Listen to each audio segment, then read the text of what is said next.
Welcome to the Safety Doc Podcast with your charismatic host and prominent safety expert, Dr. David Perodin. Be entertained and informed as the Safety Doc discusses both best and bizarre practices in safety preparation and crisis response. The truth will keep you safe. Follow Dr. Perodin on Twitter at SafetyPhD. Hey everybody, it is your good friend Dr. David Perodin from down here in the North Star recording studio, wishing you well on September 19th, 2022. So yeah, I did a little work on the introduction there, and I like it. I'm going to do a little bit more with it to bring in a few more photos. But yeah, little variety there. So that's going well. It was a sunny, warm day. Tomorrow will be 84 and humid. And then after that, we kind of have a stretch of like 10 days in the 60s. And really the reality is here in Wisconsin, it's not going to get back into the 80s. So tomorrow's kind of it, which means I will be out biking and wrapping things up for the year. My first delivery of firewood arrives on Saturday, so that'll keep me busy for a few days. And yeah, just kind of a marker of the season. But welcome to everybody here. Let me do a shout out to Solitude Surfer, Bolo, Spambot Fodder, and Misty, Mrs. Wayne, and Ron Wayne. So we have a lot of Wayne representation here. So that is good. That is good. And for those of you wondering, yes, we do have over here, we have the safety cam going there on the side. So the safety cam is operating. It's looking good. So there we are, safety cam. And let me just kind of change this up a little bit so it looks a little nicer. There we go. All right, we got the safety cam. Safety cam. Look at this here in the studio. We got the safety cam over here. So yeah, checking out what is the wall of fame over here, which if I move back a little bit here, you can also see the audiobook little placards over there. And it's kind of my wall of fame, right? That's and the vintage Safety Doc sign from back when the show started. And the intro was, well, it got a little hot there on the mic. The intro was, I had a little bit of the throwback in there because the voice, the person who did that, right, somebody I hired off of Fiverr, but that was the original intro to the Safety Doc show. So just mixing it up a little bit. I am replacing this mic, by the way. I've said this before, but it's either going to be, if this mic unit is replaced, it'll be with a Shure MV7, which I think I'll have a lot more adjustment and control over, and the mic will kind of be situated different, coming down. Or else I'm still trying to find a really good headset option. So I know some of you have suggested. I don't think I'm going to do Wi-Fi. I had Wi-Fi, like wireless, mouse and keyboard. Had some issues down here with that, so probably wouldn't go Wi-Fi or anything if the charge. Probably do wired, which isn't a big thing. But yeah, I need to do something like that. Like these headphones are fine, just like on the mic thing. So anyway, we are here, and I'm going to talk about my doctoral dissertation. But before I do, I had two interesting phone calls today. And the first call was early this morning, and it was with Rachel Cox, who is a law student at Pritzker Law School, Northwestern University.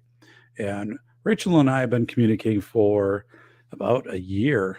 She is writing a legal note on abeyance agreements, or basically pre-expulsions, things that don't show up on student records. So instead of suspending a student, they do something that's like a suspension that you can never track and stuff like that. And she was citing some of the work I'd done previously. Like, no one's done much work in this area, or very few people, right? And she said, hey, like the legal notes can be published in, the March of 2023, and it's going to be in this law review. And so I was big time excited about that. And then also my article on abeyance agreements, which will be the feature article for the November Phi Delta Kappan journal. I was sharing back with her and I said, I don't know what your timeline is to, have all of the article done in citations, but like if you could wait until, the first week in October, that article will be out, right? And then you can cite to what has a high source value. So it's a journal, right? A research journal. So if you're citing it as in a legal note, it has more weight, right, than just kind of interviewing somebody. So she said, yeah, I can definitely do that. So I was like, yes. So it was all great. And then the second one, I'm not going to identify who the person was, but it was an official with a state, not my state, a state, not an estate, not inheriting anything, but and this is somebody I have been in a little bit of quasi communication with regarding school safety. And I think there was a misinterpretation. I think this person thought I was critiquing their states in kind of a negative way, which I wasn't. I was actually saying this is a really thorough, good model. And that person had called me, which I kind of anticipate they would because I had contacted them and I actually called and left a message. But and the first thing was I had to get a lot of approvals before I could call you. So I'm like, all right, so what's that all about? Well, if I quote things right, or if I put things in a journal article, or record things, I'm like, well, dude, we're all cool. I'm not gonna. That's not my game. And by the way, like this is a friendly conversation and stuff like that. But yeah, a pretty high ranking official in another state said, I just had to go through quite a protocol just to be able to call you here from on a state line, right? So I'm like, yeah, don't worry about it. Don't worry about it. But I kind of understand why that happens, right? Because I've been on PBS, I publish and things like this. And you don't want to be misinterpret it. And again, that was happening at all. But with that said, like there are things like in my state that I'm not a big fan of at all. So like, I get done teaching my students and I always wonder, and I know in the past, like, a student has gone back to the Department of Public Instruction and said, well, this is what Dr. Proden said.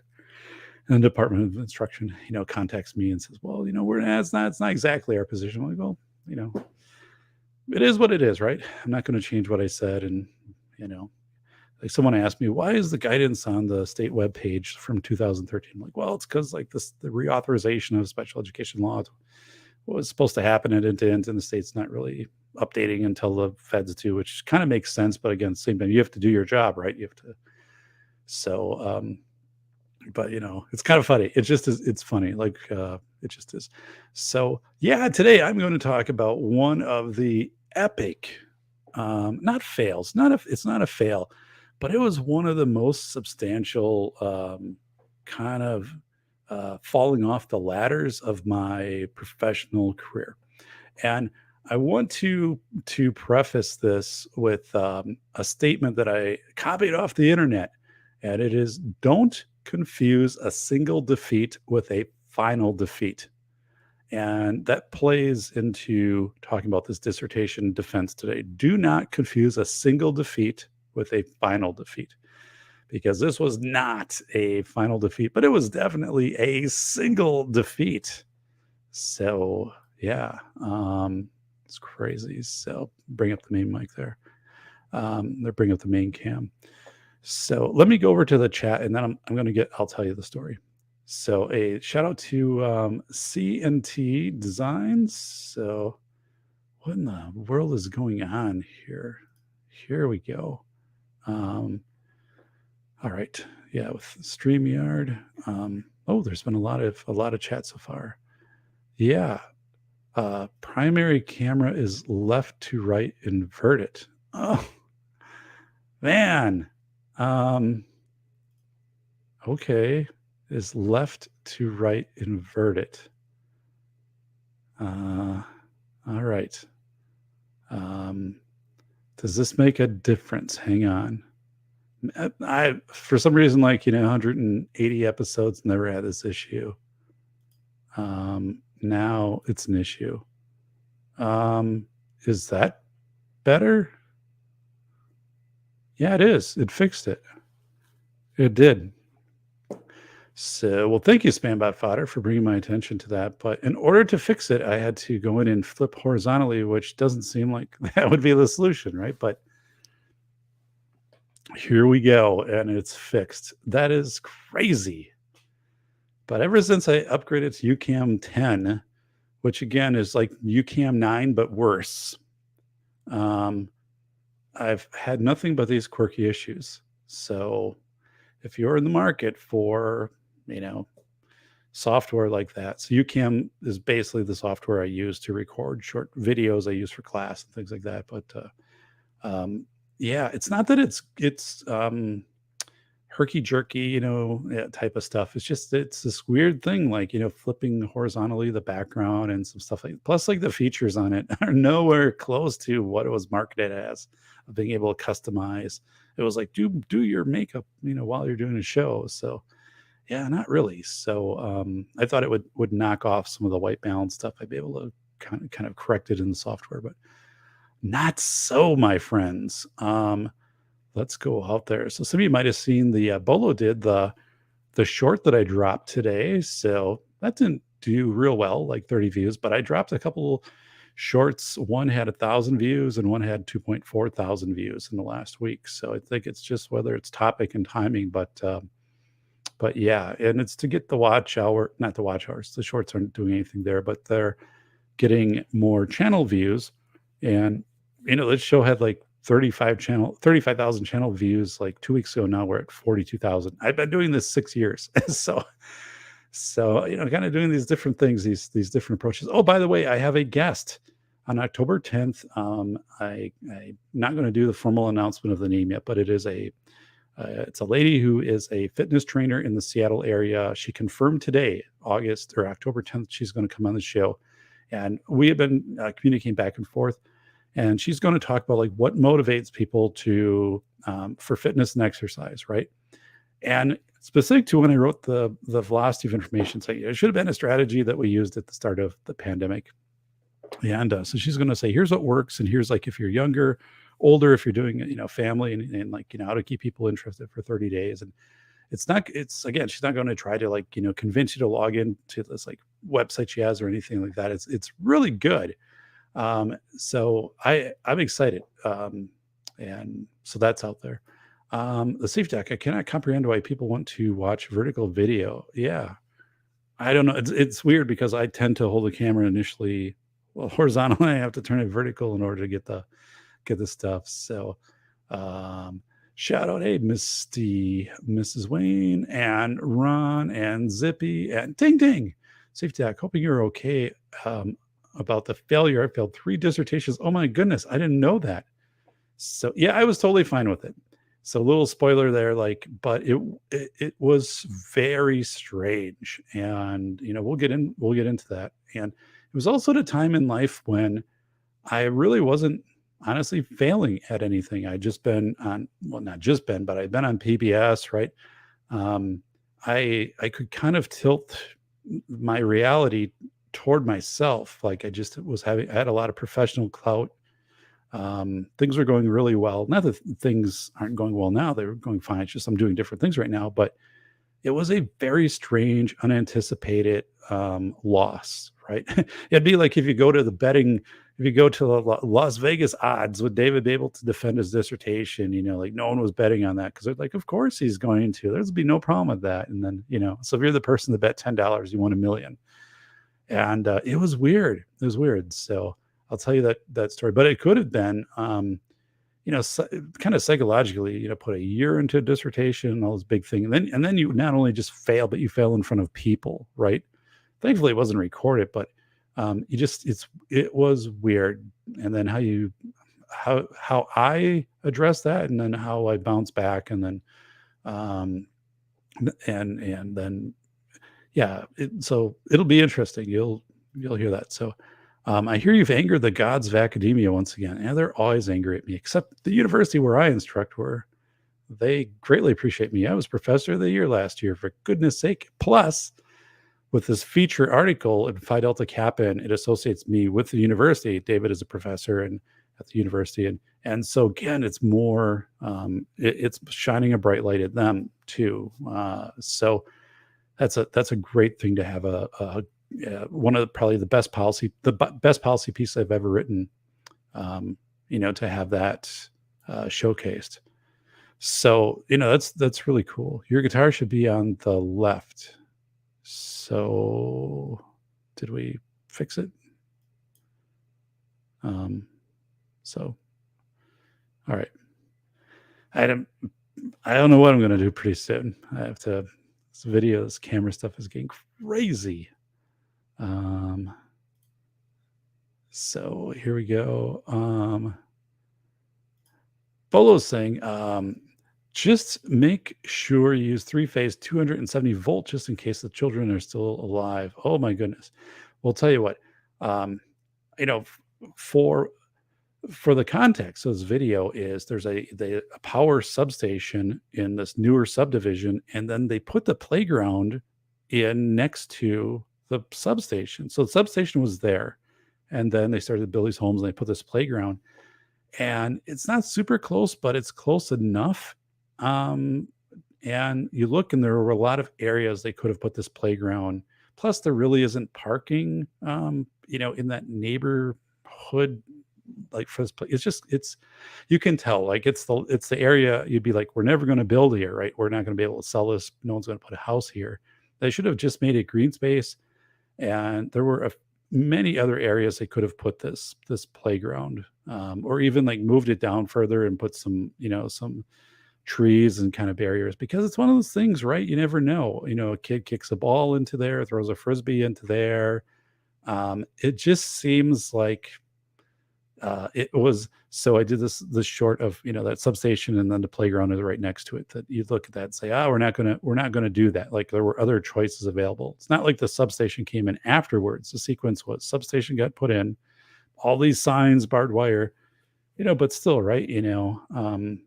It just seems uncomfortably close to the playground that came in afterwards. So C&T Designs. And I'm going to just bring this up over here. Look in the back, buddy. Pretty soon, something from C&T Designs is going to be back there. So, Bolo. Whoa, massive uptick I'm used to seeing. So it's our good friend Bacon from the greater Inglewood area. Bacon. Andrew, never bet favorites, go for underdogs. Yeah, you would have done well that day. Betting against Doc. I don't know how many people do that. Probably a lot. You already fixed it. Good. This is too close for a substation. Yeah, that is too close to.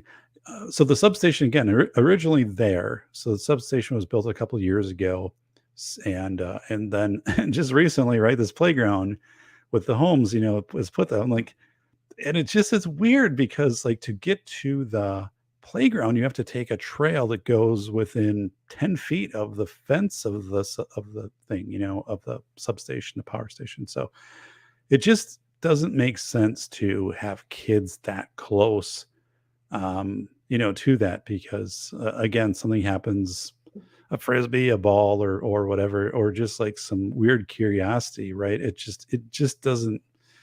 I don't know. It's not good. So cheap land, but yeah, the substation is on very cheap land, and then no, Ron, you're right. How kids can be, or you have kids with autism, right, who kind of wander or seek out like technology, like equipment and stuff like that. I don't know. Granted, there's like a sight line going there, but I don't like it. Like it's one of those things that I always ask, and I'm kind of thinking in my mind, like, who was at the meeting, like when this was proposed, right? And saying, here's where we'll put this. And someone said, well, but that's, kind of like right next to the substation. Could we put it like down here a little bit, or across the road on an area that yet still has to be developed? That looks like that would have worked out pretty well. And plus it's not really like in the center of the subdivision. It's like, you've got to go down hill, like the way the subdivision's developing, the playground's even not itself in a really good location, versus there's a really big playground, 1/8 of the mile up the road, if that. And that all has like a paved walkway to it. So I don't think that playground really needed to even be there. But if it was going to be there, I think they had other ideas, other places I could have put it. But I just think I was just like, I got to do a short on this because is it just me who sees this? And it's like, what in the world? Or is it Heath or Bolo or Swamp Dog? So, or Misty? So, Swamp Dog is like, I got to get out of here. I'm doing some Swamp Dog talk. I got to be on your show soon. So, yeah. All right. So let me tell you guys the story here, and then I'm going to give a shout out over here to the cam, to the that is the safety. What is it? What do I have on there? So the safety cam, there it is. So all right, let's get out of the safety cam and just kind of get in the real world big setup here. So 2016, it was May 2nd, 2016. I went in to defend my dissertation at UW-Madison. So what is a dissertation? When you do a PhD, you have, it's about a year. It can be longer, right? I mean, but like working at a pretty good clip, it's a year. It's a huge research project. My PhD is actually, I'll show you guys, it's right here in hard copy. This is 167 pages. Note, it's just black, right? And on the back it's black, and then the name is on in gold leaf, which is kind of weird because, you think they put it on the front. I had to order this, by the way. Like, they sell you your dissertation afterwards, which I think is one of the gimmicks. Like, this is probably $100, and I think I have two of them. You think after you get your dissertation, it's going to be really important to buy a couple of your books. Like, no one will ever read this. There's a copy at the university. You don't go on Amazon and say, "Oh, can I get Dave's dissertation?" So, but it's well done. But so, this is the only time I've ever accessed it after I graduated. Well, after it arrived, but it's kind of neat. It's 167 pages, which was the longest thing I'd ever written, at the time. But yeah, so it's my dissertation. So I had the dissertation done, all of the research done. You go through all the approvals. I'll kind of talk through that process, but and then you go and you defend your dissertation. So that is a very tense process. You go into a room. And actually, this was a beautiful room, all glass walls, and it overlooked like a concourse study area. I mean, that building had gone through like $100 million, literally, in renovations, like just before then. I mean, it's just really cool. By the way, thanks for the thumbs up and for the likes, and I appreciate that. Certainly do, very much so. So I am there. It is like 9 o'clock in the morning. And I am ready to go, right? I meet with my advisor. So, you're assigned an advisor, and, the advisor is someone who's been with you since the start of this and has helped you put your research questions together and look through your paper and all of that stuff. And so it's your advisor, and there's 4 other people. And these are people that you invite, or that I invited to be on my committee, and they all have to be professors. And one of them could be outside the university as a professor. Like, I'm on somebody's dissertation committee who's in Florida, for example. But these are all people that I picked, right? So, and they agreed. And so you come into this, and I don't know if it was 15 or 20 slides, but you have a small number of slides, of PowerPoint slides, to that you can use, and then I think the dissertation defense itself can go up to like 2 hours. But I sat in on a number of these before I did mine, and every committee is different. Like, a committee might stop somebody a couple minutes in and then just like keep asking them questions. Well, how did you do this, or or tell us more about this, or whatever. And then they might say, "You're good to go. Like, congratulations, Dr. Simonson," or whatever. And I've seen others where, the person goes through the whole presentation, and I never saw one that went bad, though. So you sit in, and these are tense things, because, like, you think if you don't pass it, right, you just spent a year of your life, it's like, I mean, when I wrote my books, the dissertation wasn't as consuming as writing the books. Um, but it was like close to that, right? And I was also new, so by the time I wrote both books, School of Errors, Velocity of Information, I understood the research process. And again, the books are private through publishers, so you had to get those approved, and this was a university project and stuff like that. So it's a little bit different, but um, so I go in there, and here's the thing: you can bring somebody to support you. So, or you can invite a couple people there. I invited my priest. I invited my priest. So think about that. So a good friend, and I said, hey, Gary, would you come in, and he's just he's an upbeat person. And here's something else: like the committee expects you to bring in a lunch for them and snacks. It's I don't know if it's an informal rule, right? But of course, your advisor is saying make sure that you bring in, don't skip on the food, and refreshments and stuff like that. So you're probably dropping $100 easily on feeding these people who are going to judge you then, right? It's kind of like being in court, right? And you're there, and the jury has to make a decision on whether you're innocent or guilty, and you're bringing them, a gourmet pizza. Um, it's weird. Actually, I don't like that. I think, and it didn't sit well with me. And today I think it really doesn't resonate with me at all. I think that should be completely just not a part of your dissertation defense, that you're expected to bring in, food and stuff for the committee that's basically listening to you for an hour or two. Um, but yeah, so there's unwritten rules. So, the priests, my friend Gary brings in a really nice meal for these people. And then other professors can watch, right? Because maybe it's a topic they're interested in. Other students who are likely going to be going through the dissertation process, the defense. So the defense is the last step. If you can defend your research, then your committee signs off on a warrant. It's called a warrant. That's kind of weird, right? A warrant. And then you can, and then you take your warrant up to the, registrar and whatever, and they give you your degree. Like they're like, you are now, Dr. Proden, and, you attend graduation and all of that stuff, but, which I never did. So you get your warrant, they sign off on it, you get your warrant, then you're done. Nothing else you have to do. So this is like the last step. So there was nowhere in this process, by the way, where my advisor's like, you know what? First of all, he never said, like, I've never seen this not go well. So, that was interesting. But yeah, and he's never like, this is, he had no doubt that this was going to go very well. And I had no doubt because I had presented again on PBS before a live audience. I was very well known at the university.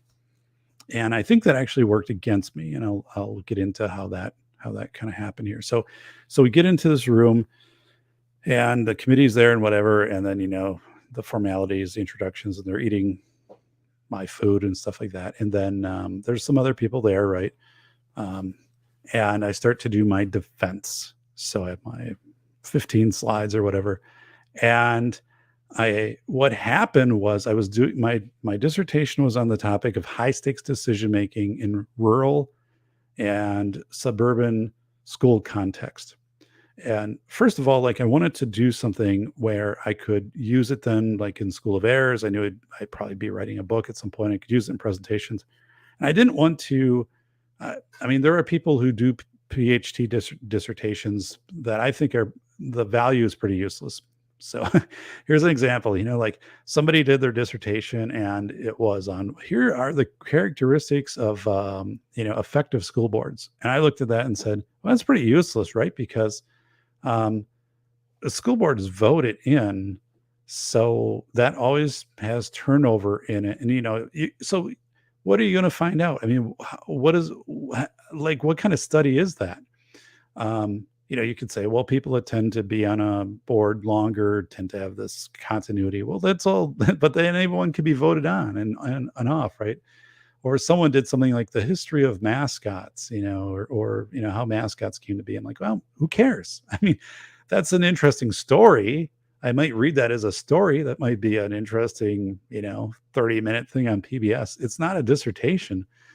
So I wanted to do a very rigorous, intense dissertation where I'd be out, in the nitty gritty of policies and interviewing people in their districts and everything. So I wanted it to be very difficult. So it was a technically very difficult dissertation to assemble and project to do, which was good, right? Because I wanted that, just like my books, right? That's 471 citations in the velocity of information. So I'm in there and I start going in about 10 minutes in. 10 minutes in, one of the prominent faculty at the university, but not my advisor, says, "I've heard enough. We're ending this. We're stopping." And I'm like, whoa, that was wild. So, and I look at my advisor and then everybody gets up and then of course they're grabbing the food and take it with them. But they get up and they leave, and my advisor stays, and the my friend the priest, and then like the students who are there. And I think that terrify. I mean, imagine you're a student and you're like, oh, I want to see how a dissertation works, and you just see someone get shut down in 10 minutes, right? And so I'm there standing, and everybody just walks past me, and then my advisor's just, he's stunned, and he's like, Dave, I'm going to go back to my office. Come back after you've got your stuff kind of collected here, laptop and stuff, and we'll talk. And then I guess in the meantime, he had met with the committee. I don't know where the committee went, but he had met with the committee, kind of saying like, "What's going on here?" Like, you just slammed the door on David. But so I was talking then with I'm kind of like, what just went on? And my friend, again, Gary, was the priest, and Gary's like kidding, like, should we do last rites? And, and then I said, Gary, what was what did I do? He's like, I don't know, man. I mean, cause he's not used to this thing, right? The dissertation, process and whatever. So like, he didn't see any technical, flaw in this or whatever that's there. So, so basically it's kind of done, I pack up my backpack, and people take off. Gary takes off. He's like, it's just let me know how things work out. Really, sorry that this is the way things are. And I'm still trying to figure out what went on. What went on here? Did was it the research that there was some significant flaw in the research, or the presentation? It didn't seem like there was a bad vibe in the room, right? I know how to present. I've been on big stages. I wasn't nervous. This is usually pretty scripted, right? So like, what went on? So that was the thing. Like, what went on, right? What went on? And so what happened was this. I met with my advisor then. Like 15, 20 minutes later, he had just got done with like maybe a 10-minute meeting with the other committee members. And my advisor is just like shocked, right? Because it's not good if you're an advisor to also have the person you're advising not pass their dissertation. That reflects poorly upon you. So I said, what's the deal? And he said, well, like when you present it, you were talking about some school shooting that happened, which did happen here in Wisconsin, a couple days before my dissertation, right? So I didn't have it anywhere on a slide. I didn't have it it wasn't part of my research, but I did this intro where I was kind of saying, this is why this work is relevant, which apparently you don't do. You don't bring in contemporary events that you hadn't cited anywhere before or talked about. So that was apparently, like the fatal flaw is I came in and was trying to talk about these relevant events, and they're like, well, that's not what you researched, right? You didn't research what happened last week. You researched all these other things, which you already deemed, were important in the committee. So like for you to start off this way is significantly out of protocol. And, so with that, I was like, well, I talked to my advisor. I said, well, how did they not give me a chance to restart, right? Why didn't they just talk to you, have me step out of the room, talk to you and say, hey, like, have Dave just give like his presentation. Like, we don't need any of this, walk up music of why this is important because there was a shooting, 100 miles from here in a school. So, which I thought would have been the appropriate thing to do, right? They had nothing else in their schedule and they had plenty of food. And no, that wasn't the way that it went. So that was my thing. I was kind of angry, not angry, but I was like, um, I didn't think professionally it was the right way to handle it. And I think they also had everything ahead of time, so they knew like what I had done, right? Because you get copies to people ahead of time in the committee. So I think to just say, listen, um, or either directly to me or to my advisor saying, this isn't the way this is supposed to go, so start over. Um, and we know what you're trying to do, and so that was weird that they just like walked out and said, boom, it's over. By the way, like grab the rest of the meal on the way out. So that irked me because, again, I had been on PBS. I had written several prominent papers and journals. I was a, star student, right? I also had a big position in a district that was close by. And so it really got to me. And, again, because I thought, okay, if this is like a procedural mistake that I made, it's like a false start. False start doesn't mean you lose the game, right? You get penalized if 5 yards and replay it down. And there wasn't anything in my mind that was that catastrophic, nor in the mind of my advisor or Gary, the priest who was there. He's like, I didn't see any, I didn't see any big fumble, that you made here. I didn't pick up on anything. Um, so yeah, so there I am, and I'm thinking, well, what's next, right? I didn't expect this to happen.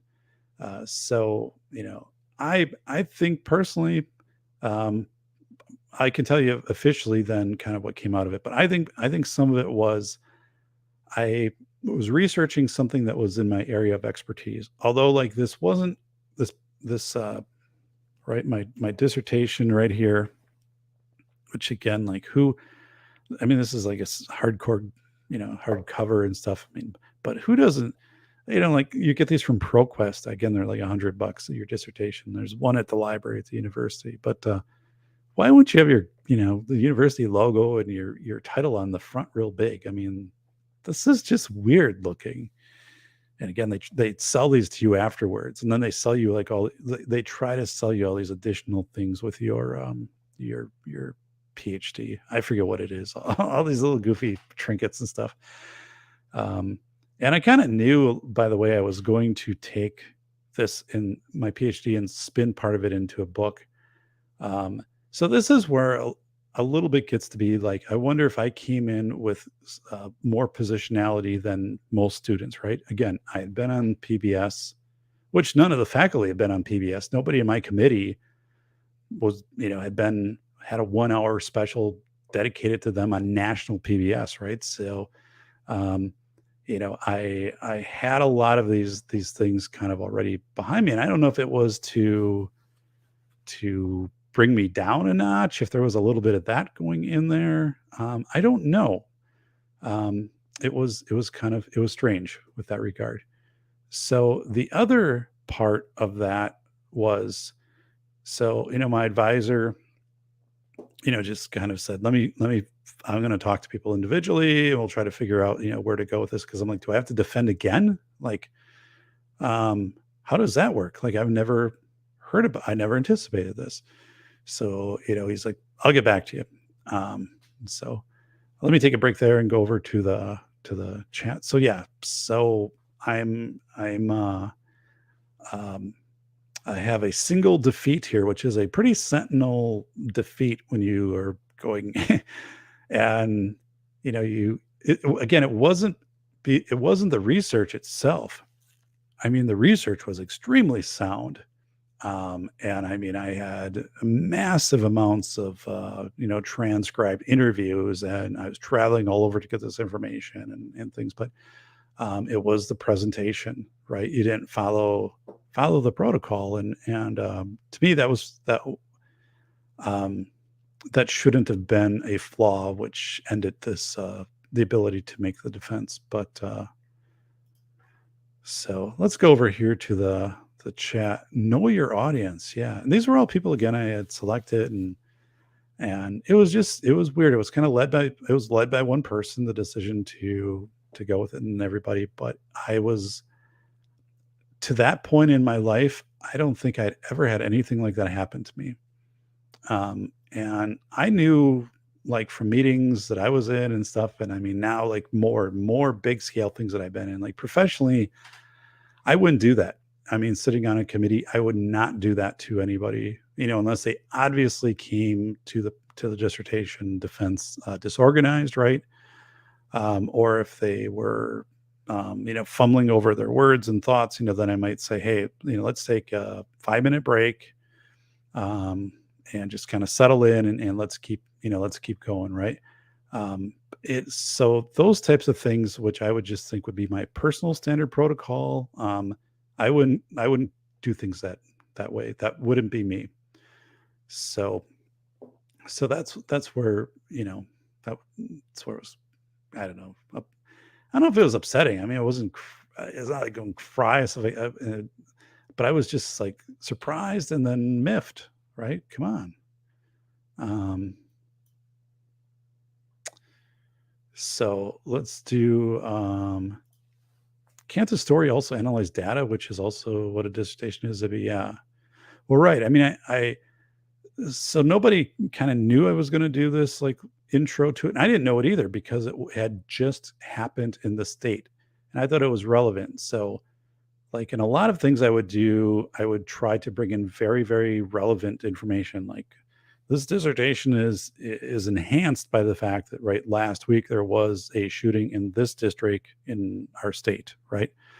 And that seems like it had things to do with high stakes decision on, the school administrators making decisions. And so, I mean, it was relevant. So I was trying to create that so, like, why this research is relevant, maybe that. And that's, so again, it's out of protocol. And again, I don't know if that's what other people do, because I mean, again, if you're doing your dissertation on, here's the history of mascots in Wisconsin, or effective school boards, or something like that, I'm like, I look at those and say, I don't care. Like, if, I don't think those add much value to anything. So, I mean, really, I could probably go down, 50% of the dissertation topics and really look at that and say, really, like, this is what you're going to do. Like, you'll learn the process of research, right? And writing, but are you really contributing to the knowledge base? Like, is this really that deep and challenging? And again, like the school board one, like, I didn't like that one, and there were some similar to it, because I said, yeah, that's beyond your control, right? Like, what contributes to people feeling great outside? Well, a sunny day. Okay, well, okay, but, like, well, you can't control the sun, right? You can't control a sunny day. And a board, you can't control who gets elected onto a board, right? That's um, so these big pieces where, like, what I studied, nobody else had. There wasn't any research existing in the area. I brought it into a book. I brought it into PBS presentations, so it was relevant. I was doing big presentations on this all across the country. So I wanted to do something that was going to benefit my work, and then also add to the school safety knowledge base. So anyway, yeah, I don't know. I thought my walk up music was good, but when I'm at big Swamp Pack meetup event, I'll serve a big pot of taco soup. Oh God, that sounds great.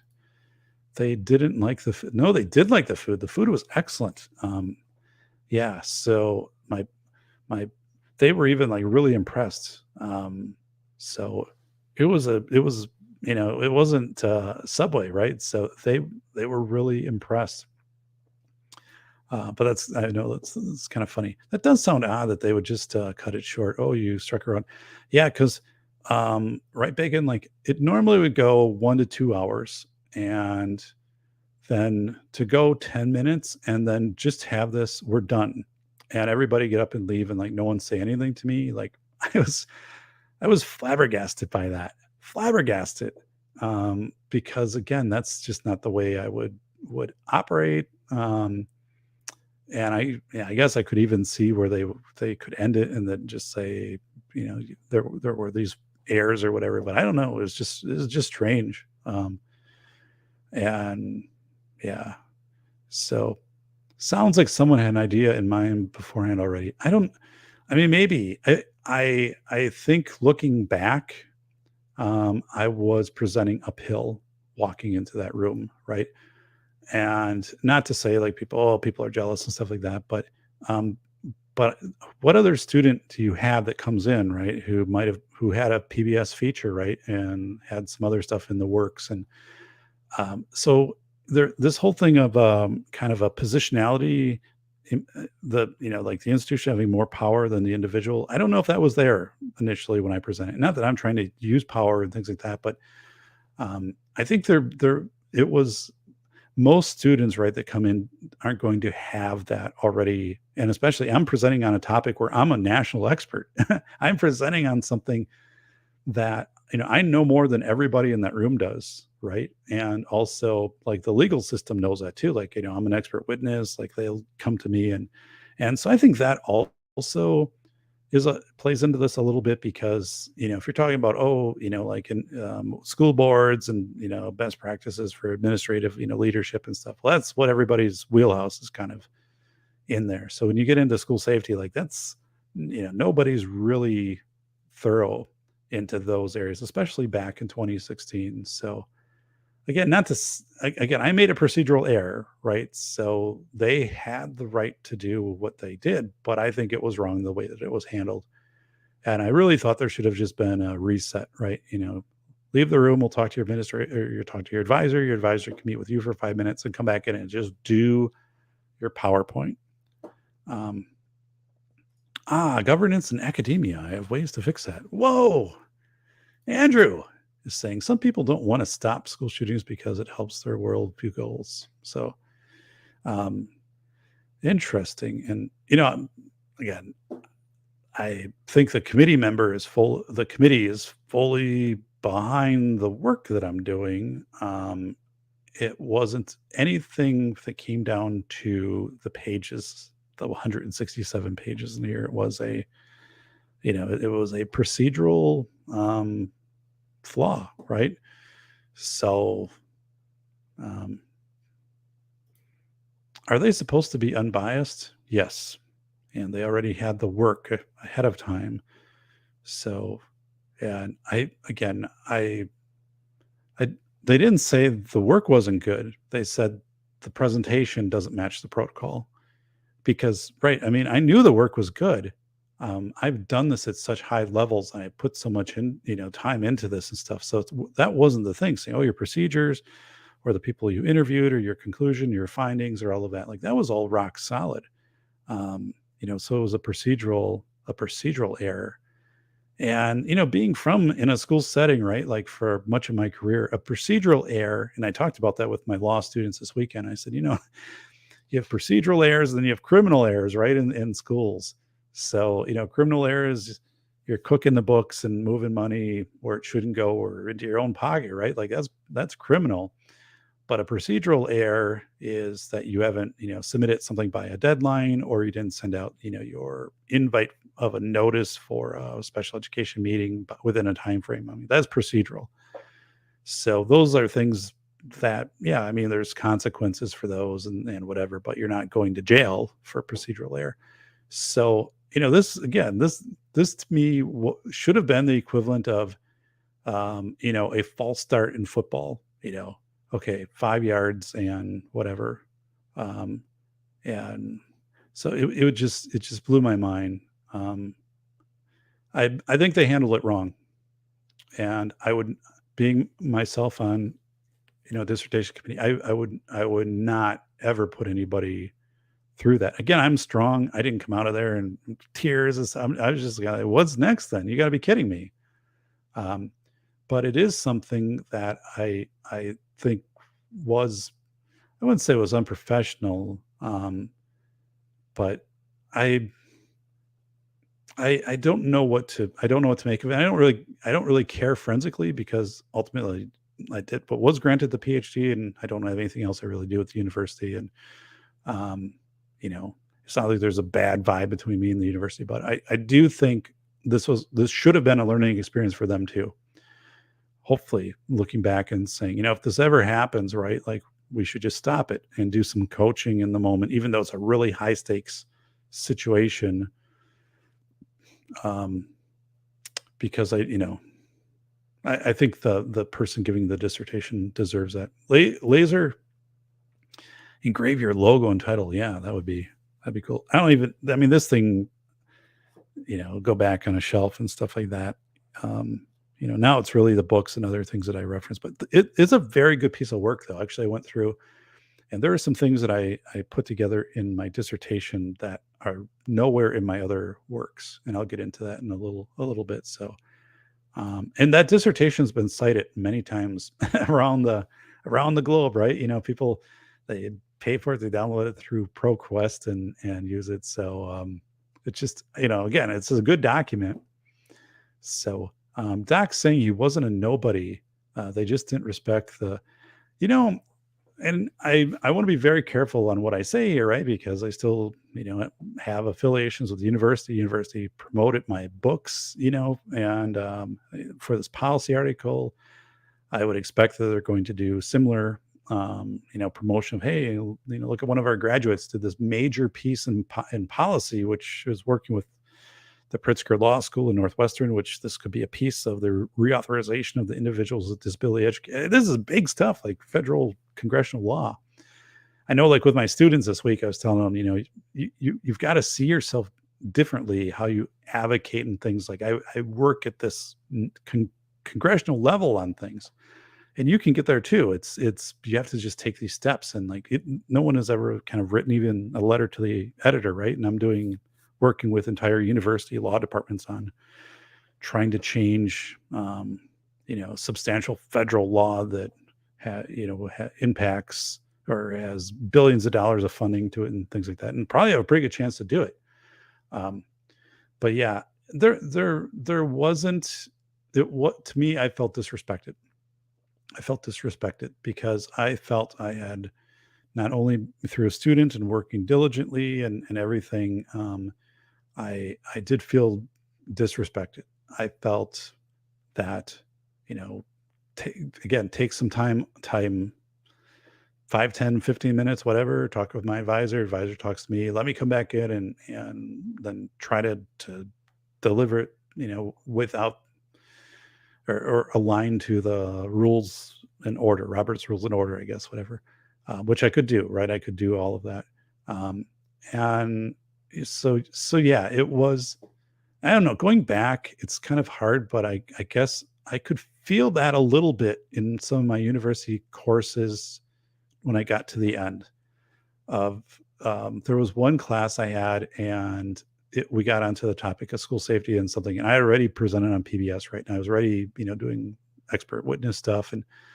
And so when I presented on something, there were some people who were like, well, that's the opinion then, right? Doc's, or David, like just a student is doing whatever he says is probably right. And, so, but again, I'm not the type of person that uses that to kind of like, tell other people, well, you don't know as much as I do, or you don't have experience. This is not the type of person I am, but it was weird. Bad talk. You might be the most educated person listening to the dumb. So I think on this topic, I was by far in the room the most educated person on the topic, right? And because it was kind of a fringe niche area, right? And I wasn't bringing anybody in who had this and is part of their, like, here I study, these are my 4 areas of study. Like nobody actually had this as an area of study. So I think there's also this part where when I come in and present on this, I do know the most about it, right? But yeah, I don't know. It was weird. So you're not dumb, Band. Hey, it's Band Talk. Hey, buddy. So Band Talk, you might have some listening you could do from your good friend here at Safety Doc. Hint, hint. So All-Pro Lemon Ton. I'm going to be biking tomorrow. It's going to be 84 and humid, and that is likely our last 80-degree day here in Wisconsin for 2022. It does a sharp drop, then down to like 60 and 58, and then it's like 10 days. And well, that's October, and then forget that. So sounds like a BS disqualification. One person yeah, I don't want to say one person. Again, I respect the committee, and maybe this is the way that it operates. UW Madison is, or at least at that time, I can't. I've been at the university since then, 2016 when I left. But I mean, it's a very prestigious university, right? So when you graduate from there, having a PhD from UW Madison holds a lot of weight professionally for me. It held a lot of weight in my ability to get publishing contracts, as an expert witness, to have a PhD from Madison. Like, there are people who have PhDs, but if they're not from, typically a prestigious university, they don't have as much weight into these areas. So I had a lot of things that obtaining the PhD gain. By the way, only 50% of people who do a PhD or start a PhD program ever complete it.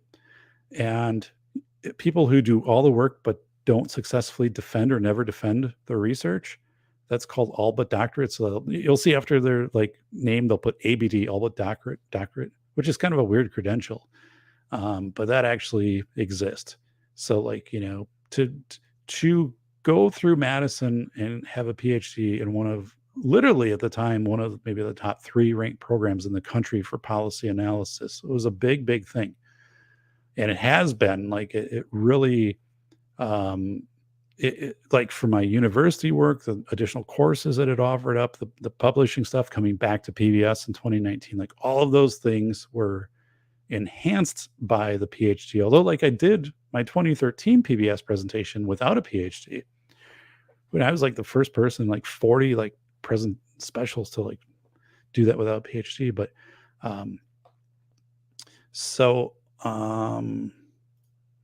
doing good, Coop. This is Band Talk. So good. Yeah, whose parking space did you take? I think it parked in the ramp. If you did that today, you'd probably come back and your vehicle be stripped. So sounds like they rage quit for some reason. Yeah, no, it was weird. It was led by one person, but the fact nobody talked to me on the way out was just strange. Because I'm what did I do? But again, I'm a grown person, and like I said, because I had my friend Gary, our priest, but friend Gary, and I'm what did you see? What went wrong? And he's like, I have no idea, right? so I've got somebody there on scene who's I don't know, it looked like a clear handoff to me. It didn't look like a fumble, so I'm what went on? And he's I don't know. Late to figure out what's going on, but sorry you had a rough day. Sounds like your redemption will be sweet. So yeah. It was back in May 2, 2016. It's Betting Ballistics. Hey, buddy. Sounds like somebody was jealous. Somebody did tell me that, who was in the room and observed that, and I won't say anything more than that. All right, so let me go over to my notes, which are on my left here. So I got done with the, I walked out of there, right? And then I met with my advisor 15, 20 minutes later, and he said, okay, here's what you did that they didn't like. He didn't say here's what you did wrong, right? He just said, here's what you did apparently they didn't like. And he said, I'm going to be meeting with them and I'll call you tomorrow, because I was also well, dude, I need you to go to bat for me. You're my advisor. And, you have to have some pull and sway with these people, because this shouldn't have gone down this way. And he kind of knew that too. And I think he was kind of looking at his colleagues of what did you do? You just kind of hung me out to dry here with one of my, with one of my students. But, and I'm an established adult, and the research itself is intact.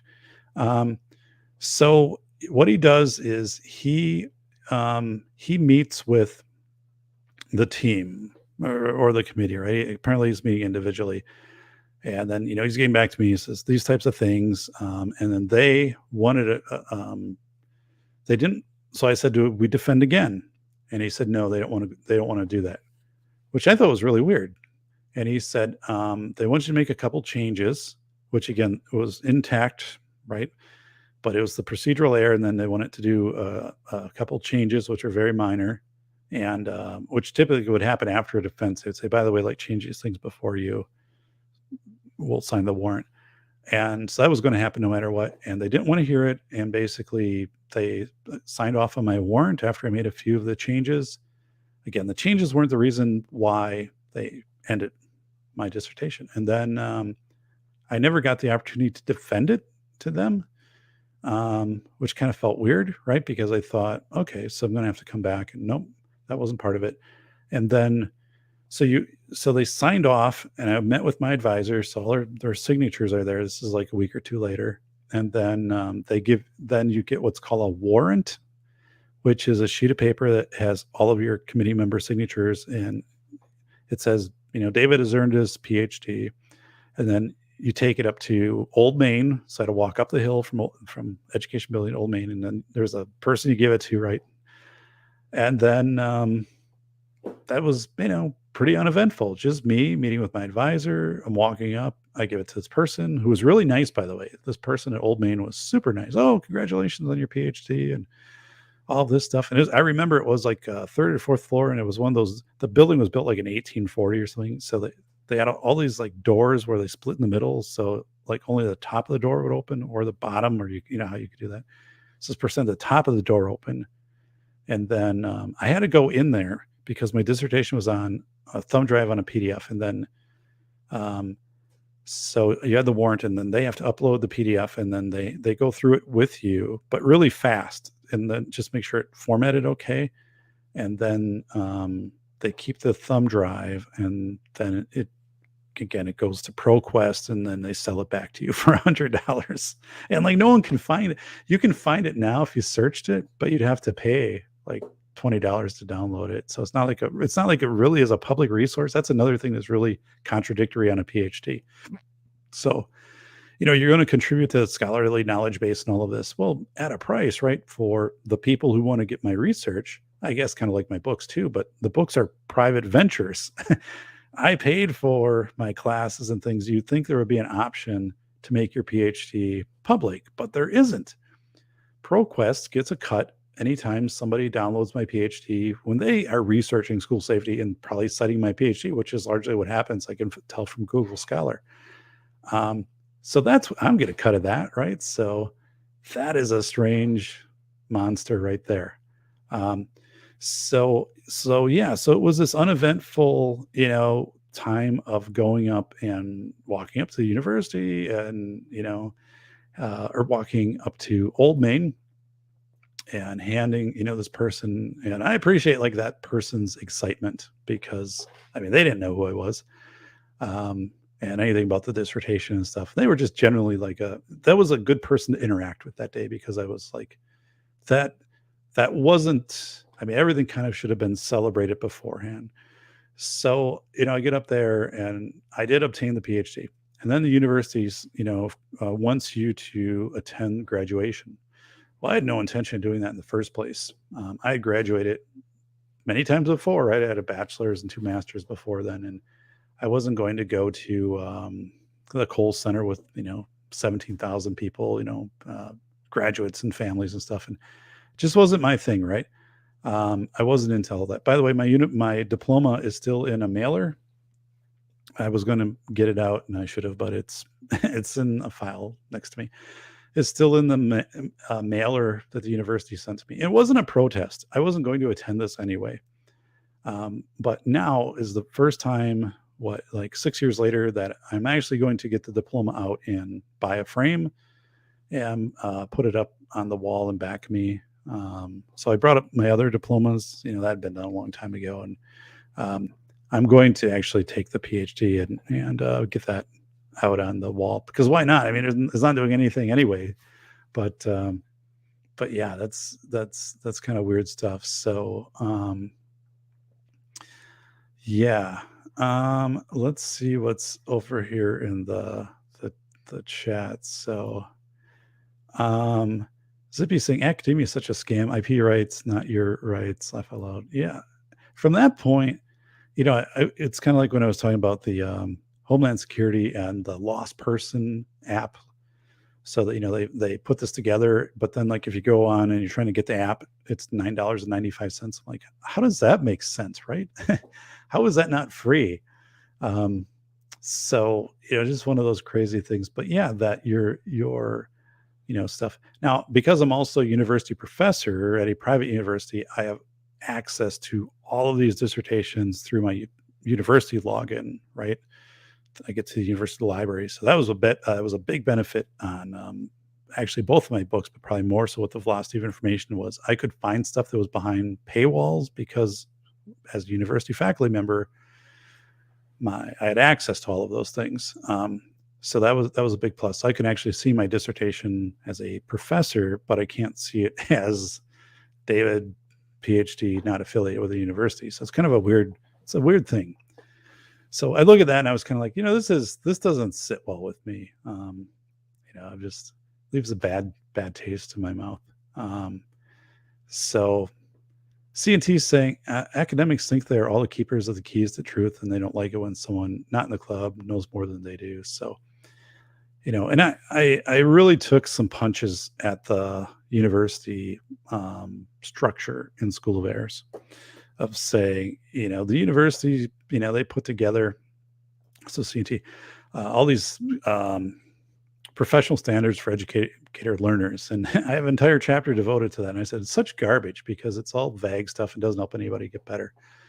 Like when I come into class, and I say like, here's how you can get, FEMA to come to your school district to train your high school kids how to do a search and rescue after a tornado, or how to get like out of a car that's been crashed. I'm like, that's useful stuff, right? But if you talk about professional standards of education learning, and then how we should focus on a safe environment and a welcoming environment. Like, well, what does that all mean, right?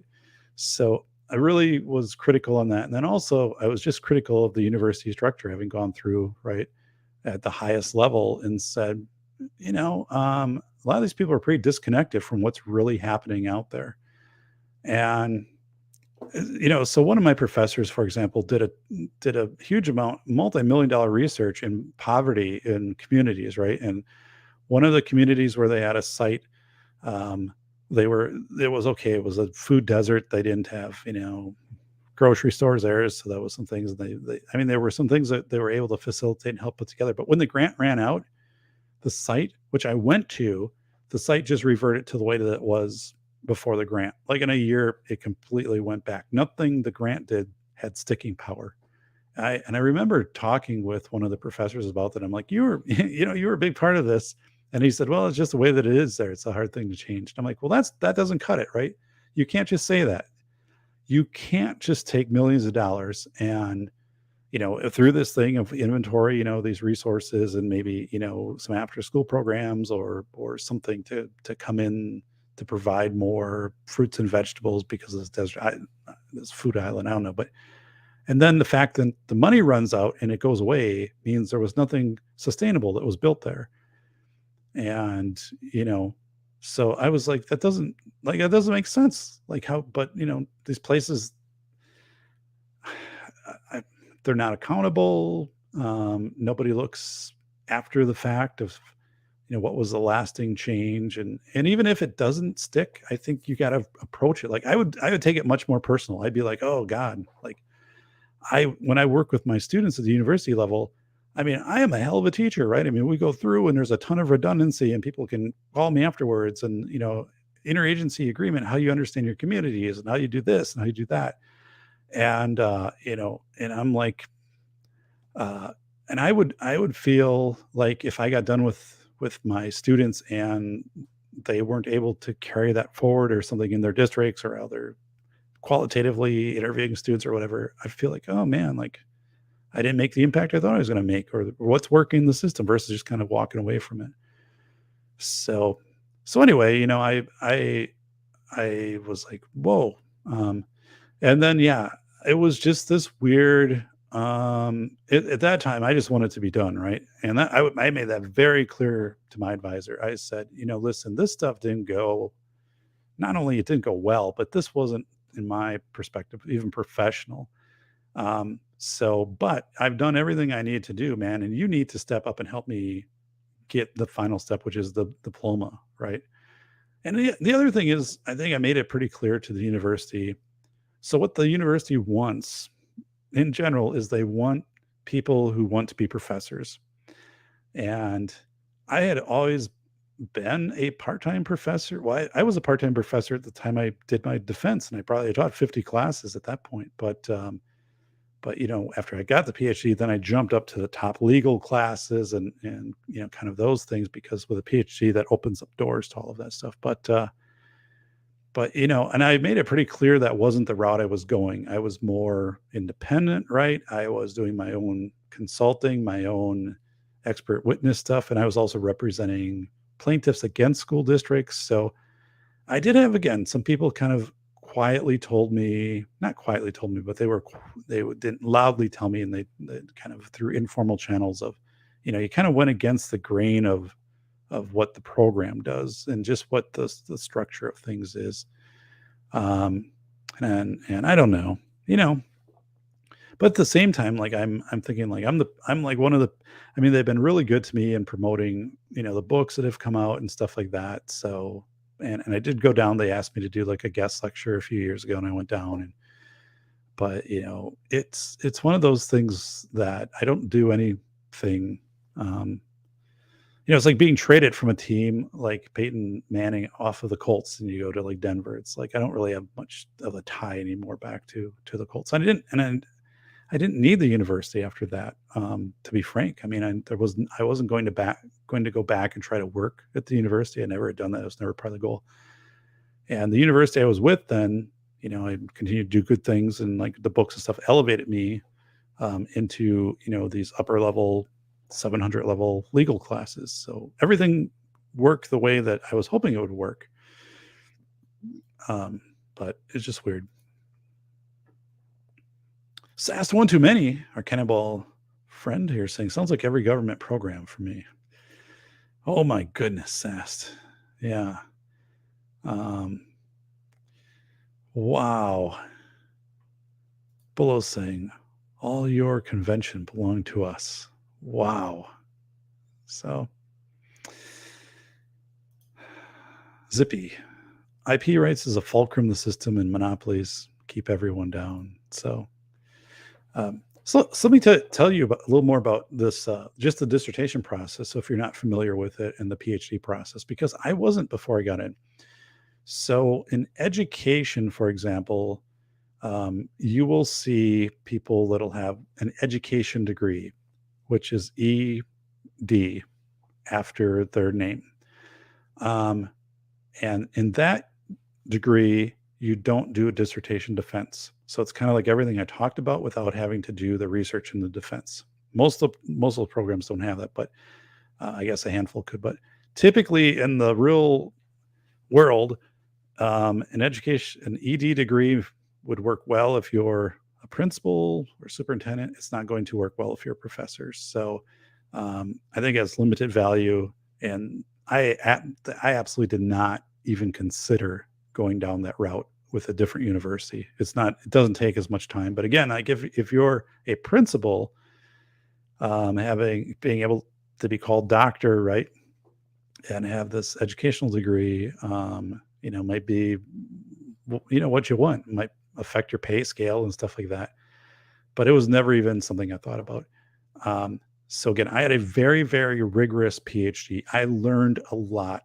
I learned how to do citations, right? So, all of this research, how to boil it down, that existed. And one of the things too is my advisor. And this was a kind of a watershed moment for me. My advisor said to me, because I was saying, like, I don't know, I'm trying to interpret the research of whatever this person. He's like, well, just call him. And I'm like, whoa, I never thought about that. Like trying to get a hold of the experts. And so like when I got in my book, when I got a hold of Larry Lawton, and, when I, met Danny Woodburn, and, kind of these big profile people, and they are just people, right? When I say that, like if you strip the stuff away, they contribute in things, but I mean, they want to usually share and work with you if you have a genuine interest in what they're doing, and saying, hey, I think it connects to what I'm doing, like in this way. And that, for the most part, that's true. I had one person who was a professor at a different university. I tried to contact him, and he didn't because I was just a student. He just had no time for you. And yeah, that was kind of funny. But I was like, okay, but for the most part, yeah. And so, like, these people, that was a great point of advice from my advisor. Get on the phone and contact these people, leave a voicemail, tell them what you're doing, you have questions. And so then I had that in my research. Like, that was already before, like, the defense, right? That I had contacted these people, who were like really big in the area of school safety in schools and high stakes decision making in the military and hospitals and stuff. So that was cool, because I wouldn't have thought that, again, unless my advisor told me. And then I also learned how to do citations, because I didn't know APA model and how to cite people and all of this stuff before, and how to timestamp and if you're interviewing people, right, to make sure you timestamp and how things get transcribed. Like, I didn't know any of that. I haven't been through that. So the most valuable degree that I have, as far as what I learned, was the PhD. Like, it took me to a whole new level, and I had some awesome professors. One of my professors was a statistics expert with Nabisco, right? And he understood, like, the different surveys and analyzing people's purchasing patterns, and I forget his name. And I had him for 2 classes, though. That guy was just dialed in really good, and then telling you, like, how to do this and how to, like, take some of these data sets and analyze them. And it was just really enlightening. And I'm like, oh my God, like, having this person share this, right, was so valuable. So I had, some phenomenal, faculty, and I learned a lot. And that was really what kind of gave me the knowledge and the skill set and everything I need to know to kind of go on and do the first book, School of Errors. And then, once School of Errors was out there, then Velocity of Information, I knew I could do, because I already had done a book and stuff like this through, again, a publisher, which had to agree to a proposal and had to offer me a contract. So, so I learned citations, my advisor, of how to, look people, contact people. And so what I actually learned from the research was, C&T is saying, that he'd love Thomas. Yeah, I would too. Thomas L is phenomenal.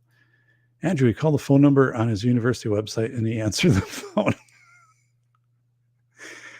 A friend of mine talked to Noam Chomsky. Oh my goodness, he called the number and he answered the phone. That is wild. That is wild. Yeah.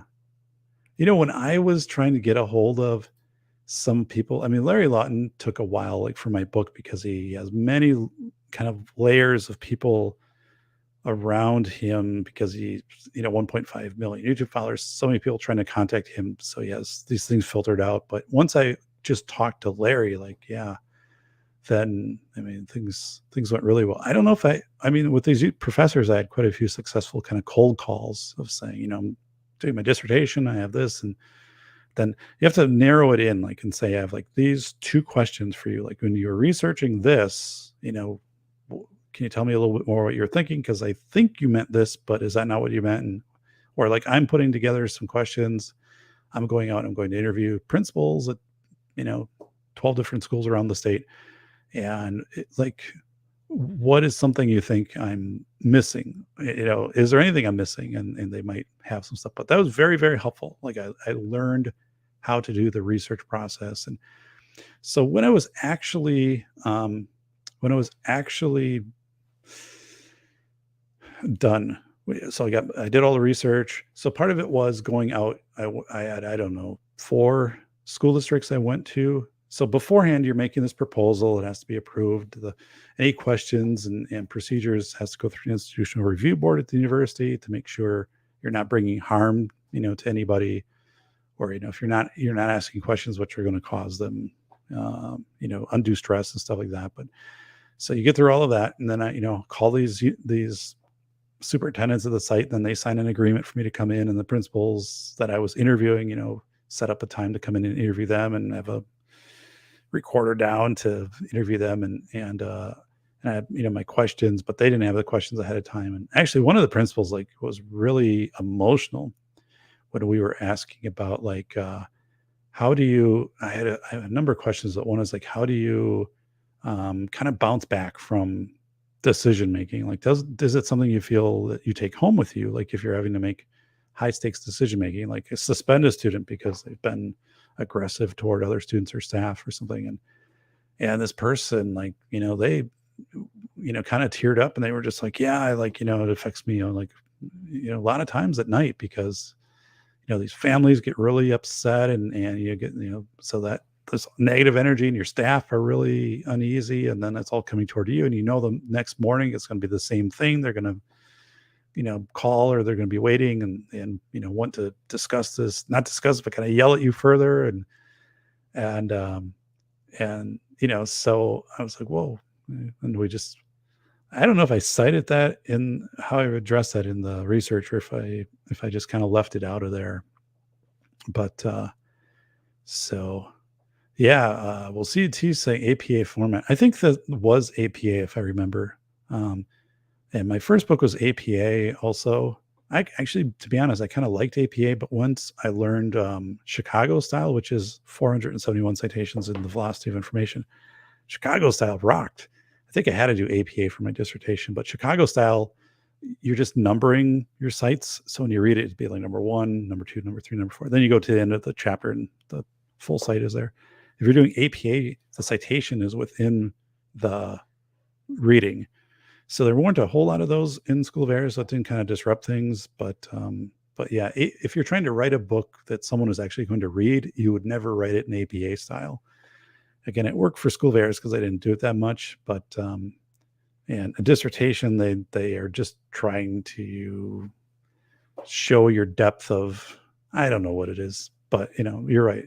I had to learn that. And there were people like in my class who had that down. They had it memorized. They had programs like Mendeley that they just knew how to use. And here I am, like I just had some spreadsheet that I put together. And then I think I worked with somebody afterwards, and just to make sure all of my citations were correct. And like the way I was writing them out in the reference section. But that was something I learned because by the time I got into my books, then I was really thorough. Like citations are credibility, right? Velocity of Information has 471 citations. So in that book to this day, and same with School of Errors, nobody's been able to, no one has tried to challenge, what's in the book, right? Or the content of the book. You can have different opinion, but you can't challenge because, the books are thoroughly, thoroughly, thoroughly cited. And,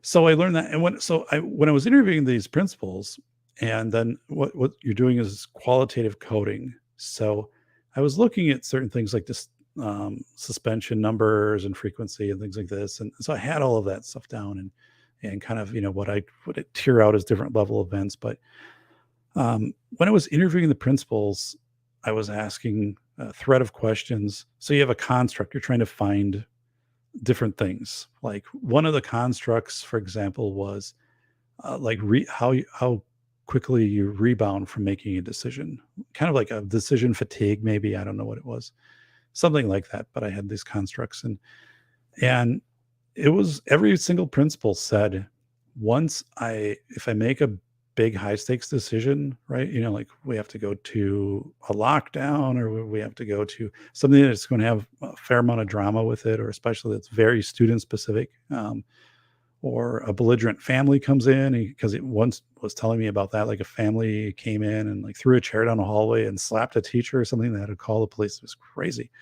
But the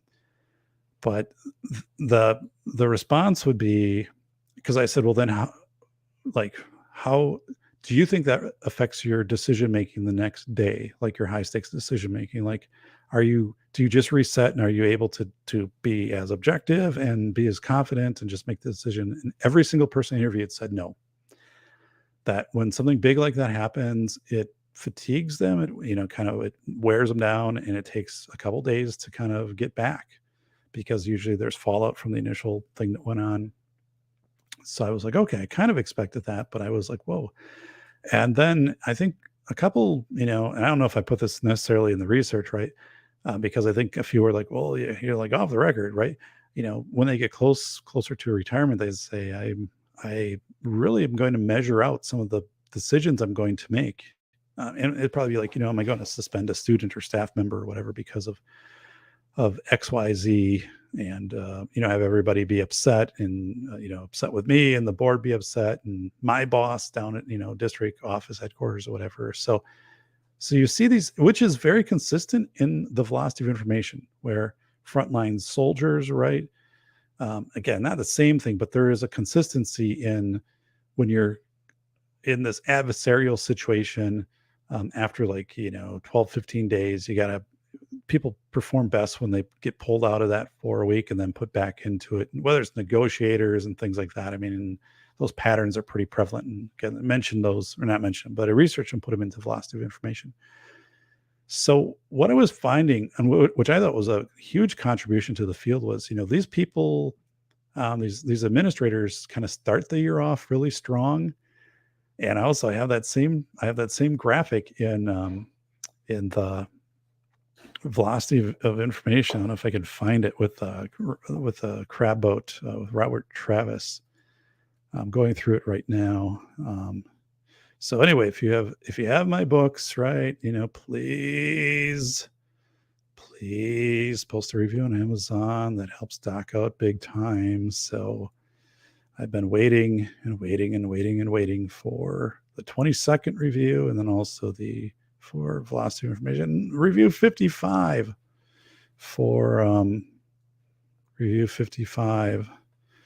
which is for School of Airs. So you can make my day. So this is it right there. Let me put it up on the other screen. So again, that's why I think my research was really valuable, because it carried over, 6 years later into my book stuff. But at the bottom there, so when you are making a high stakes decision, so like if you're a new administrator, and this isn't the book, this is about school safety, right? This is kind of the crab boat stuff and just in general though. But you get really good, really fast at making these decisions. And then you hit a fatigue point, kind of like 90 days in, when you have to keep making these decisions.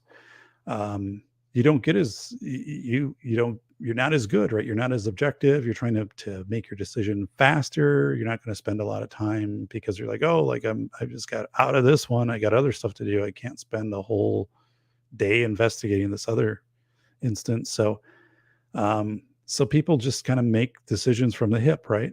And that was very prevalent, and people will tell you that.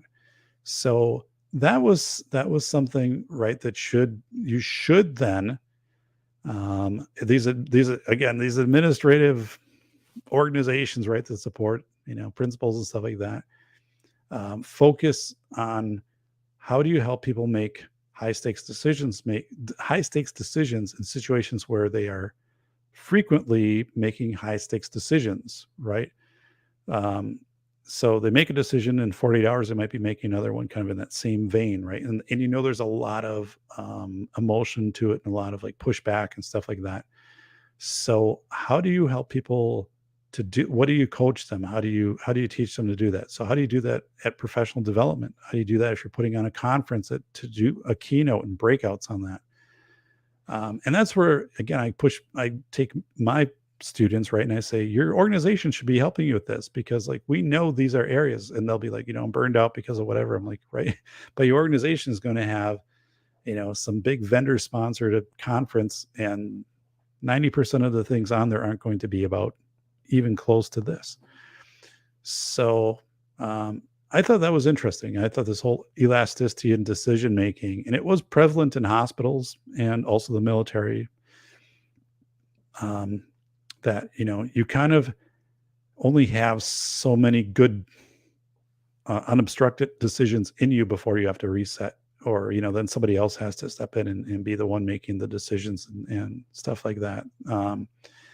So yeah, I thought that was there were other things too, but I thought that was a big part of the research. So So what happens if you fail? So we already talked about the process. So the dissertation is very, well, I mean, it's extremely scripted, right? So you have to, it's a year-long process at least. You're going through and getting, your proposal approved by the university and institutional review board, which is good, right? That's so you're not doing research that's going to harm anybody. In this case, I'm just interviewing people, and they're all administrators. Um, and then you how you put your paper together and your literature review, which is looking at other research papers and studies, and here's what's known about this area of high stakes decision making, and then like here's my procedures. I identified I wanted to study these districts, rural and suburban, and compare them in these areas, and then you make up names for the districts. Like, so that was kind of a fun thing, like in my dissertation. Like, none of these districts were authentic, but you couldn't identify them. There's 471 districts in my state, so you had to make up some name, like it's Spotbot or Spambot Fodder District, or Bolo Town, or Jordan B from SK, yeah, School District number 4. So it was those types of things, and so that went well. I learned a lot from that process. And then of course, when it's all done and you think you're ready to go, then you go to that defense, and the defense is when you're presenting it and people are like, yes, this is good, they've had it ahead of time, right? You're not, that's the thing, you're not going, they have already read everything you're going to present.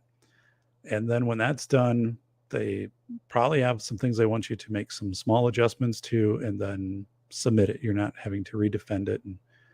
And so that's where it was really strange for me to go through. And I talked with Steve Kastner, who is the head of the NASA flight training.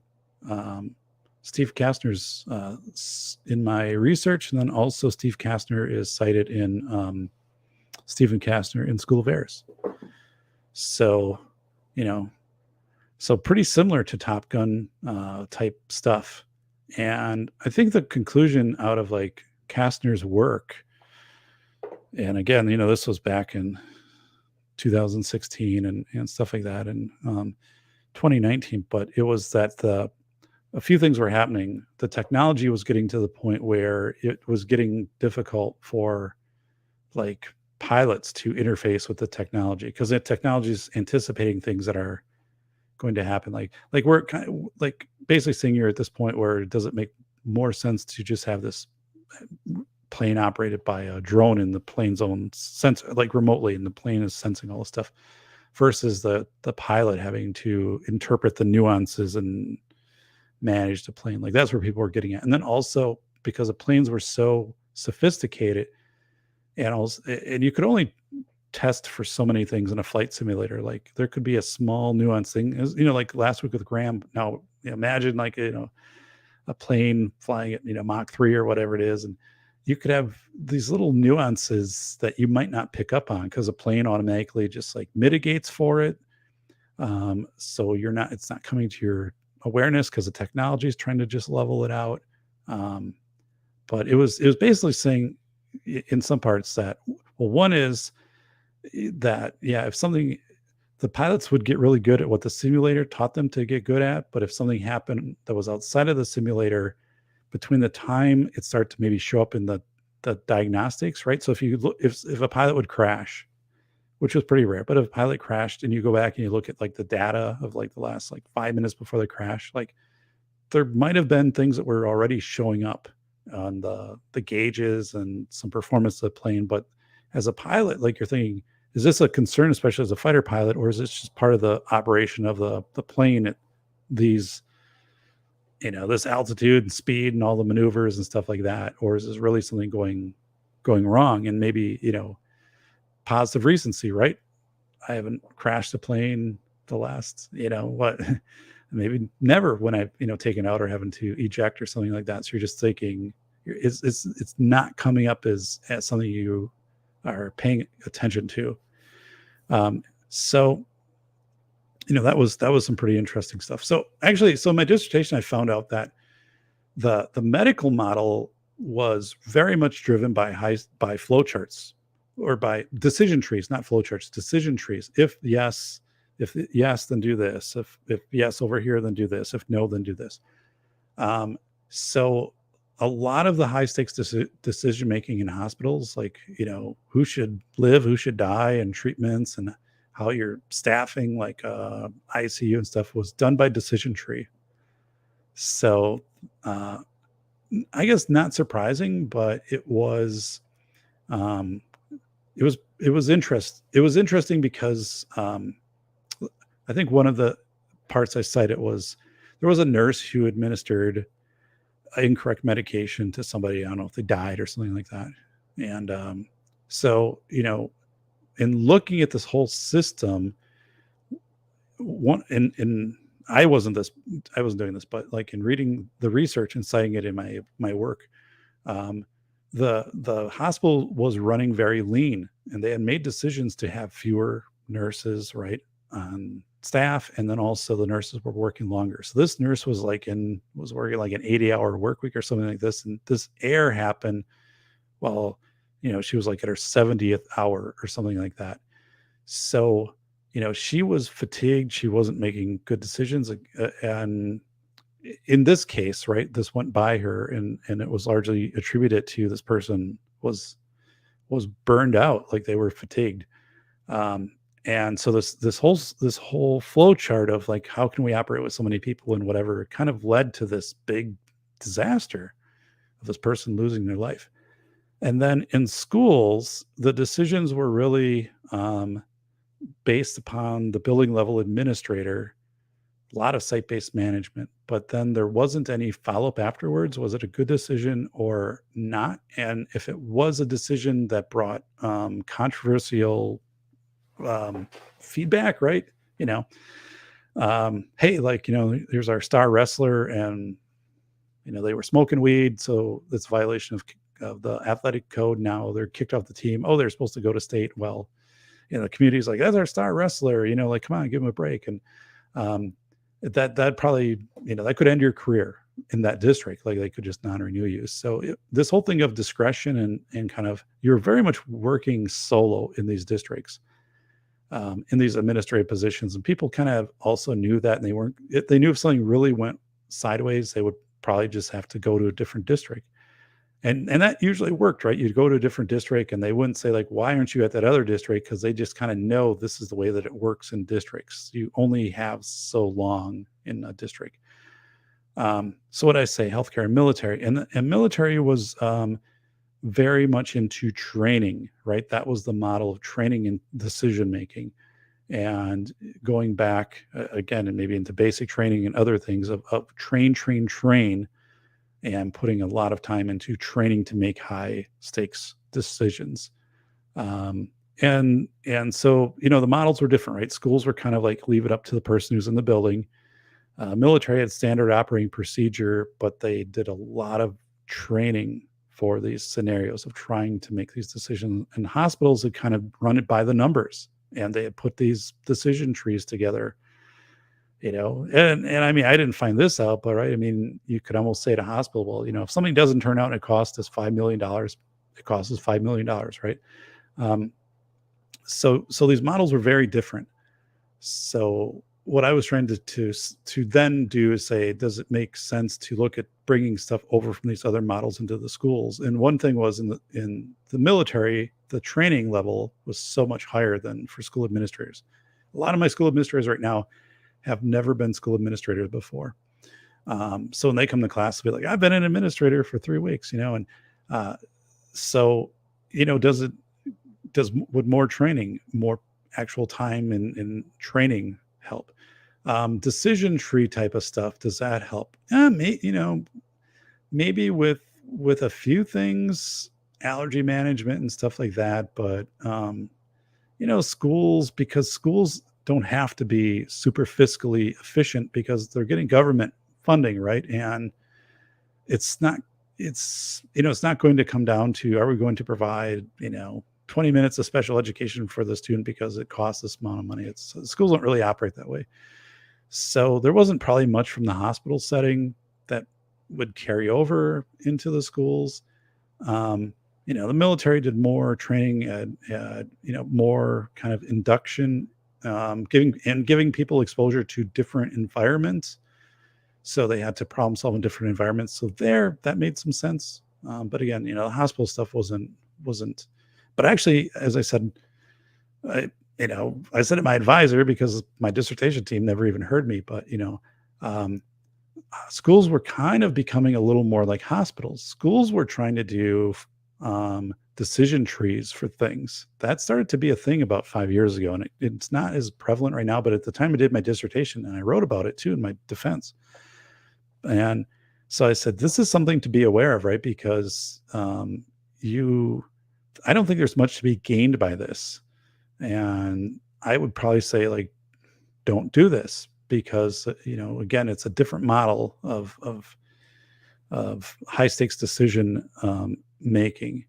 And, in hospital, it's life and death. Maybe there are some things that you go through that strictly, if it's in an ER and it's fast moving, and if it's this, then do this, this is proven out. And yes, that'll save a life. In schools, that's rarely the case. But I think in school shootings, for example, or intruder things, people have introduced more of these decision tree type things. And I don't think it works because, you're having people who you're not practicing these things enough, right? And the flow charts kind of have like these steps and things like that. And it's usually never as linear. Right. So, I mean, if you're at a hospital and there's, something manifesting, your blood pressure drops to whatever, and your heart rate, whatever. I mean, there's certain, okay, this is this, then this is what we're going to do. So the context, those are interesting, but I think schools are trying to adapt that. And I don't think it was working. And then the real thing with schools, right, is if you're going to become an administrator, like maybe it's an administrator boot camp, kind of like military type stuff, but then who's going to commit to funding that? It'll probably have to be the state, right, who would come in and say, if you're going to become an administrator, you will have 6 months where all you're going to do is administrator training. And honestly, if you did that, you probably would retain these people, and your numbers, your staff in school would be higher. You'd have less turnover. I mean, you probably would solve issues by doing this because administrators turn over every 2 years and staff turnover every 2-3 years now. But who's going to fund that, right? So there's some realism in that. But I mean, those are all interesting things to look at. So let me go over here to the chat. So CNT saying to me, have you ever thought of having John Lott on your show? I don't know who John Lott is. But I'm interested, right? But I don't know who he is. That would be an awesome show about the information propaganda surrounding guns. So, all right. If like an access, is this just someone I'd be able to easily access and make a contact with? But yeah, no, I haven't. But of course, I'm interested. Bolo, trust your gut. Listen to your inner voice is probably right. You're right. And actually, research. One of the things I don't know if it was in my studies. I think it was in my research for decision making. Yeah, it was my decision making with the military, because Kastner had worked with David Klein, I think.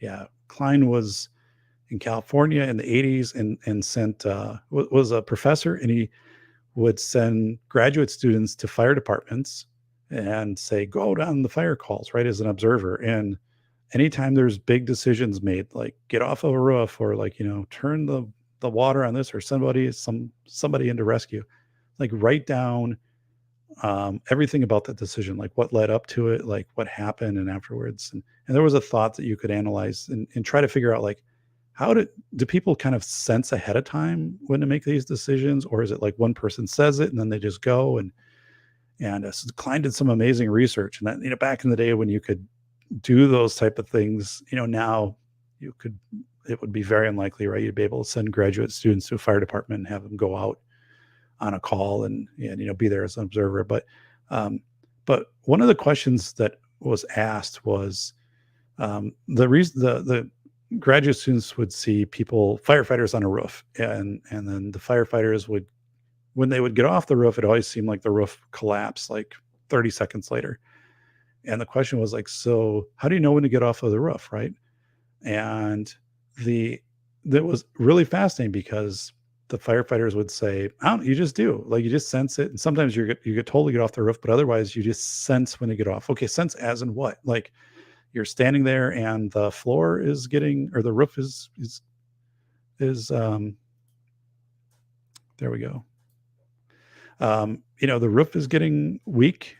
Is that what's going on? And you can kind of feel, no, not sometimes, yeah, but not necessarily. Is it like is it heat that's coming through? Is it like what something that you're doing? Are you, could stick a poker through the roof? I mean, all these things. And they would be, so they were trying to say, like, what are words or what are feelings or things, trying to associate, try to qualitatively come up with this. And ultimately they came up with, you just kind of sense it, right? And all these things are feeding into that.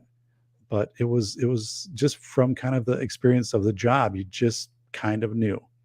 And a lot of things we do probably in life are just kind of like that, as Bolo said, trust your gut.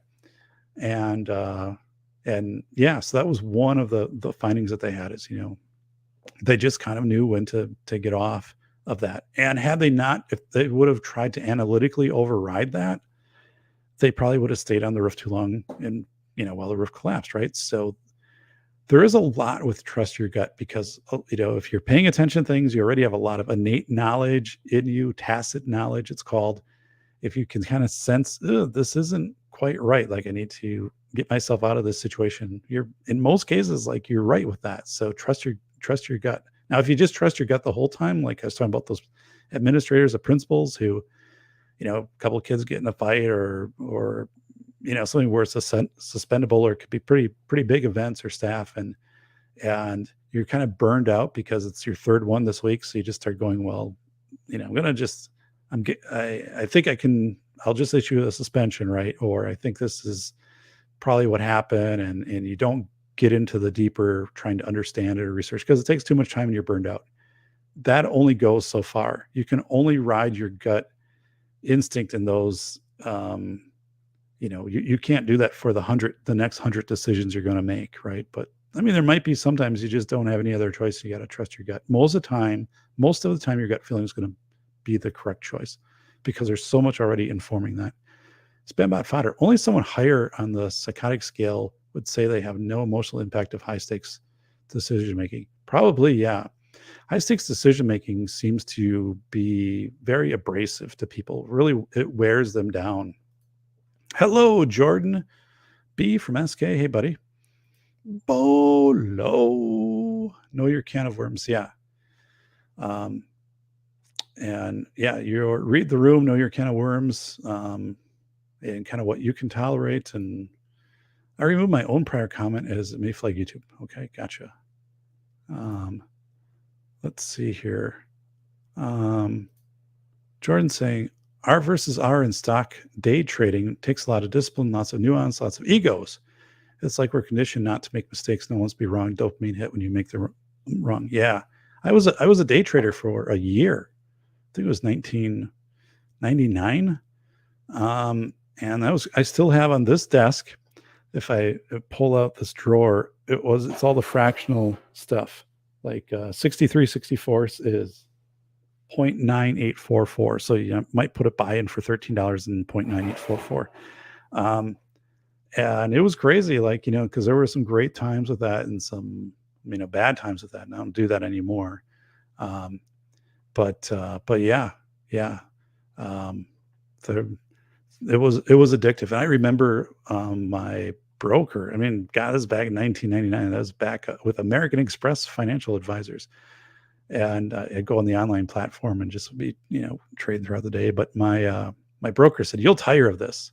Like everybody does. Everybody burns out on day trading. And I was like, oh God, no, like I love this. I was young and but then, yeah, after a while, it did burn me out. And I was nowhere near the depth of what it would take to really be successful at that. So thankfully I got out before, there was any big damage done. But yeah, that was some interesting stuff. Even like now, retirement accounts, which are just kind of static, but day like today, the market's up. Oh, there's dopamine, you feel good, like, because your investments have gone up a little bit. And like last week, they go down a lot bit. So, but yeah. So Level 2 decisions, as Bolo taught me, warrior's way. Move along, move along. Yeah. I shared this in my class and people thought it was the greatest thing. And it's just from Marshall McLuhan's book, um, The Medium is the Magic. But I said, there's a reason when you're driving, the windshield is huge and the rearview mirror is small, right? And again, everyone's like, "Oh God, I never heard that before," which I didn't either until I read the book. But and I said, but it's big, right? You can get forensically locked into so many things that you're trying to figure out why they happen, and it's like because you think if you really understand it, it'll help you. And there are certain things, right, that you should study, but for a lot of the decisions and a lot of things that go on, it went on, right, and you move forward. Because if you totally get focused in a rearview mirror, you're going to miss the things that are heading towards you. So um, that was something too. I think this might have been the first class, I don't know, in a long while, or if ever, I seem to sense a lot. They were looking back at how their district or personally they handled being an administrator or educator during the pandemic, and a lot of them were pretty critical of saying, "Oh, like we should have done this, or we learned this, but we learned it like 3 weeks in to do like the Wi-Fi hotspots." I'm like, well, but like who's perfect during their first pandemic? I'm like, you did the best you could do. Nobody's perfect in real time. And what does it pay now to look backwards, right? I mean, yes, if this happens again, right? There are certain things you would certainly do right off the bat, Wi-Fi hotspots and making probably building most of your instructions so it could toggle to online and stuff like that. But no one is going to sit there and say what you did was wrong. You did what you did in your situation and context and everything around you, right? And what a reasonable person would do. And you learn from it. And week 3 was different than week 1. But yeah, I did feel like a lot of people were kind of like trying to either justify what they did or kind of, just being critical and down of being like, I should have been better or institutions should have been better. I'm like, well, let me tell you the real story. What should have been better is your county health departments. They should have been a hell of a lot better than what they were informing you. And you probably don't know that, right? Because no one ever told you. Your organizations and the county's not going to tell you, but it was their job. It was their job to, guide you on, for your mask guidance, right? And to maybe provide to come in and do some environmental um, uh, work at your school of checking things or evaluating things. Like that was all written out ahead of time. That's how that's supposed to play out. They got overwhelmed. They shut down and put it all on you. And your state organizations were kind of like, adios. So, I'm like, you got put into a bad spot. And a lot of you, right, just made, the decisions based upon the information you had. And then you did simulated annealing, which was a new term, right, for them. And I put that up on the board. And I'm like, and a week later, you're like, well, we'll do this. We'll improve it. And a week later, we'll improve it. I'm like, that's all anybody can ask of anybody. Like I just, you've got to, and people got it then, right? Most people did. Like a couple of people just kind of still hung into their, I'm going to be critical of myself forever type approach on this, which I hope they're not. I hope they kind of snap out of it, but you can't be that way. You just can't, and can continue to look forward when you're looking at that rearview mirror. My best move, this is Bolo, ever was to unplug my keyboard out of position to give it to my friend who just smashed his keyboard still in position. Whoa.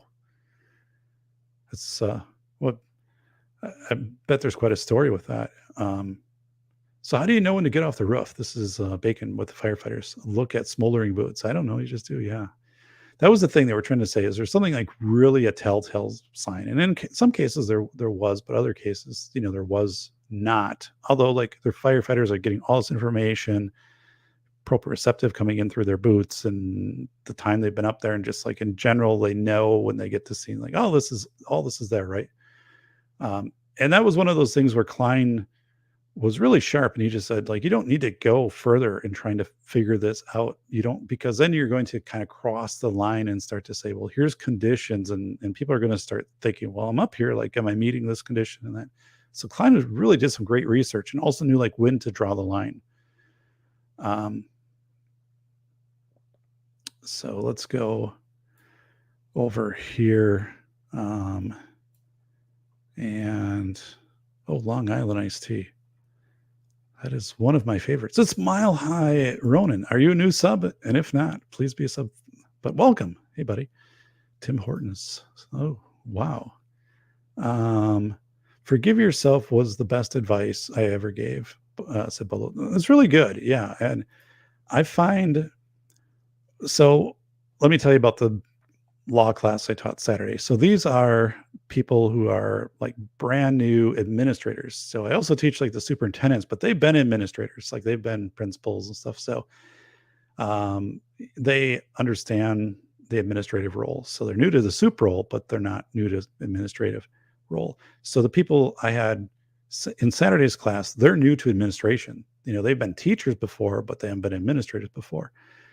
And one of the and so right away, we get in and there is this kind of positionality, right? Because then the dean announces me and he's like, Dave's presented around the country. And he's like an expert in these areas. He's got a doctor. He's been on PBS. He's been teaching with us. So I'm like, I've taught 100 classes here, and so that's one of those things where Graham was saying as a flight instructor, right? There's this primacy, like people really look up to you when you're at the front of the class, right? And you bring this, which is good. It's nothing where you're cocky or but I dress like I do now, very professional, and come in and but then I also tell people this is going to be a very cognitively demanding class, but you're up for the challenge. Like it's not going to be cognitively demeaning, but it's going to be cognitively demanding. And I will tell you things, we'll cover things you've never covered anywhere else. Like we'll break down like all this budget stuff, all these regulations. I'll tell you about declarative relief, injunctive relief. We'll talk about a lawsuit here in Wisconsin last year. And one person that was in class actually was named in previous class, right? But we're going to go through this stuff and budget things, and we'll do a budget activity. And I said, you'll probably be terrified when we do this. Like, and some of you guys were in here, right? I cut the strips of paper and is it categorical aid? Does it flow through and stuff? But I'll tell you, I said, at no point though, like we're all learning, right? And if you're not sure, you say, I don't know, or whatever, then we'll just step through it. And I said, but let me tell you, I was where you were at when I was at this part of my career. And I can tell you the names of the two professors, Barb Natelli and Lanny Tabaldo, who helped me to learn school budgeting and special education budgeting, and just how awesome these people were. And I never felt like I was doing anything wrong, although like I was trying to figure this stuff out. And they just said, here's kind of the big things and the rest falls in place. Like, and they were the ones saying, these systems already exist. Like every school has its Fund 27 budget for the last, 50 years. Like that will be there. So like, here's how to read it and understand it. And here's, when other people are when you propose like a new position, realize you're only going to get 26% back from the state, and the district will pick the rest up. So it's going to be you're going to make a really compelling argument to the school board, because they're going to have to increase their overall spending by 74% to get that person, because the state's only going to pick up 20. All these things I didn't know, right? But they were so good, and just I felt like I could do those things and not be bad, that I feel bad, feel criticized. And I had people just say, are you intimidated by the budget process? Are you intimidated by the legal stuff? And some people would raise their hands and say, yeah, like I'm really afraid of the budget thing, right? Because how do you learn all of this? And I'm like, it's a good thing. Like and then when you reflect your own stuff, right? Oh, we just lost the other cam here. So that means this guy's got to go on the life support over here. Just a second.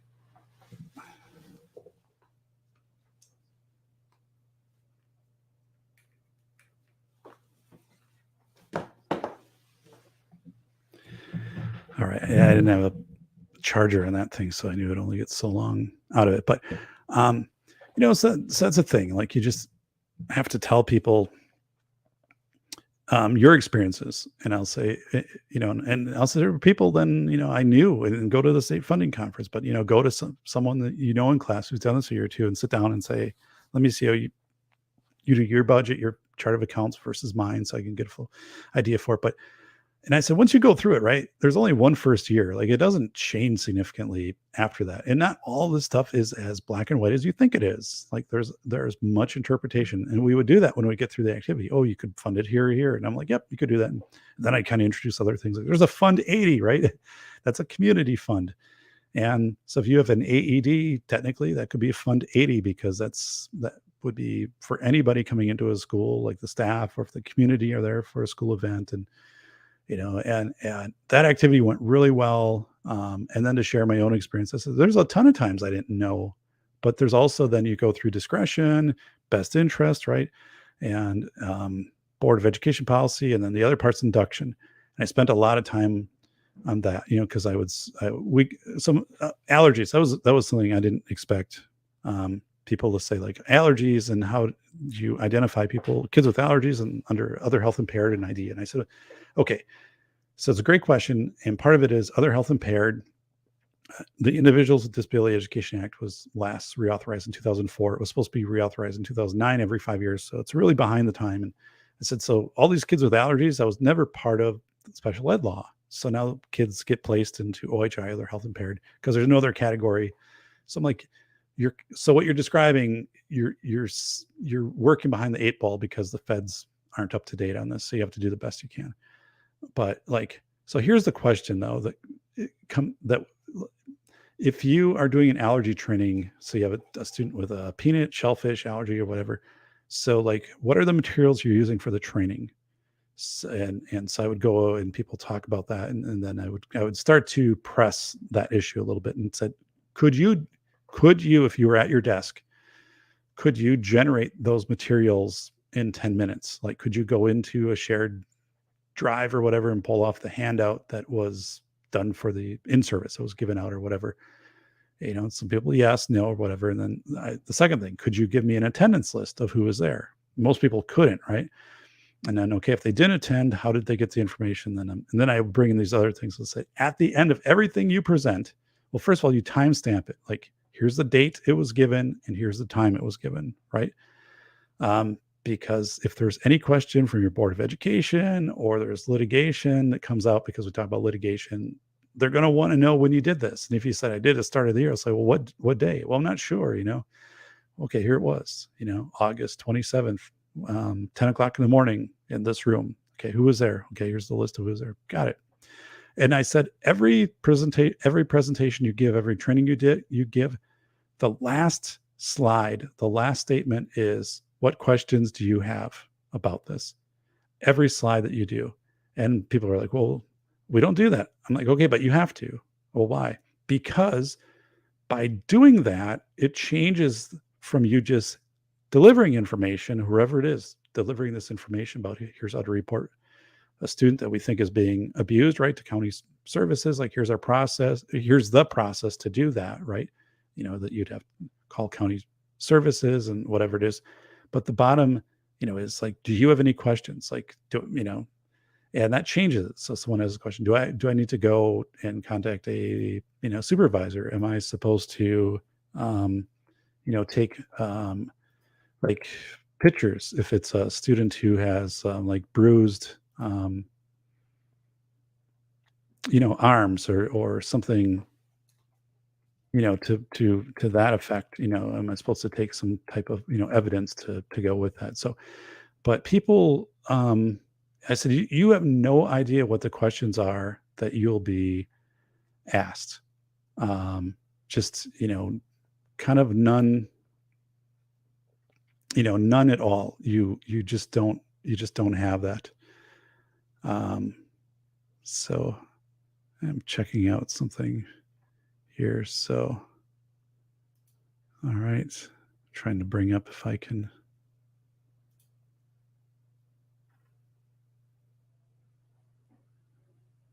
All right. Nope, doesn't look. Okay. I thought I could bring up training that I had done on that, but I can't. So that changes things because, right, if it's I said, if there's a lawyer, right, who's asking, or a Board of Education or something, you always point to the bottom of saying, we an opportunity while this training had just happened, right, to say, what are your questions, and to clarify those in the moment. Or like if for some reason someone's not there, if you have any questions, like contact and put somebody's email down or something like that. But usually it's just you're just fine if you put questions. Now that's a little trick, like not trick, but it's a part of the technique of professional development. No one ever taught me until kind of late in my career. And then I also saw it as an expert witness, right? And that's where I could come back and say, well, I see this, right? So if you do these things, it will help you, substantially. And then people kind of, also they don't know, like Board of Education policy. Like I'm pretty intimidated by having to like put together policy. I'm like, yeah, so would I. And like you will almost never have to do that, right? Policies exist. You'll have to review and update policies. But let's say it's an allergy policy, and that might be something new, although like most districts have now. But I introduced allergy policies in 2 districts. So I looked at policies that existed in other districts and then kind of largely copied those as templates. And then I met with parents. I held community forums for people to come in. Because, what if you're a community member and you come in to watch the basketball game? Does it mean you have to wash your hands before you go into the gym because maybe you ate a peanut butter sandwich beforehand? I mean, and not a lot of people attended these, maybe 5, people attended, but you at least had it out there. And people could ask questions then of, what does this mean? And those are never to set policy. Those are just to inform policy. And I also had to get that point across. But, and I said, there's organizations out there that if I were, as a director, I would be a member of these. I suggest you be a member of these. Like Neola does board policy and stuff, because you're not going to be able to manage all these board policies on your own and how the laws change and something like that. Like you need this organization to be doing that and then keep you apprised and say, hey, something changed in whatever, non-discrimination. So make sure your own board policy represents like this change. But so that's one of the things you can tell people. And the other thing is like, there are certain things that move very quickly, and there are certain things that you have ample time to inform yourself with. So one was, we had a student, or we had a case study, and it was called Peggy the Comfort Pig, but, based on a true situation where a student moves to the district and the parent says, hey, like my child has a comfort pig, and the previous district allowed my child to bring this small pig in, and it has lowered my child's anxiety and stuff like that. So you're like the receiving district, right? And you're like, whoa, like that's a comfort animal. That's not an ADA animal. And I'm not sure about this, but so like, what do you do? And some people would then in class go to their policy and it says, we don't allow comfort animals. So we tell them no. I said, okay, right. So, but they would take that right to the Department of Education, the state level, or to Office of Civil Rights. And the problem is you didn't consider whether you could do this or not. You just said the policy says no. So they would come back to you and say you have to consider it. You can still say no, but you have to consider it. You have to show that you meant to say, what benefit is this pig providing, like, to this child, right? And how can maybe something be substituted, or like what is the issue here? Is it because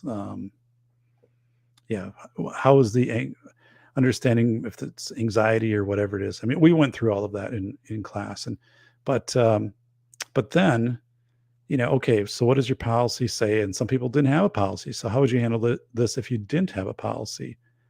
And, it's already in the child's IEP, which is a legal document. So could you, so there's decisions you're going to have to make, but also the child's not going to be here for a week. So it's not the child who wandered in the woods where you have to make a decision on using a drone or the search party. Like, this child won't be here for a week. So, you've got some time, right? You don't have to call the parent back that day and say, yes, we will allow the pig, or no, we can't have the pig here. And that's where too, some people are like trying to make those decisions like right then.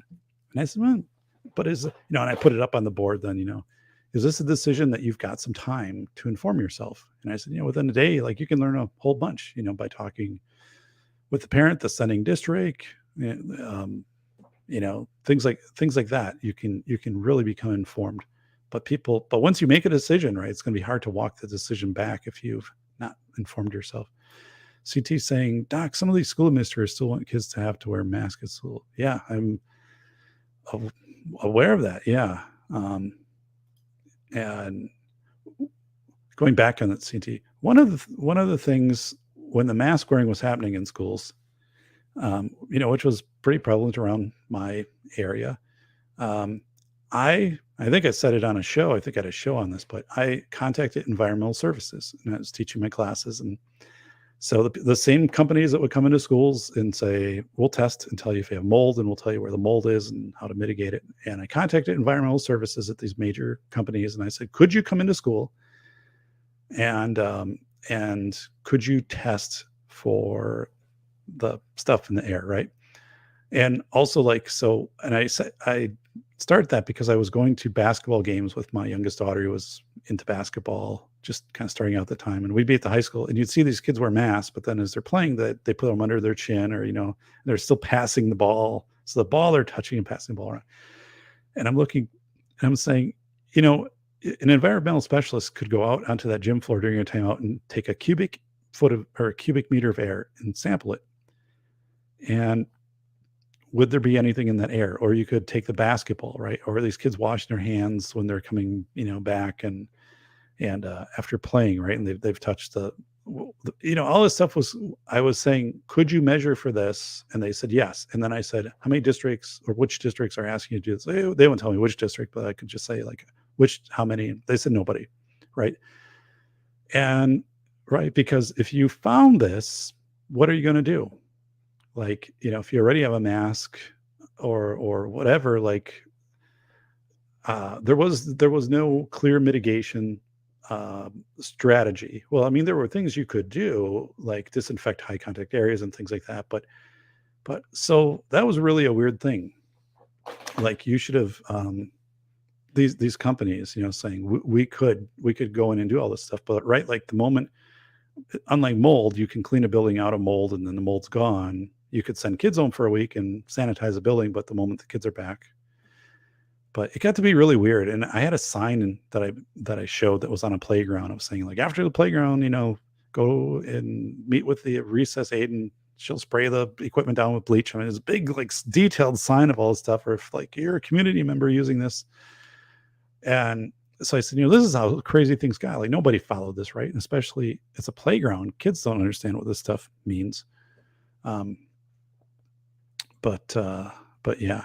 And the thing is, whatever decision you make, though, you have to show how you informed your decision. The CDC, we took CDC guidance or local health or National Institute of Health or whatever. So you have that, but some districts will just say, we're going to do this or do that. And then didn't have the rationale behind whatever decision they made. When you say position, are you talking a trade? Maybe I misunderstood. Position. Help me clarify that. I don't think I was talking a trade, but I don't know what I was talking about. So help clarify, bring me up to speed on that.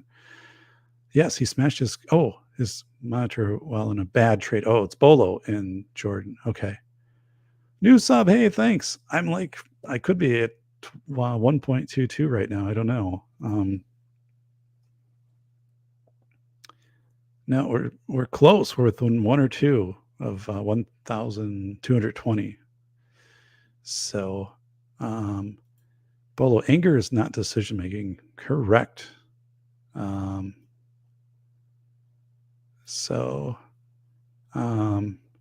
Bolo, yeah, boss move, giving him your keyboard to keep him in the game. That is boss. That's really cool, Bolo. I mean, that's all at thinking in the moment. And, again, I kind of go back to the start of the show. We're talking about dissertation. If I get a false start, I don't go through this dissertation defense correctly out of the gates.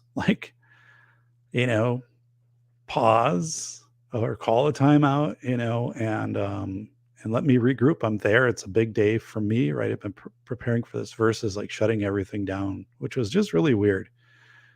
I mean, I think there's some people, if that happens, that'd probably be the end of it for them. They would just go. But I mean, I like I said, it's strange in looking back at it, and the fact again that my friend Gary was there, our priest, and observed the whole thing. And he's like, nope, you're not reading this wrong at all. Like, this was weird. I'm like, okay, so, um, but yeah, I mean, I, for someone to come back, to call a timeout, or my advisor meet with me and say, hey, like, you, you didn't, you're not coming in here correctly on the takeoff. Like, you're not on, you're trying to do some other things and so just do this, like, just start over.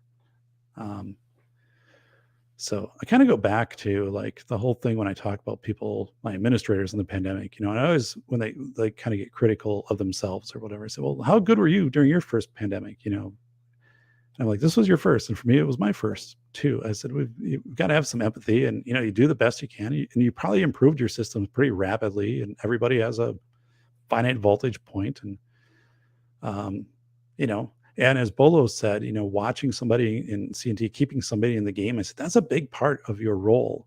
And that's a big part of my role as a professor, is that I need to have that primacy. Like, I need to really have my stuff organized and together and be confident, like, and to watch people then and get them back in the game. And I had a few administrators during the pandemic who are like, working almost 20 hours a day, right? Because they get a call at 10 o'clock at night. Oh, a student, just tested positive. And then, like, the whole classroom has to, like, stay home and stuff like that. It's real crazy stuff. And these people were just burning the candle at both ends, and they looked rough during class. And those are the people, you do an email follow-up, or in class, you do, some follow-up and say, just, take care of yourself. And there's a point where this will pass, and, like, you then will have the experience of this going forward. But, like, in the moment, like, you are, I can see things differently than you can, right? Because this isn't my life. I'm not an administrator in a district going through this, and I can tell you, you're doing a great job. I can also tell you, like, you guys are burning yourselves out, and you can't sustain this. So, here's some things I recommend that you do, and we're going to do some things a little differently in class. That's when I took the final exam, and I changed it for the first time ever. And because I sat down and I'm like, these are good people. They're burning out. The class is just kind of like an extra burden in a way, because, when they signed up for this, they didn't expect, there's a pandemic, so it would be hitting. And I said to them, I said, listen, like, I want to do something. I want to provide a different option for the final exam. I normally wouldn't do this, right? But what do you think about a phone call? We'll do a 20-minute phone call, not a Zoom. You don't have to get on video and all that stuff. A phone call. Well, I'll put up a Google Doc, a lot of times. If that doesn't work, call me, or let me know. We'll make a time. And I'm going to have a set of questions, and you don't have to send me anything ahead of time, but these all go back to what we covered in class. And it was the best thing I ever did.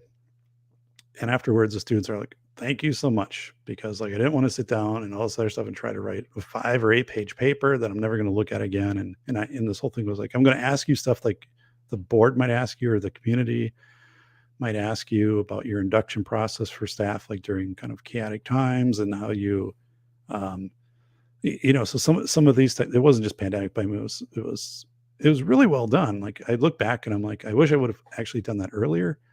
But I'm glad I did it when I did. And I still continue that option for the soups. They have to decide the first class collectively if they want that or not. Of course they all do, and it's not easy. It's not just saying, oh, I'm going to give you an easy way out. I said, it just kind of get your things coherent. And this is, if you're presenting to a board, this is about how much information they can take before it starts to go over their saturation level. Right. So yeah, but that was a big change. Just be real with people, and I said, if you want to break in snacks, or, whatever, kind of, you want to do. Now, granted, like, I have things that I need to teach you, like, we need to go through. So, and I would go with my students during case studies. So they break up into groups of 3. And so, like, the first case study, I'd go with group A, the second group, I'd go B. And I was just doing the case study with them. I wasn't leading the case study. I was doing the case study with them. And I did every assignment that I asked my students to do, I also do.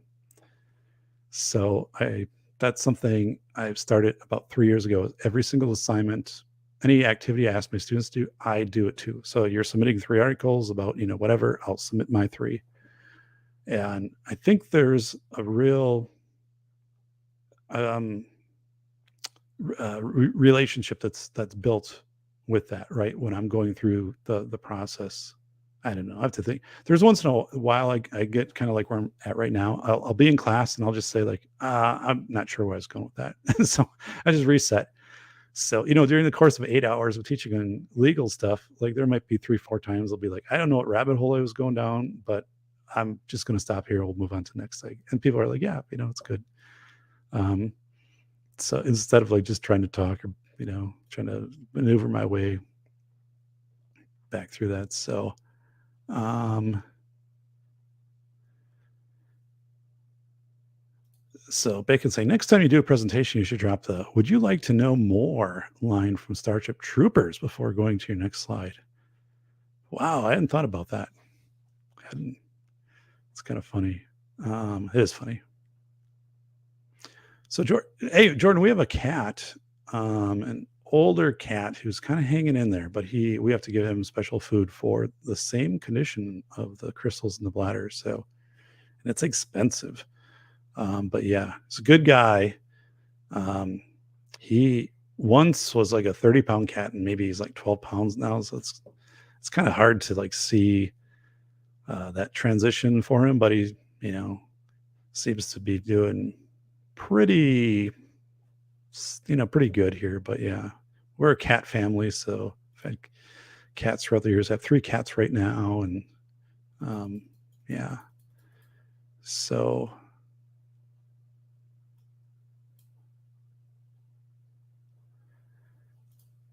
Jordan saying the biggest thing that got me during we'll say pandemic. I don't know if that, I don't know what kind of words like algorithms go through, but was the amount of sugar that was allowed to my kids at school. It's every week they had a sugar day. Hypocrisy. That's interesting. I'm sure like people just, I mean, it was one of those things of what are you going to enforce and what are you not going to enforce? And that would have gone by the wayside. So, but yeah, I mean, schools were supposed to not have that and not have that like handed out as rewards and stuff like that. And I remember my kids would come home and they'd be like, hey, we got like, Tootsie Rolls and suckers. I'm like, well, actually the state says you're not supposed to be doing that. So it's Flying Rich. Hey, buddy. I want to have Flying Rich on the show again to talk about Disaster 3D. Like I saw somebody took disaster3d.com after I talked about it. I still think that's, if I had like nothing else to do, like that'd be kind of an interesting site to curate of just like come up with research things or whatever people say, like, here's what you could 3D print for, self-care or for infrastructure or for, whatever. And I want to talk to Rich more about that because I think so one thing, so Rich is,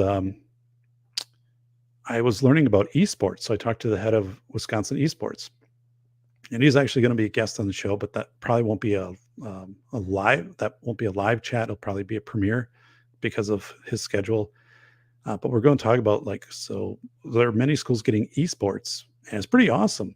But I said, what might you do if you have a student with a physical disability, like a mild tremor because of a mild cerebral palsy, child doesn't have any services they receive, but they have, or, something that, whatever, they lost 2 fingers in a farm accident. So like, what can you do for an adaptive controller?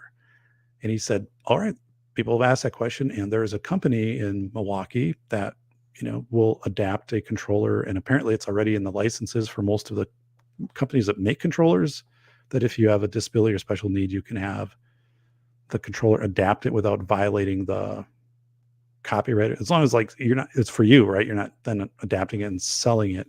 But as a company, this company can adapt it for somebody and make it for them. They just couldn't then mass market those. It has to all be individual. But then he said the other thing is like you can 3D print this, right? So if you have a school lab or parents or communities they can come in and kind of figure, they can make some trials, some different things, and 3D print different controller adapters or whatever, like, and that works well in the community. Like, it's worked really well in the 3D, in the gaming community. And I'm like, that is cool, because you could actually have your school then 3D lab, maybe work with again, that student who has, a couple missing fingers, and they do whatever on the thing to make it more accessible. So anyway, I thought that was really cool. Um, and those are the kinds of things I'd like to bring back into class, because everything kind of gets down this like really um, area where there isn't a lot of like sunlight in the content, and that's where I like to say, look at esports, like students with disabilities, and in your schools, there's a whole new opportunity for kids to participate, and you can adapt these things really, get creative in how you adapt them. So yeah, let's go here. Rich, it's Flying Rich. Um, Jordan saying, things changed since I was a kid. I don't remember that much sugar. I don't remember having parades and people throwing candy out the windows. Kids flock. Oh goodness. Yeah. My kids are old enough now where we don't really do the parade. We go to parades, but we don't like go to a parade and bring a bag for candy. But 5 years ago, when we'd go to the 4th of July parade, like, you take a Walmart bag for each of them, and they probably got 2 pounds of candy each. I mean, it was crazy, the amount of candy.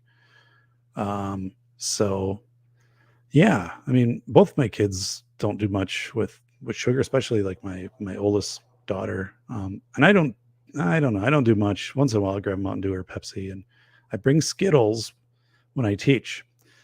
And that's really the only time I eat Skittles, is during kind of lunch and the afternoon break, just to keep glucose in. Um, and it is, I mean, when you're teaching, you're burning a lot of glucose in your brain, right? It's like Einstein was always eating sugary stuff, and he wasn't putting on, he was just burning it. Um, and it's for that reason. Now, if I wasn't doing that, I wouldn't be eating the Skittles. And when I was narrating my book, I brought those bite-sized candy bars, and this was, a few of their narrators told me this. They're like, your brain, because you're so focused like on the reading and cadence and stuff, that once you get 30, 40, 50 minutes into this, like, take a break and recharge with candy bar, and of course you do water and stuff, and it did work. Like, your brain is consuming that glucose, but in those are kind of very specific examples. So it's Flying Rich, yes. So C&T started a Rumble channel. Wow, nice, very nice. That is, let's see here, just checking the chat. It says, wait, Safety Doc, are you in Wisconsin? I am. I am within an hour of Madison. Let's just say that. It's not hard to find out where I live, right? Because, I've used my name since the start, and, things like that. But yes, yeah, I am in Wisconsin. Robotics Club. God, it's cool stuff. Cool stuff.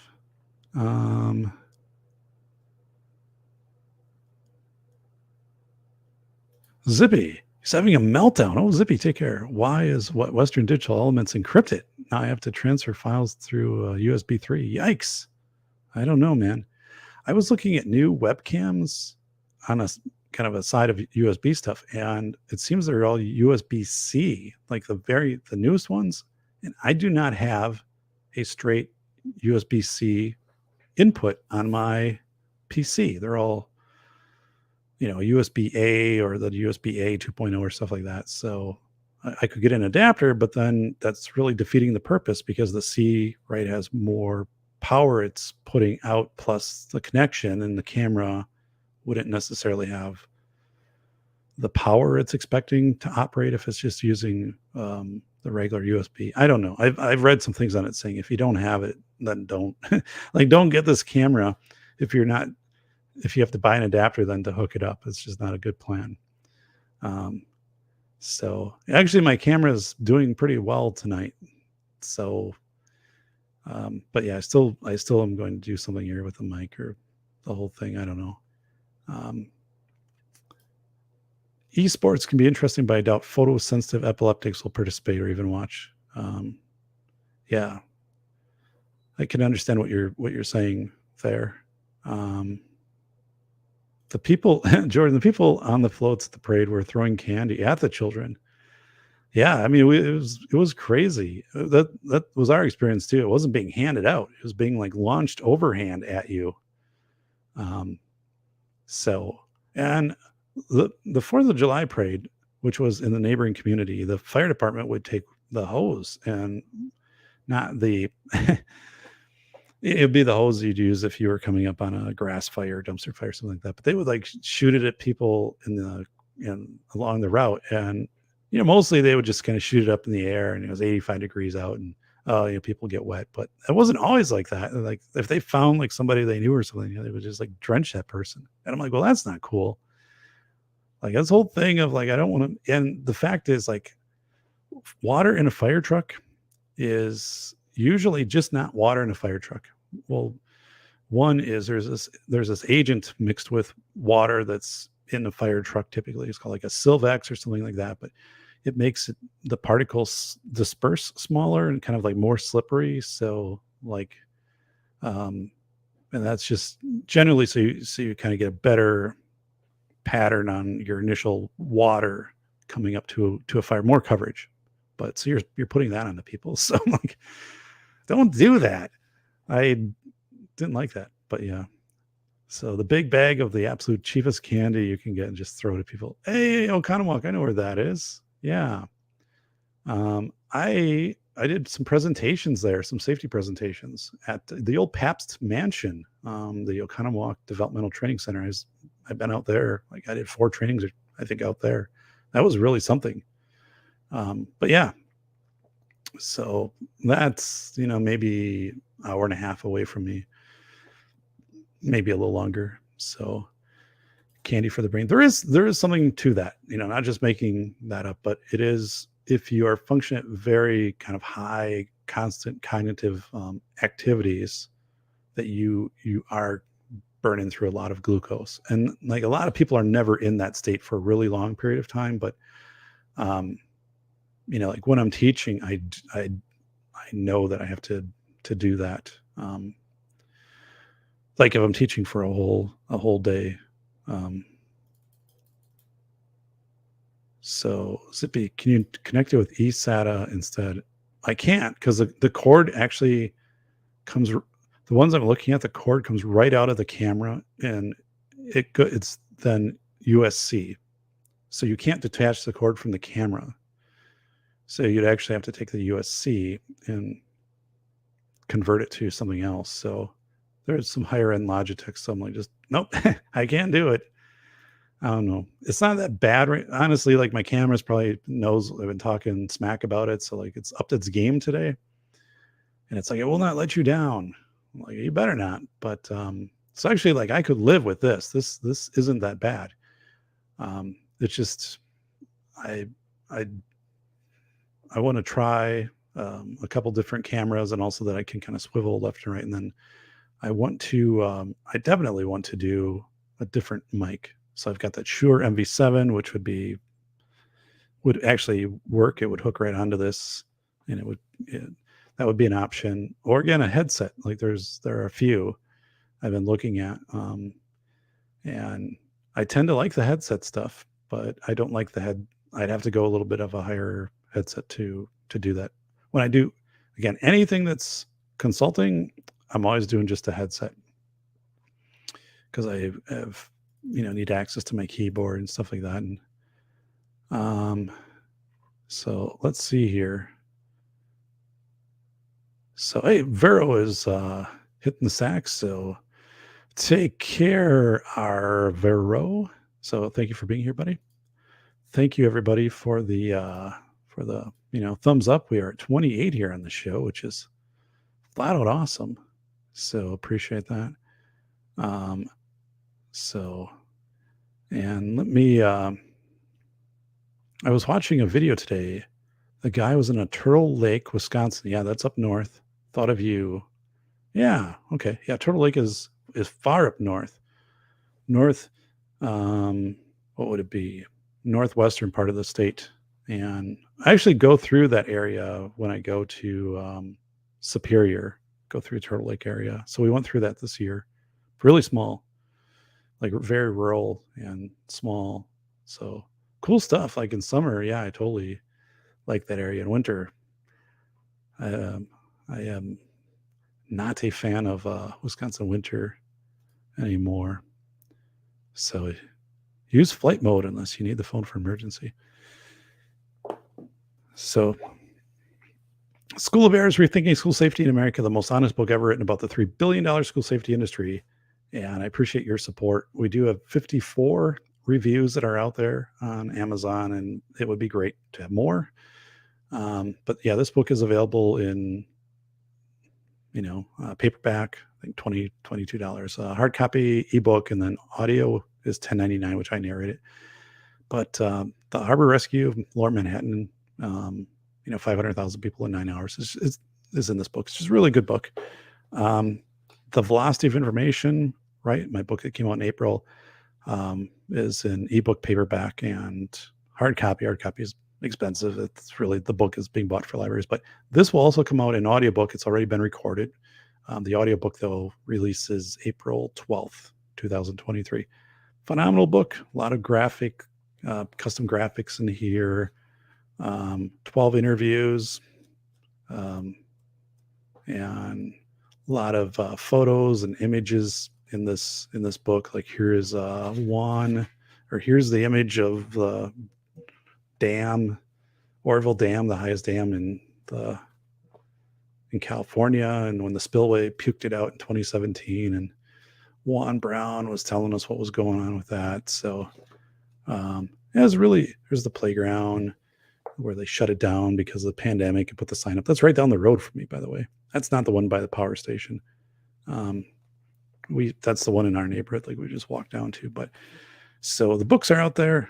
And then if anybody really, really wants to get into it, you can order from ProQuest my dissertation. Just type in my name, and it is how educational administrators prepare schools for high-stakes safety situations, a focus on elementary schools in rural and suburban contexts, which is actually really good. Like people do cite this in their research, which is always a fun thing.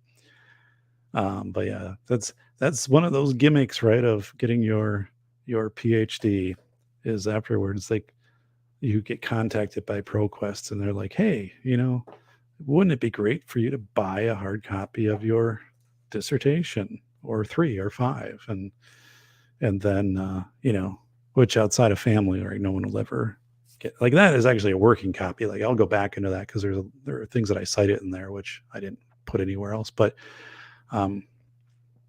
which is a crazy, crazy thing. You get hit up with a lot of stuff after that that they try to sell to you. But yeah, that's a weird thing that I paid for my dissertation stuff, right, and everything. But if I were to access it on my own, I wouldn't have access to it. I have to pay to get it outside of this. Like if I was trying to get an electronic version of ProQuest, I'd have to pay whatever, $20, or I don't even know what it is. So this whole thing of saying you're contributing to the knowledge base is not really accurate, right? It's got, I go back to that lost person app. I'm like, and I didn't know that until I started looking into it. Who would, government funds it, right? And then it's $9.95 if you're going to download it. Like, you got to be crazy. Like, right? This doesn't face validity. It doesn't make any sense. So yes, either if you have my books, if you don't have my books, because they're in a lot of libraries every day. More libraries around the world get the books, and this works. If you go to your library, if you send them an email or you visit your library, right, and you say, I want these books in our library, most libraries will buy them if they're, whoever lives there actually makes that recommendation. They'll buy them. They have budgets, and if they're community members do that. So yeah, consider that. Just go on there and boom, send an email. Hey, I live here and I see this isn't part of our library, so I want you to order it. And there's usually, like, on most libraries' website, but helps the book, helps the work. This article that I wrote about abeyance agreements, so which will be the feature in Phi Delta Kappan journal in November, and then that's the one coming that'll pair up with a legal note by Rachel Cox from Northwestern Pritzker Law School. That is big. Like, that's the best policy piece I've ever written, and I'll break it down once it comes out. But basically, like, schools are doing this practice of suspending students, but not really reporting the suspensions. Nothing earth-shattering there, right? But it was kind of prompted by some 2014 Department of Ed legislation. So, like, and everybody knows you shouldn't do it, but no one has called anybody out on this, and the feds just kind of ignore it, and the districts ignore it, and their attorneys tell them to continue the practice. So, like, few of us have gotten together with some poll in the area and have researched it, and so I've got the article, which is the feature, and it's like a 1 in 1,000 chance to be like a feature, to just craft something like that. That article took me probably 30-40 hours, and then Rachel and the people she's been working with for more than a year on that legal note, and now to come out and say this is garbage, like, you shouldn't be doing this. These kids aren't getting an education, and you're also destroying educational records, and you're forcing the waive due process. It's almost so, like, it's worse than almost like criminal law in a way. And we both of us came to that conclusion. Like, you could plead no contest to an offense, like in a criminal court, but with the way that schools do abeyance agreement, you always have to say I'm guilty, even if you weren't necessarily guilty or there were other circumstances, like if you were in a fight with somebody and now you're suspended, and you're like, but you can't, your side doesn't factor into that, right? There's not necessarily a due process of saying, yeah, but I was hit 12 times at least before I tried to defend myself. Well, you participated. There are many examples, but the article's very thorough, and then the legal note is extremely thorough. It's called an empirical legal note that Rachel did with her team. And I think that it'll have some big traction. And we're talking today, and I said that'll get a lot of national attention. And the lawyers won't be able to hide anymore once this is out there. So, and again, it's one of those things I kind of like to share with my students, because I'm like, this is really big. Like, this could be the biggest thing somebody does in their career, is to put together like a legal note. I mean, Rachel will do beyond that, but I mean, for her to do this, and this team is really, really big. Nobody's doing this, because there's going to be a lot of people who are going to be very upset that you are telling them, hey, now you've got to report stuff that you're keeping off the books. So, but again, I'm like, go for it. It's a garbage practice. It's a trash can practice. And I know a lot of lawyers who tell schools to do it. I know schools that have it in policy that their legal teams have put them in, and I'm like, just garbage, not part of educational law. And so, and now the article's out there is the feature in a primary journal, and then this other note. So this legal note, which I didn't know what a legal note was until I got into the expert witness stuff, but it's basically like something happens and is put into law, but then there's part of it that's kind of fuzzy, not addressed. A legal note can kind of try to clarify that. So anyway, yeah, let's look over here. Arvero, hey buddy. JLM. All right, hey everyone. JLM, if you're not subscribed, please subscribe and welcome. I almost drowned in Lake Superior when I was like 9. Oh my God, that's horrific. So Lake Superior, I went to UW Superior for one of my master's degrees and lived up there actually when I was like 30. It's crazy, but like I lived in a dorm for a summer, and which was actually pretty neat, because everybody was like my age, or we were all kind of picking up our degrees living in a dorm.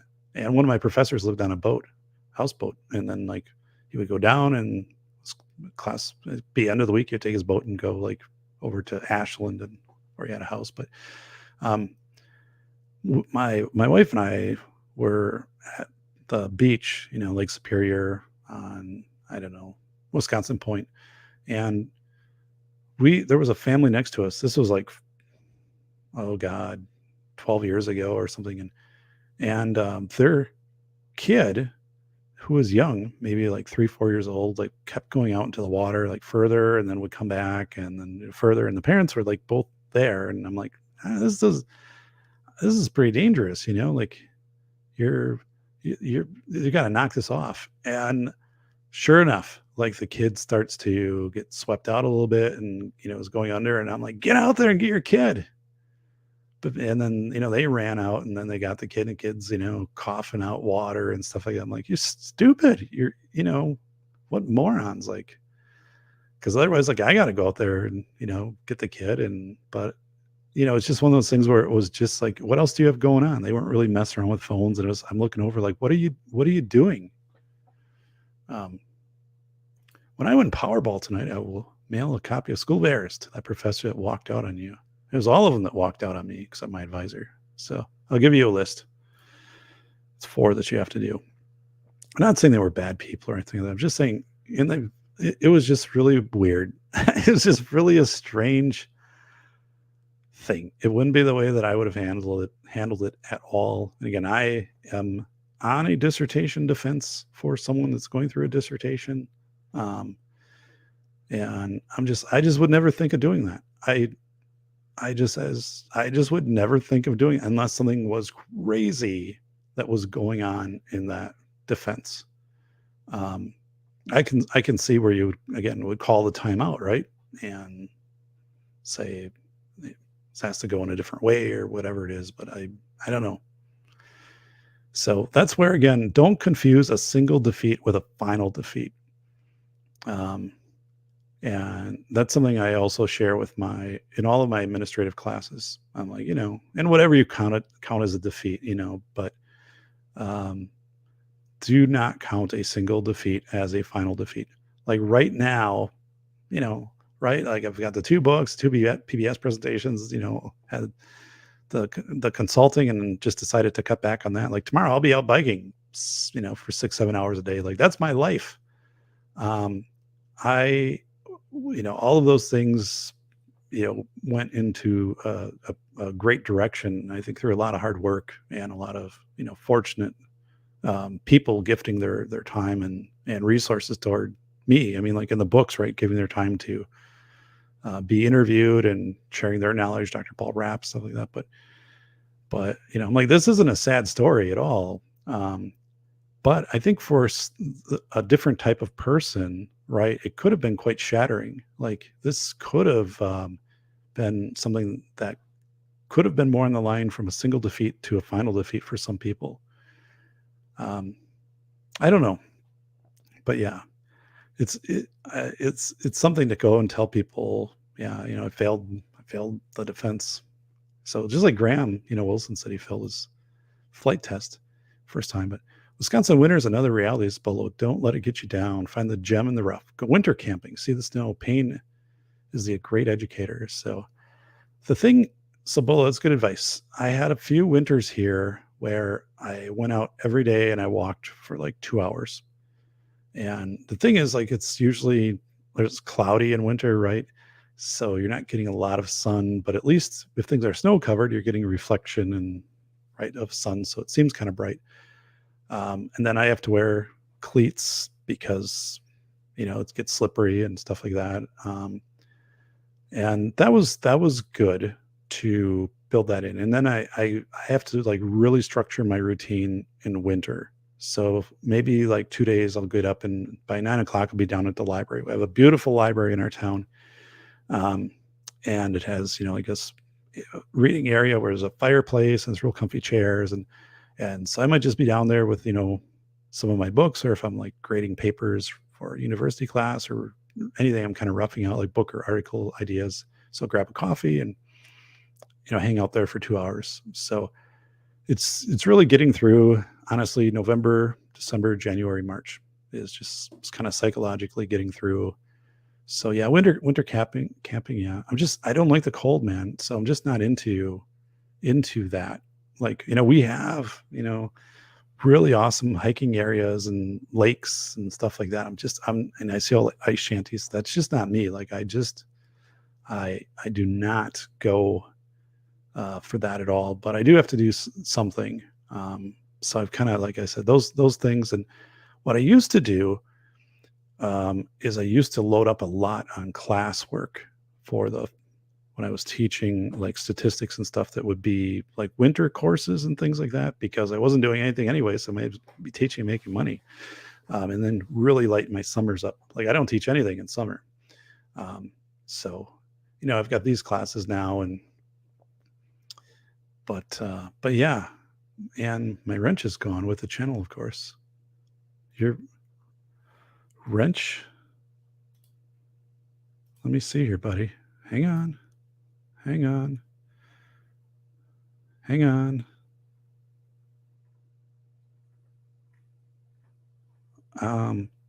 Here we go. There we go.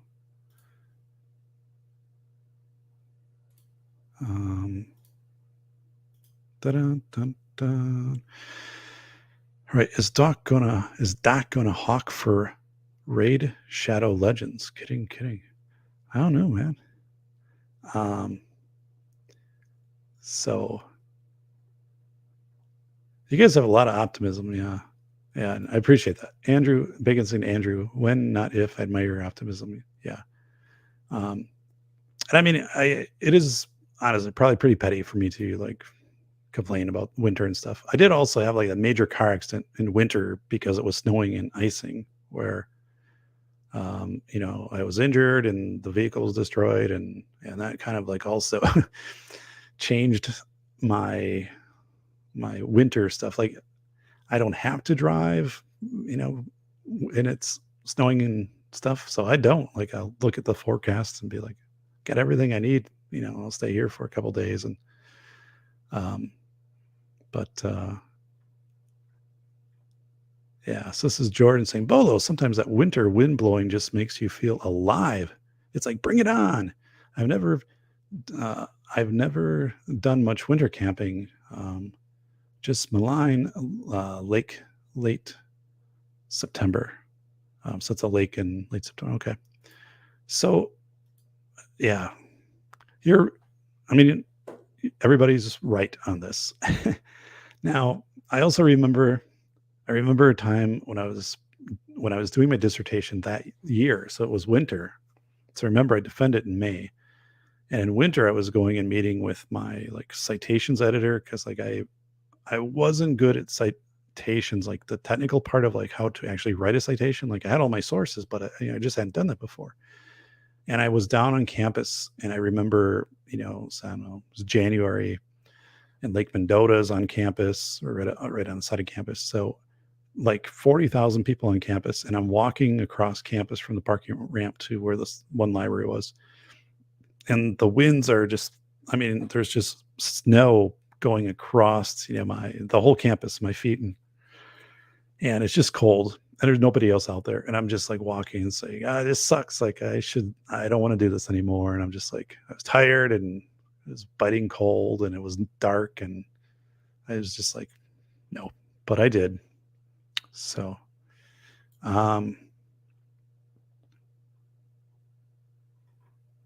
it's John Crump News. Look at that. It's John Crump News. I've been on John Crump News twice, but John Crump News, awesome. Very cool. Do we have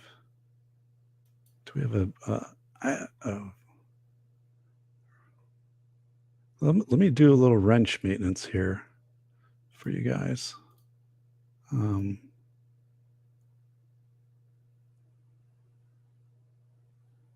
Who's got a wrench and who doesn't have a wrench? Jordan, you should have a wrench. All right. So that's that.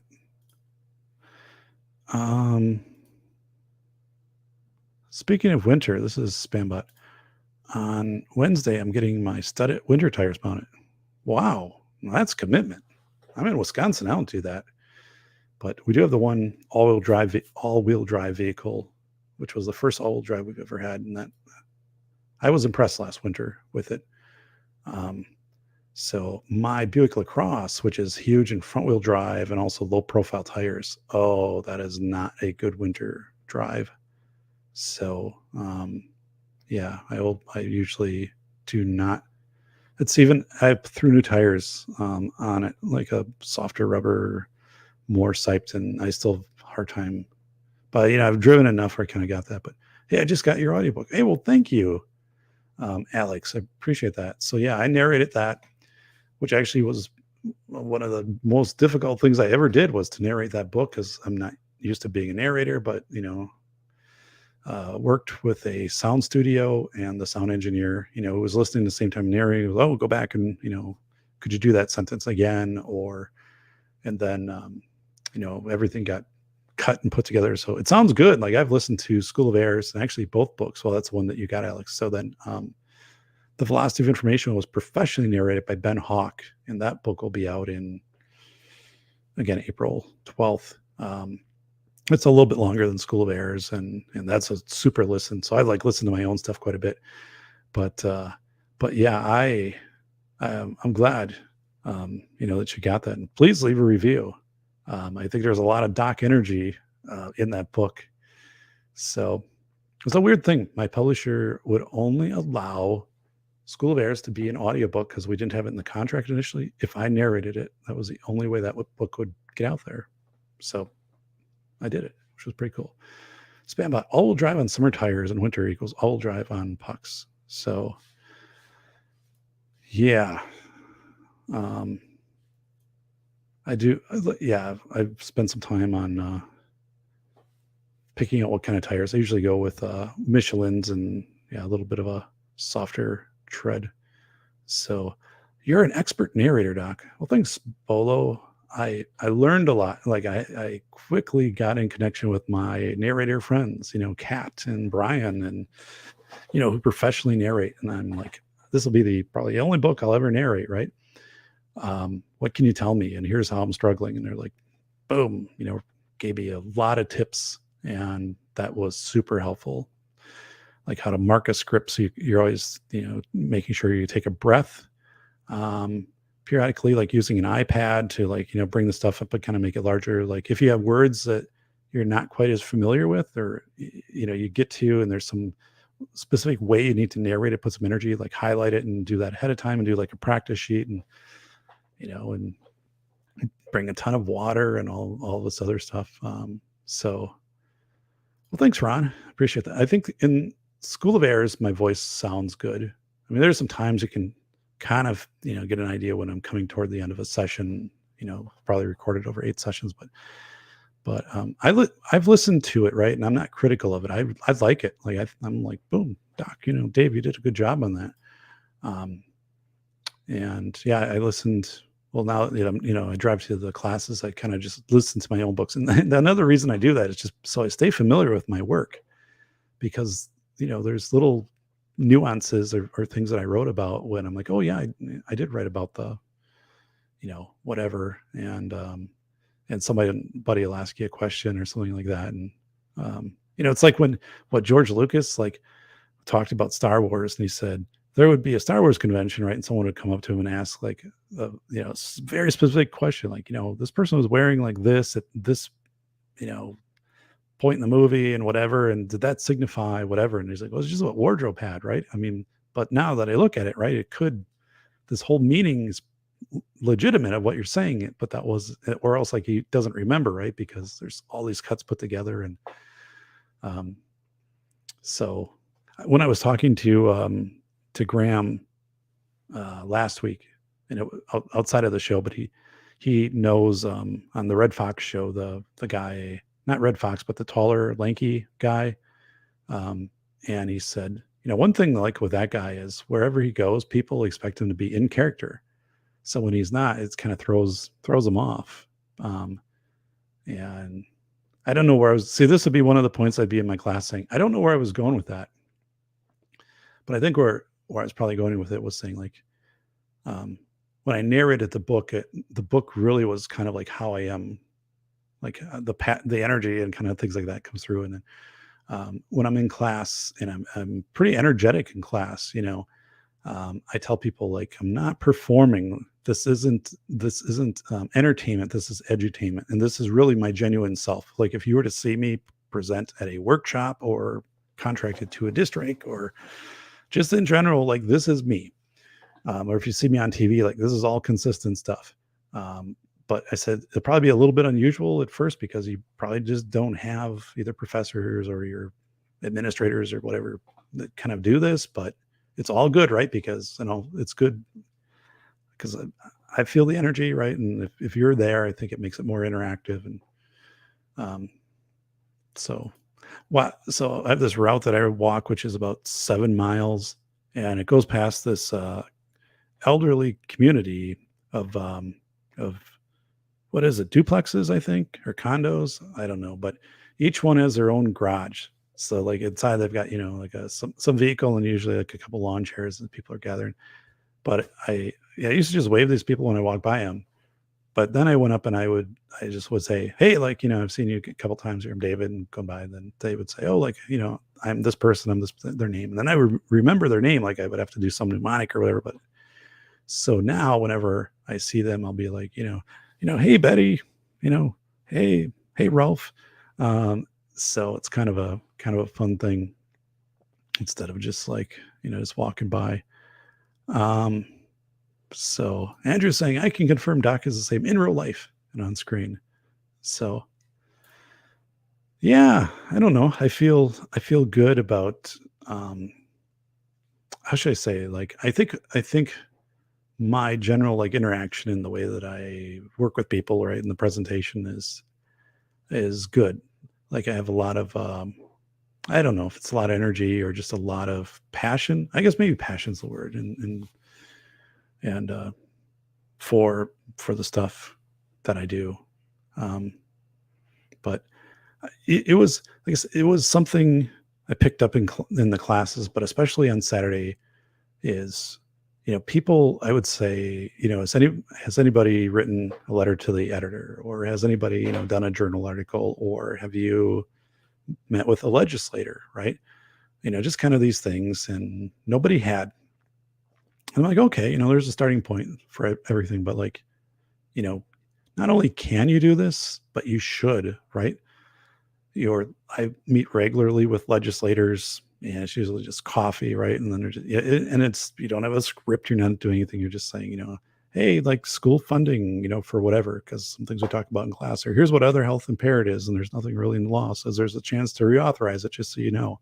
And then ask them what's going on. What are some things? Well, there's some traction with a bill to maybe like lock school doors or something. So you just kind of take it both ways, and then that's it. Like, somebody by a name and they know you. And then, letter to the editor, it's a starting point, but like a journal article is, 700 words, maybe a page, right? And that's a good point. So I'm going to actually come up with a list of magazines. It takes you a little while to probably get to the journal level, but where you could submit, and here's some different topics where you could kind of write in, I think maybe, get published, right? Because it could be the first time you've been published. And then, and where was I going with that? So like that type of thing, legislator. Oh, like, if you want to go bigger stage, right? I mean, you could try for a journal article, or you could try, I mean, let's be honest. I mean, you're not going to go on PBS unless you really have like a deep area of something that you're going to go. I mean, when I presented on PBS, that took 6 months to put both those presentations together. But I think this is Graham and I were talking about this, and he had a really good point though. He said it's primacy, right? It's, you might be the only person they have ever met who's also like done this. And actually in the program that I teach in, I know I'm the only person who's ever published. And I mean, who's published through a publishing house, right? The book's in every continent. It's on every continent. It's libraries all over the world. It's Squamish, British Columbia. It's in Ontario. It's, and, you might be the only person they know who's done that. Or, and I started to bring in this class articles from journals, and I'd be like, here's an article published in 2002, right? And I have them all in plastic, but I'm like, it's not abstract when you see somebody. I'm like, this could be you. And now that you are in a leadership role, you can influence, right? And have this bigger impact. So I think people they don't know anybody. Like, I never knew anybody, right, who did that or who made a movie. I made a film with David Obst, who you probably know from like All the President's Men. He was Revenge of the Nerds, and also a Pulitzer Prize winner for the LeMay Massacre. So like, and what I had another friend that was telling me the same thing of saying, you're not probably looking at yourself the way you should be looking at yourself of saying like, I've done this, right? And you can do this or like parts of this or other things, but like you can get to this level if you commit. I don't know, that sounds a little weird, but I mean, just of saying though, I don't think anybody in my class has ever thought about writing an article or about emailing or calling a legislator saying, could we meet to talk about school stuff? So just putting those ideas out there. And it is pretty wild because like people will bring in my books in class and they'll say, would you sign your, either one of the books? I'd be sure. But, that's why I always bring like my good pen, my Mont Blanc to class. I never tell people at the start though. I never say like, if you buy my book and bring it in, I'll sign it for you. I never do that. But there are people then who will, have it and say, would you sign? And I'd say, yeah. And I don't usually anymore, but I guess I could bring in the stamp. I used to bring the stamp in to class and just have it in my backpack so I could stamp it too with the special kind of insignia for the book. But yeah, I'm like, of course I would do that. And so, yeah, that was cool. So there's probably a podcast theme in that at some point of like, I think there's something I don't know if it's leadership, exactly what it would be, but it's somewhere in that of like, do that type of stuff. And it doesn't, again, take it out of the education realm, but like, who's somebody who, who like has, worked on their own car and, kind of rebuilt it, or somebody who's built their own house, or somebody who's, or does their own garden, right? Who has grown their own, their stuff. So like some of these are just people have these exemplar tendencies to them. So find people, like that, and then just kind of ask and just like, whoa, it's kind of a cool thing. But yeah, I never knew anybody who presented on PBS, and I've done it twice. And that will be a podcast sometime, because that to fully understand what goes into being a presenter on PBS, a live presentation, a national presentation, right? Twice. But there's a massive internal demand to do that, to do the research and to get ready and prepare. And like, you have to really have it down to like the minute. But there's this massive reward, right? And this interaction with people, and like, people want to see you succeed too. They're not coming there to see you fail. And then to have that kind of legacy, and people call you, that see it because it aired in Austin, Texas, a few days ago or something like that. And it still has an impact, right, on people.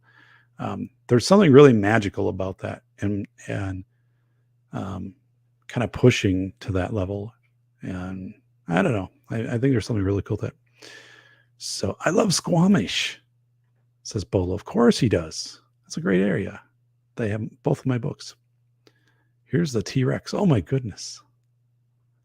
Oh my goodness.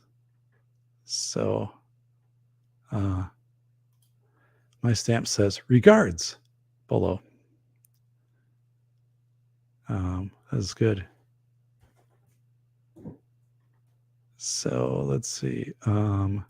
Zippy to Jordan, waiting on a couple things to come in Then I went to try and stream a Mobo replacing some USB header pins. Wow. That's good stuff. So let's take a look in the fantasy football world. What happened?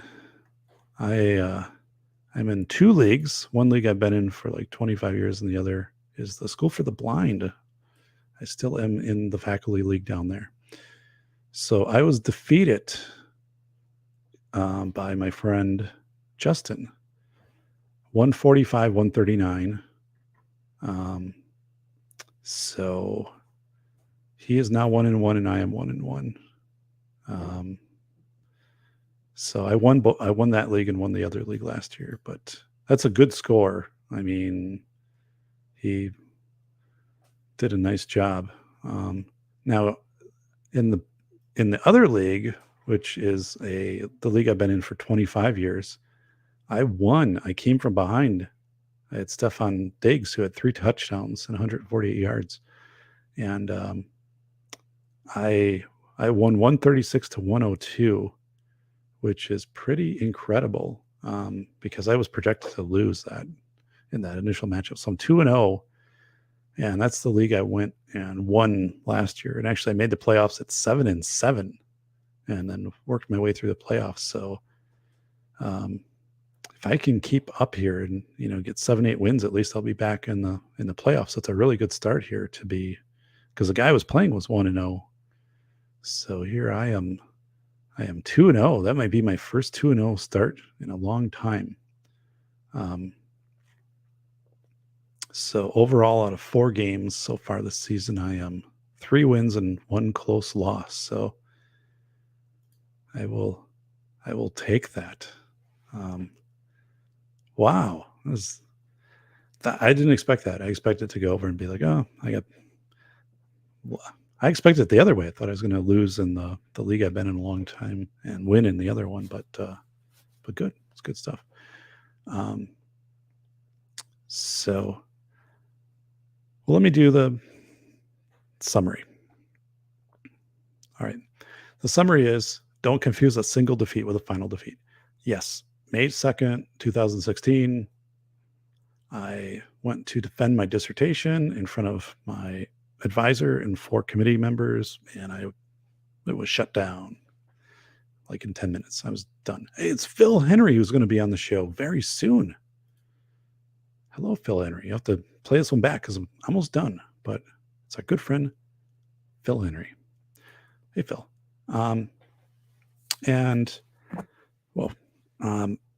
So I didn't get my PhD, or you don't get a warrant where they sign off. It's kind of weird that they call it a warrant. I mean, all this stuff like, what is a warrant? Well, you got to take it up and they issue your diploma then.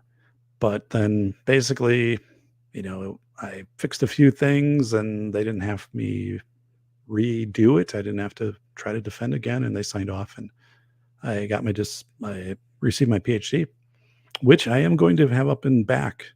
I'm waiting. Coop is making a logo, that Safety Doc logo you see up in the corner. He's doing that out of metal, and it'll be lit and stuff like that. And that's going to go. And once that comes in, then I think I'm going to do the frame, and then I'll break open my PhD, which has been sealed in a cardboard mailer. And I'll put that up in the back. And the PhD was completely worth it. I appreciate the university. I made a technical mistake on that. I learned from it.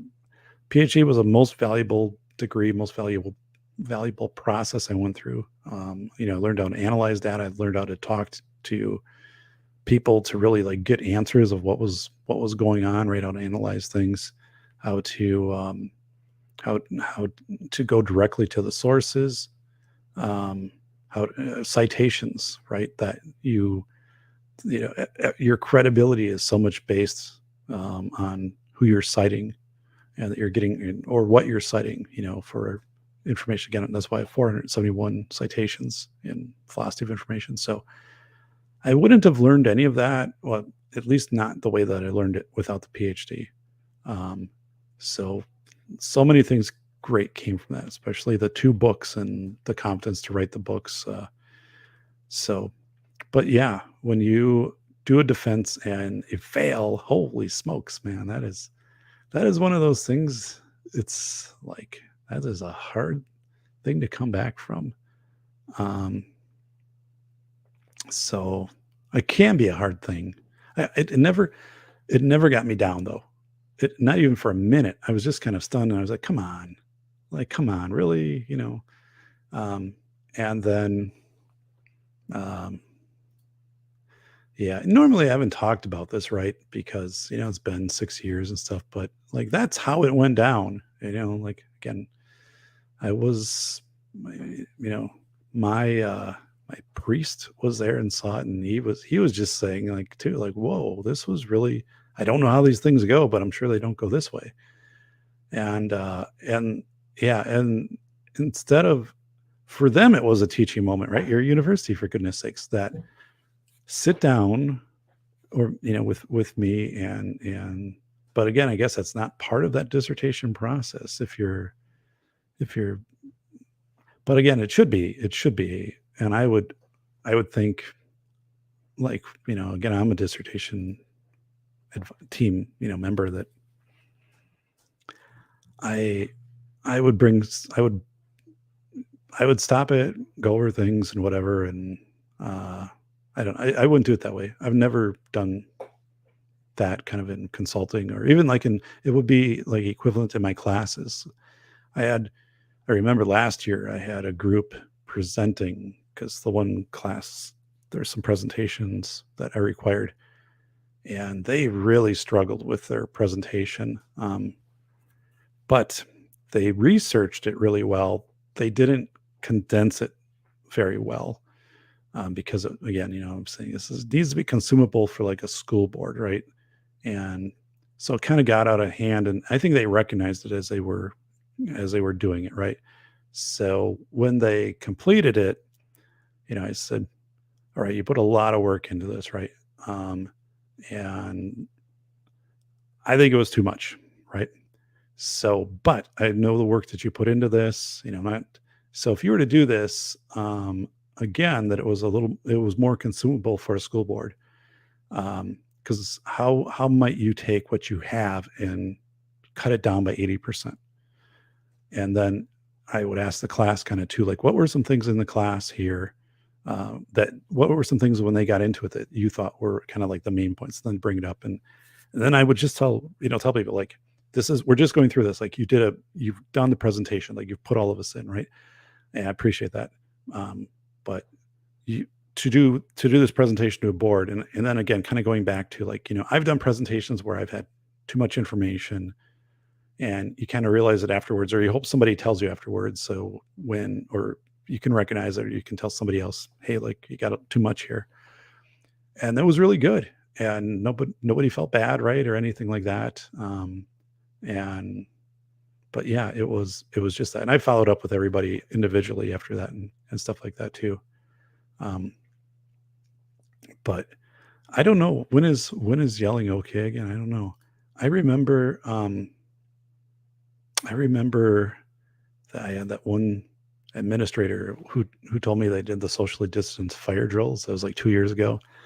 It was in class. Like, we are talking about what are you doing for safety in the time of the pandemic when kids are being toggled in and out of school, and then it was, at that moment, like, then he was kind of like, oh my god, like, that doesn't make a lot of sense, does it? Like, what we did, and other people are kind of like this. They didn't say anything when I said that doesn't make any sense at all, right? Um, I said, I understand why you did it, and I thank you so much for saying it. And, like, right, this is a very difficult thing because people are expecting you to. Maybe that was the only way that could have been done that time, because that's what people were telling you, and that's what administration and the county expected, and the parents or whatever. But right. Um, and then, we had some good talks after that, and then it was a good reflection. But it wasn't like me saying, I didn't say like, you're crazy, or like, your district is, doesn't know what they're doing, and this is. I would never do that. But at the same time, right, we're kind of analyzing it, and um, but yeah, that is. I don't know. I just I I had this, I had blogs all done, but I wanted to talk about that, dissertation defense for a while. Like I had that all written, and it just didn't seem kind of like the right time to get into it and stuff like that. So I just let it go, let it go, let it go. And then I was like, oh, I'm going to bring it up now. Episode 187, especially after, I had Graham on, and Graham was talking about the primacy effect of his students, right, at flight school, and how they emulate what he does in a good way. Um, and then I was just kind of going and thinking, I'll give people a backstory of here of just how much of a mashup it was when I did that dissertation process. And then also, there are some things of that I think that aren't good. I don't think there should be an expectation that the person doing the dissertation brings in food. And that's still to this day, right? That they do that. And it was expensive back then. Now it'd be even more expensive. I don't think that should ever happen. That shouldn't be at all part of this. Um, and oh, it's traditional. That's garbage. Like that, get rid of that. The other thing is, this whole, you know, ProQuest owns the rights to, or I guess you own the copyright, right? Like I own the copyright to my books, but I couldn't print them off and sell them. I mean, the publisher has to do that, but um, this whole thing under ProQuest, and that they make money off of other researchers and buying your book and stuff like that. I'm like, well, that's garbage too, right? It's a digital age. The stuff's out there. It should be not behind a paywall. I mean, you've paid for this through your institution. You should have a choice. So I'm like, there's somebody making money off of my work, right? And this whole thing, like, it has a lot of these types of little pieces in them. Where I'm like, that's not cool. So, and again, I guess my words to my dissertation defense committee, if I was to meet with them, and I don't think I'll see any of those people ever again, but if I was to meet with them, and by the way, I did send a copy of my first book signed to my advisor. He never emailed me or called me or anything. It was kind of a weird thing. I was like, well, interesting, but if I was to sit down with them, I would say, what was that all about? And also, if my advice to them as a twice published author and PBS and a professor of the year and things, and you can say you've been in your professor roles and research, but I've done this too. You don't do that. You absolutely do not just shut down a dissertation. That is not cool. And yeah, it's this whole thing is right. There's just such a weight of the institution, right? This positionality, right? You're walking into this massive, big, expensive building, and these people who hold everything over you at that point, and just be like, be cool.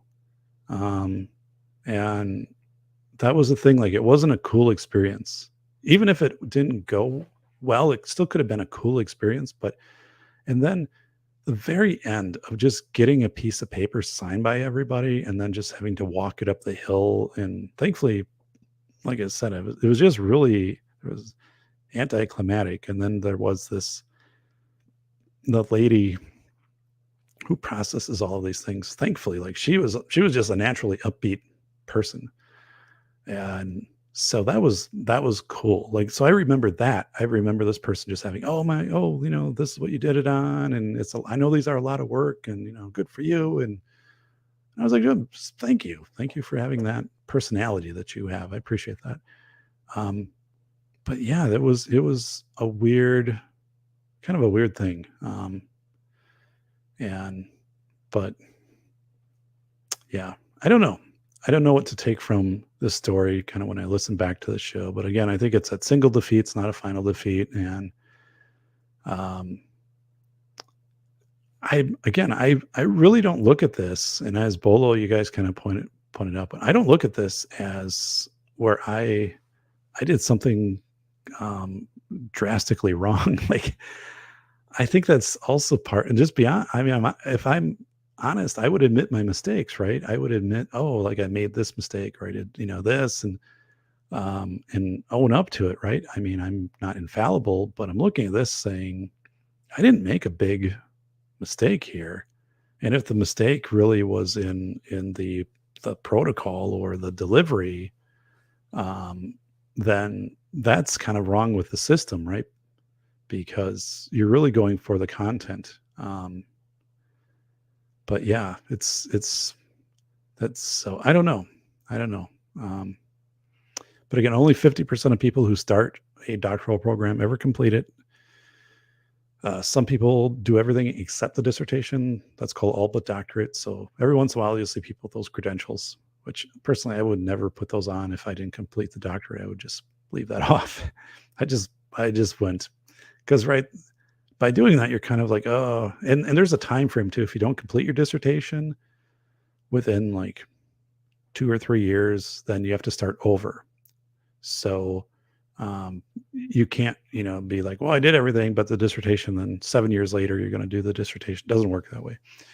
So, yeah. And once you have a PhD, by the way, especially like Madison, so the flagship university, like, then that allows me to, like, I have a friend who's getting his PhD from a university in Florida, and he asked me to be on his committee. And then that allows you to just do that, right? Like he can invite, there's rules that you can usually invite like one person outside of your university, but they have to have a PhD and be a faculty member at a university, which I am. And then that's kind of just it. And so then I am on his committee, and so there is some kind of neat lateral stuff there. And then also the PhD is a door opener. You write a book, having a PhD is a big thing with that. The university's stuff that I do all opened up after the PhD, all of the higher end legal classes, because you really need to have the PhD, to do that. And the university relies heavily on PhD faculty, to introduce that they have a certain level of scholarly work being done. I know this is kind of complicated, but so like when I'm writing books and publishing like these policy articles, that reflects very well on the university. Now it's two ways, because the university does a ton for me of allowing me, offer me these classes to teach, which I love, these very coveted high level law classes, and offering me new classes. So it's very symbiotic, right? Um, and the university that I teach for, which is a private university. So we have a really good partnership there, which we've had for 19 years, and just seems to get better every year. And I've said this, like when I go on campus, like it is always a magical kind of experience, because it is this super well maintained, kind of built in the 1880s, but like, maintained and updated and things like that. Campus, it's almost has like a Disney World feel without like, being a Disney World, just how meticulously appreciated and maintained the campus is. Yeah, I know that I'm lucky. I honestly know that, and the university will kind of say things back to me too. Like we're very fortunate to have you, and the things that you do to contribute to our certification as an institute of higher ed, the projects that you do in the publications, the demonstration scholarly work. So it goes both ways. But I'm like, this is really good. So, so win or lose, there's always something to learn. What's his expertise? So who are you asking that? Freeman's? Oh, no. Get down. So, yeah. Good. Freedom of speech. Yeah. The males. Oh, wow.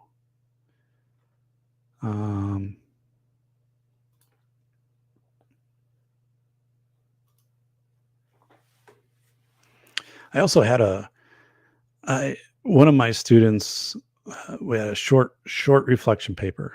And again, that's just not busy work, but I'm trying to get people on board with saying, you have to know that you have professional discretion, and you have to be able to use it. Right.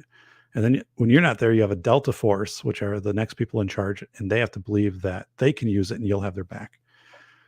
And one of the students wrote something about, also it's very important to um, be positive and generally like what you do, right? Not just to put on a facade, but generally find enjoyment in what you do, even if it's like not work that's always enjoyable, right? The way that you present yourself. And then I highlighted that. And when we got to class and we were going through it, I went back and I said, this is a really good statement. So, like, how do you do this? Like, what do you do? Like, I kind of think of like Robin Williams as Patch Adams, right? Of just this kind of energy, right? Maybe the way that I present uh, to some extent. And I just said, how do you do this, right? And so, she gave an example of, just kind of a spontaneous, day where they kind of threw stuff out the window and kind of use like I don't know, some theme of whatever, a hat day or walk backwards. I don't know what it was, just things that changed stuff up, but it was good because it met it the finite voltage and kind of breaking things up. But then, like I have people in there who are very, very serious, and I'm not sure like if they're just serious because it's the class is kind of serious, right? The content is serious. But so I would say, like, what do you do? Like, it's okay to have fun with this stuff as long as you're not making light of it and you're doing your job. It's okay to have fun, right? It's fine to do that. It's fine. Um, and actually it's essential, right? I think of MASH, right? And you have to be Hawkeye Pierce once in a while. And so, yeah, people didn't have an answer for me on that, so I'll bring it back up in the next class of saying, like, what do you do so when you walk into a room, right? And especially when you're a leader, like people are like, oh, like this will be cool. Like there'll be something funny that I had one administrator like that I had two administrators who were like that. And one was hilarious. He took a piece of saran or the clear saran paper and put it over the business manager's coffee mug. Steve was the business manager. He took it, put it over his coffee mug, and then Steve would always go and put his coffee mug underneath, and then the machine would just start to put the coffee in. And the superintendent did this, like, and it was after a night of a long board meeting and whatever. And Steve goes there, and this coffee's running all over. And says, like, what's going on here? And then everybody's just like cracked up on the administrative team. And Steve thought it was funny too. And it's kind of juvenile and whatever, but it was the right thing at the right time.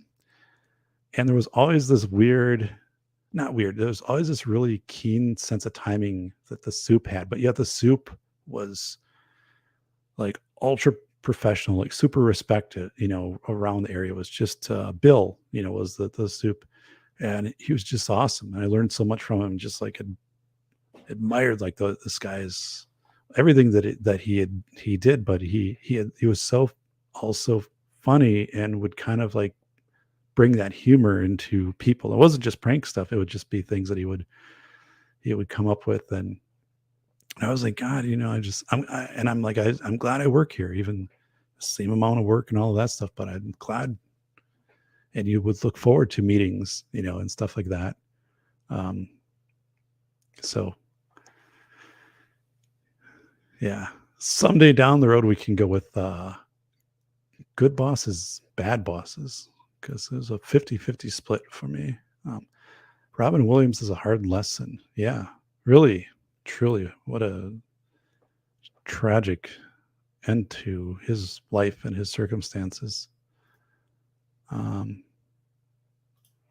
Like it or not, make a game of it. Be your best. Yeah, that's it. Be your best. And I'm honestly, like, one of my closer friends in administration kind of, I think, lost the humor side of things.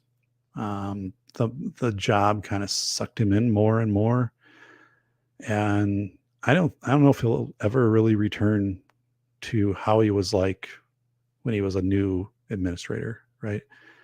And again, it's a thing where it's kind of the fatigue thing where, bad things, you have to deal with kind of negative things and very frequently. And if you can't break out of that cycle, it gets hard to, then if you do anything that's a little bit of humor, like even if somebody gets something from the copy machine and it's stapled on the wrong side, you point it out, then they think you're making light of the whole situation, right? Or you're not taking things serious enough. I mean, so then you measure your words. And once it happens, like that primacy, like Graham was saying, like people never, not people, but it's hard to return back if like you do something and like there's a big overreaction to it.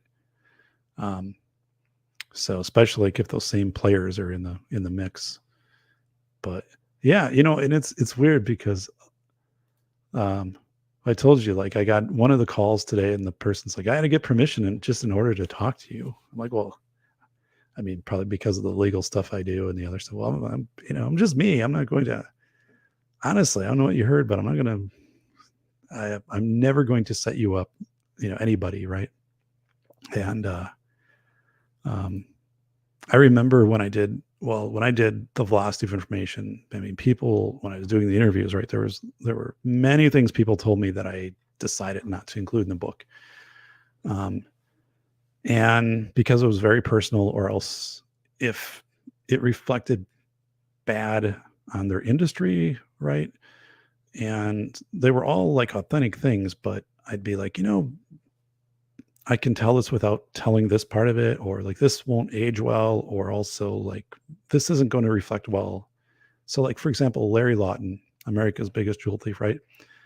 Larry gave me some photos, to put in the book. And he usually, when people have Larry on a show, and I had him on my show, and I used the one photo where he's in kind of his gangster look, and stuff, and which, he wrote the book Gangster Redemption, and he emphasizes that a lot in what he does because, when he was in prison and the gangster life. But, when I interviewed him and I talked to him, I said, for the book, I said, I don't want to go down that route because I think a lot of people have done that with you. And I said, Larry, I also I really respect you as a very smart person, right? Your observation skills and there's so many stories you've shared that I just think are like extremely intellectual. And I want to reflect the intellectual side and not kind of the survival in the environment side, the keenness of watching your environment during 9/11, right, as a prisoner, and then get into the other things afterwards. You're teaching kids how to learn debate, right? And so that was just a respect for Larry, because I think using that picture, everybody turns that page and they're like, oh, here's what we think, like a gangster, right? And I think it would be hard to separate that out as they're reading the rest of the chapter in that book. And there were other reasons. There were just things I did when I was interviewing, and I'm like, and I would tell people like, this is a great story, but I'm not going to include this part of it because, right, someone could come back and I don't think it's going to, it's not in your best interest for me to put this in here. Like I'm going to write something that is going to be, I don't know if I'm trying to make it flattering for people, but I want it to be something where they can say, I was in this book, and they're proud of it, right? And they're proud of how I've written about their story. And that I haven't also taken, not liberties, but necessarily focused on things that would have been like even more dramatic to try to grab readers, like Robert Travis and the Crab Boat. I mean, I spent a lot of time on that chapter to capture kind of that life or death moments, which I think I did, but there were even more stuff that I kind of put off on the side because I'm like, this captures it without, I think, going over the top, and then someone is maybe getting the impression that you're way too out of touch with your environment, like, and you're kind of seeking this stuff, because I don't think that's you. Like, you're very methodical in your company of rooftop life rafts, and so I'm not going to do it to sell a couple books, like extra, like to do a little clickbait, right? It's going to really be it'd be something like, you're going to read it, your kids are going to read this stuff. It's always going to reflect really professionally well on you. So there's that responsibility, I think, too, as an author. We need humor and comedy to laugh at our differences. So, Jordan, when I was doing my doctoral program, and I had a class, and I was working on a project. I don't know what the project exactly was, but I had two people I was working on the project with, Sheltrice and Desiree. And we just had so much humor and quirkiness and fun, um, and I just appreciate it, like what they brought. And I remember like it was back when it wasn't PowerPoint, it was a different thing where you could kind of move around. I forget what it was called, but it wasn't working well in Sheltrice. So it's just like cracking jokes left and right because the technology was new and it was, computers weren't that good back then. And um, but yeah, um, CT Robin Williams was a guy that had really high highs, and when he was low, he was really dark. Yeah, yeah, absolutely. And I think there are probably a lot of people we interface with that are like that. Again, when I wrote the velocity of information and was studying how people handle kind of chaos and the burnout points and things like that, but when I was just in the global body of research with that, I was like, yeah, people.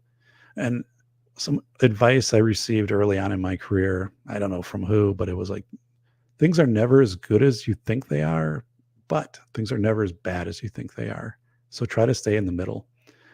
And I think there's some risk in probably not enjoying the highs as much with that, but it's also, it keeps you from hitting the lows somewhat, um, the really low lows. But yeah, I think those people who, there are probably more people than we know who have these really big swings, in how things go. So, um, yeah, and the thing is, like, do you really know, do you know it? And I don't know. I have to think about that one a little bit more. Um, Zippy saying half of the world is too busy self-loathing and shocked and hateful to what is different. Humans are annoying.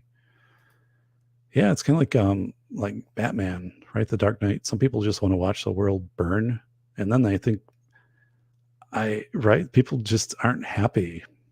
And there are circumstances, right? But I've also seen uh, people who have, I guess, career and money and things like that, and also who are just kind of very negative.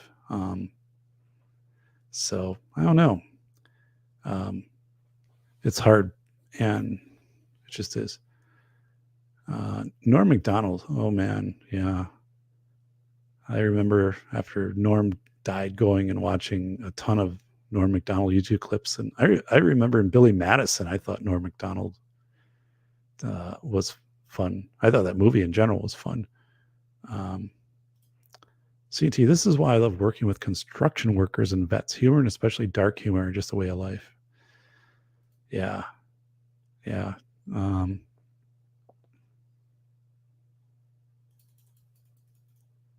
I do. Yeah, I think that is a good point. Um, Bacon. I tried to tell them it was not in their best interest for me to put this thing in there. I may have had to say that once or twice. So, safety doc side stories, new book titles. Do it. Well, I won't remember these or which one should be book title. I wrote down the density of facts. I think that came out of one of the shows, but I actually like I'll do a show and just talk about the pranks that I pulled. Um, when I was in professional roles. Like one time I made this fake complaint from the state. it was it was just one sheet. You got to the bottom, said, "This is just kidding." But I made up an envelope of saying like, "This is a due process complaint," and open it immediately. And I sent it to some of my friends who are administrators, right? So it's a legal complaint. Those are pretty big things. Yeah, but then they'd open it. Oh, it was a picture we had. We were all out golfing. So inside there was a picture of us golfing. But at first it was a cover letter from like a fake law firm. And then I said, just kidding. And that was a picture of balls. I sent them.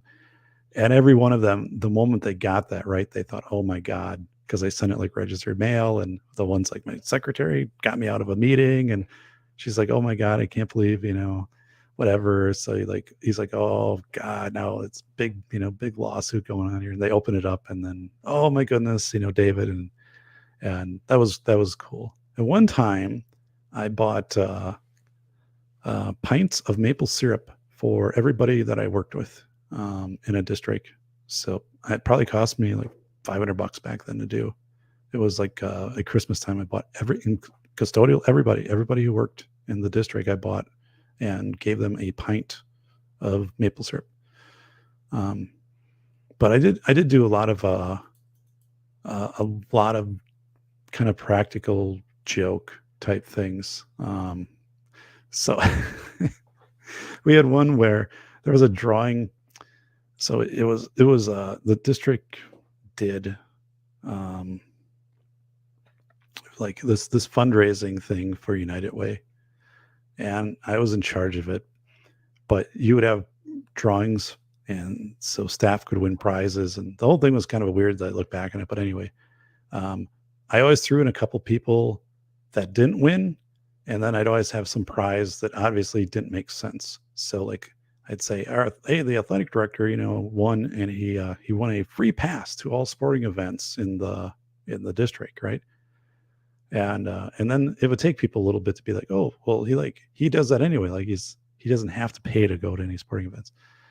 Or like I had another one with I don't know if it was like a VHS copy of the movie Spaceballs or something like that, and so there. I mean, if I sat down and actually thought about the type of stuff, and probably early in my career, oh my goodness, we had some really good ones. Like we had the text to speech programs, but we're talking like 20 years ago. So you could put it in another language, and I remember we had it in like Portuguese or something. And then we were leaving messages on the gym teacher, who was a good friend of mine, on his phone, on his office phone. And then he didn't know what was going on with these messages until somebody else who said they knew how to translate Portuguese, but actually didn't. We were just playing this joke, right? We said, well, there's this family moving in, and they have a son or daughter who's like kind of Olympic grade athlete. But it's kind of weird. Like they want to interview you as the gym teacher, and that, what you're going to do to help, move them along. And I said, I don't know the whole thing. Like they were here and they were meeting with the principal, and so this FIAD teacher's like, wow. I don't know what, I mean, this, again, we're talking like 15, 20 years ago. And so he's a little bit intimidated by this because he thinks he has like this Olympic athlete, maybe eighth grader coming in, and the parents are really strict about, what kind of FIAD this kid participates in, because they're going in this path.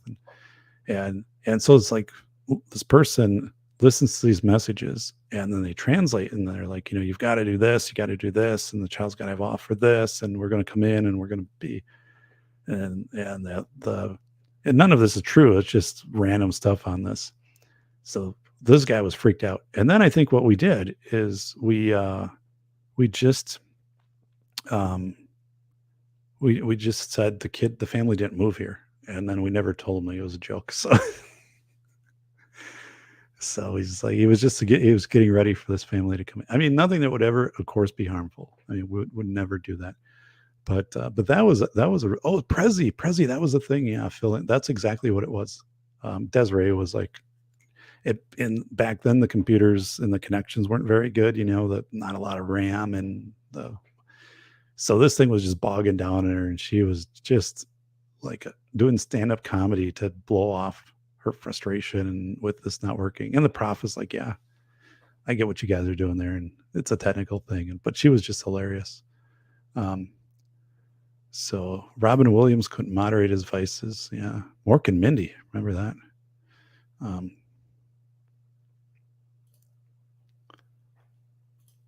Some people can sip alcohol and not go overboard. So let's see.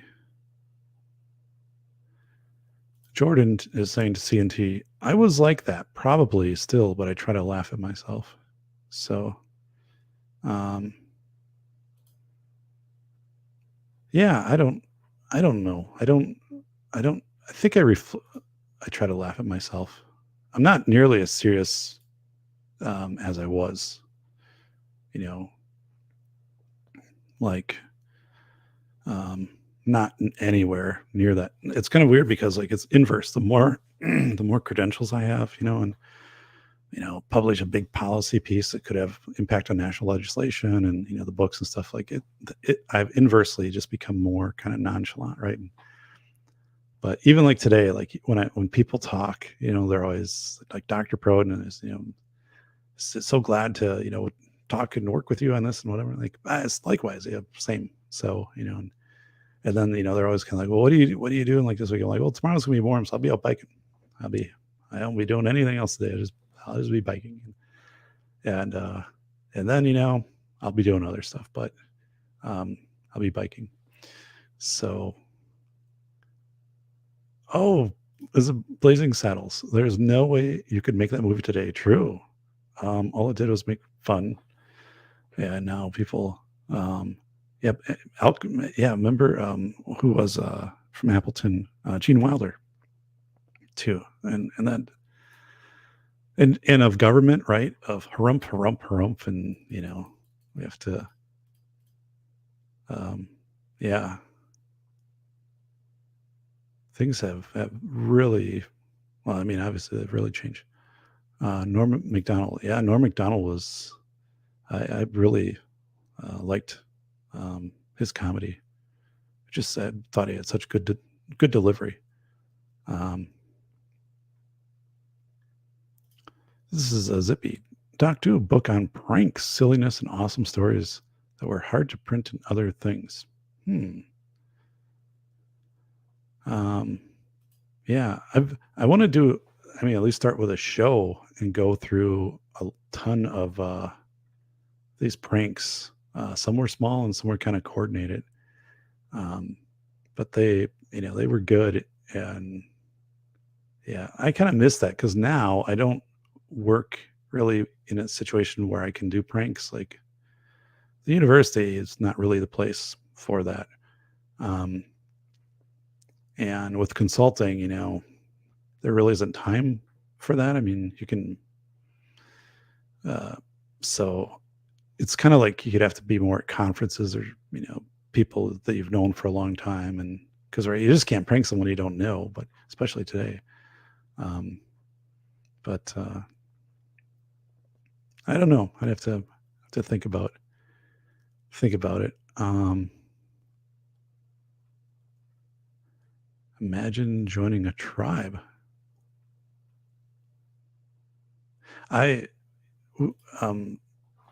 We have on Thursdays a farmer's market, and so try to get down there and get stuff, vegetables. And there's a lady who makes salsa, really awesome, sugar-free salsa. And I remember like the first time, like I bought some first, I was like, well, like there seems to be a lot of people selling salsa. Like, why should I buy this? And she was kind of surprised, and she's like, well, I boil this down like 4 hours and do this. I'm like, well, that's cool. Okay, good. I was just kind of curious because I'm like, and it was awesome. And so this was weird because she had her name and her phone number and address on the thing. So it was like her and her husband run this like farm and stuff like that. So I texted the phone number and I said, hey, like I bought this salsa today and it was awesome. So like it was great. And so like the next time I came back, she's like, hey, were you the person that texted me about the thing? I'm like, yeah. And she's like, that made my day. Like that was really cool because like no one really takes the time right to do that. It was just that was a cool thing. Like, well, I said that salsa was awesome. Like it was, and I'm really glad, so I'm back for more. But and then people be by and I'd be like, it's the best salsa ever right here. Hardware checks out Windows. Okay.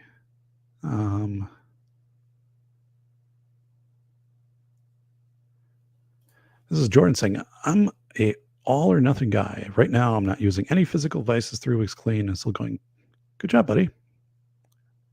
Very good.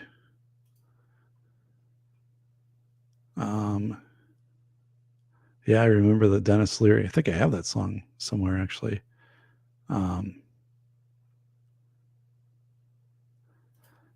Zippy saying, go you. My vices are just sugar, caffeine, and some nicotine lozenges. Copious amounts of self-loathing. Oh, my goodness.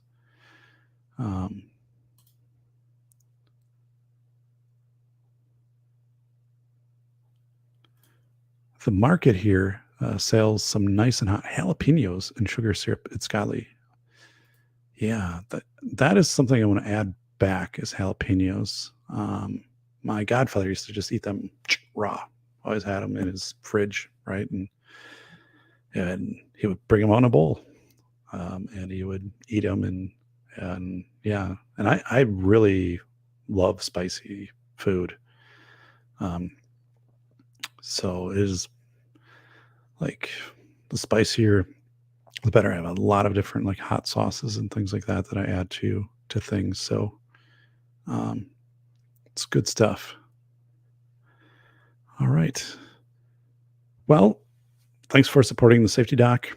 And October 10th, I have a guest on. She is a fitness trainer and kind of does it more like specifically for like a family or for, um, like um, elderly people or something. I mean, it's kind of like person by person and puts together the plan. And she's going to talk about the psychology of what motivates people and when they come to her, like what they want. So like if you're 20 years old and you won't want fitness, like this is really kind of what you're trying to get, like your image of what you think you would make you fit and happy. But when you're like 70, that's different and kind of in between. And then like the whole motivation part of it. And she's really good. And I'm glad she's going to be onto the show or on the show. Um, so, and then I do have Phil Henry, coming back on the show. So good stuff. And I said I've got some other topics, I want to talk about. I want to do a show too. Like I do have like a list in a Google Doc, but I want to do a show on is it worth it to teach part-time college, something like that, because I've done that for 20 years, right? And I think the answer definitely is yes. And also, like, I don't think people consider this, and you don't need a PhD to, teach at a community college, for example.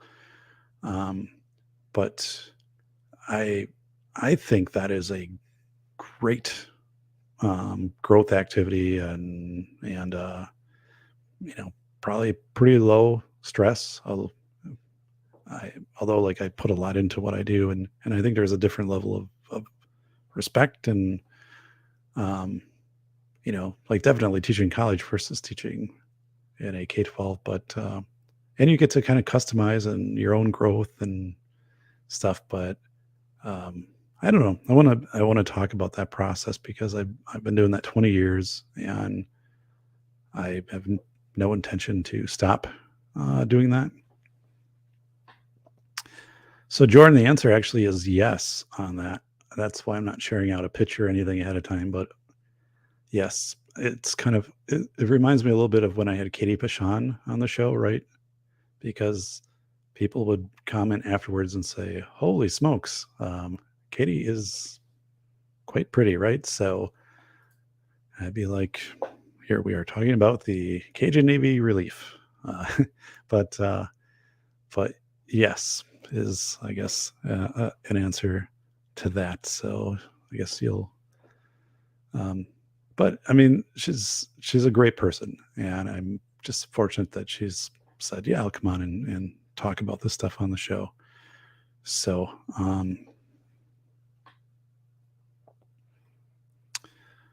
good deal.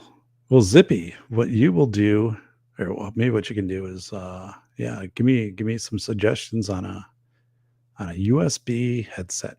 I guess I want to go with a wired headset. I've had some issues with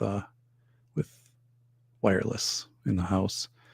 USB wired headset, and then also, yeah, I need to upgrade that type of stuff. So,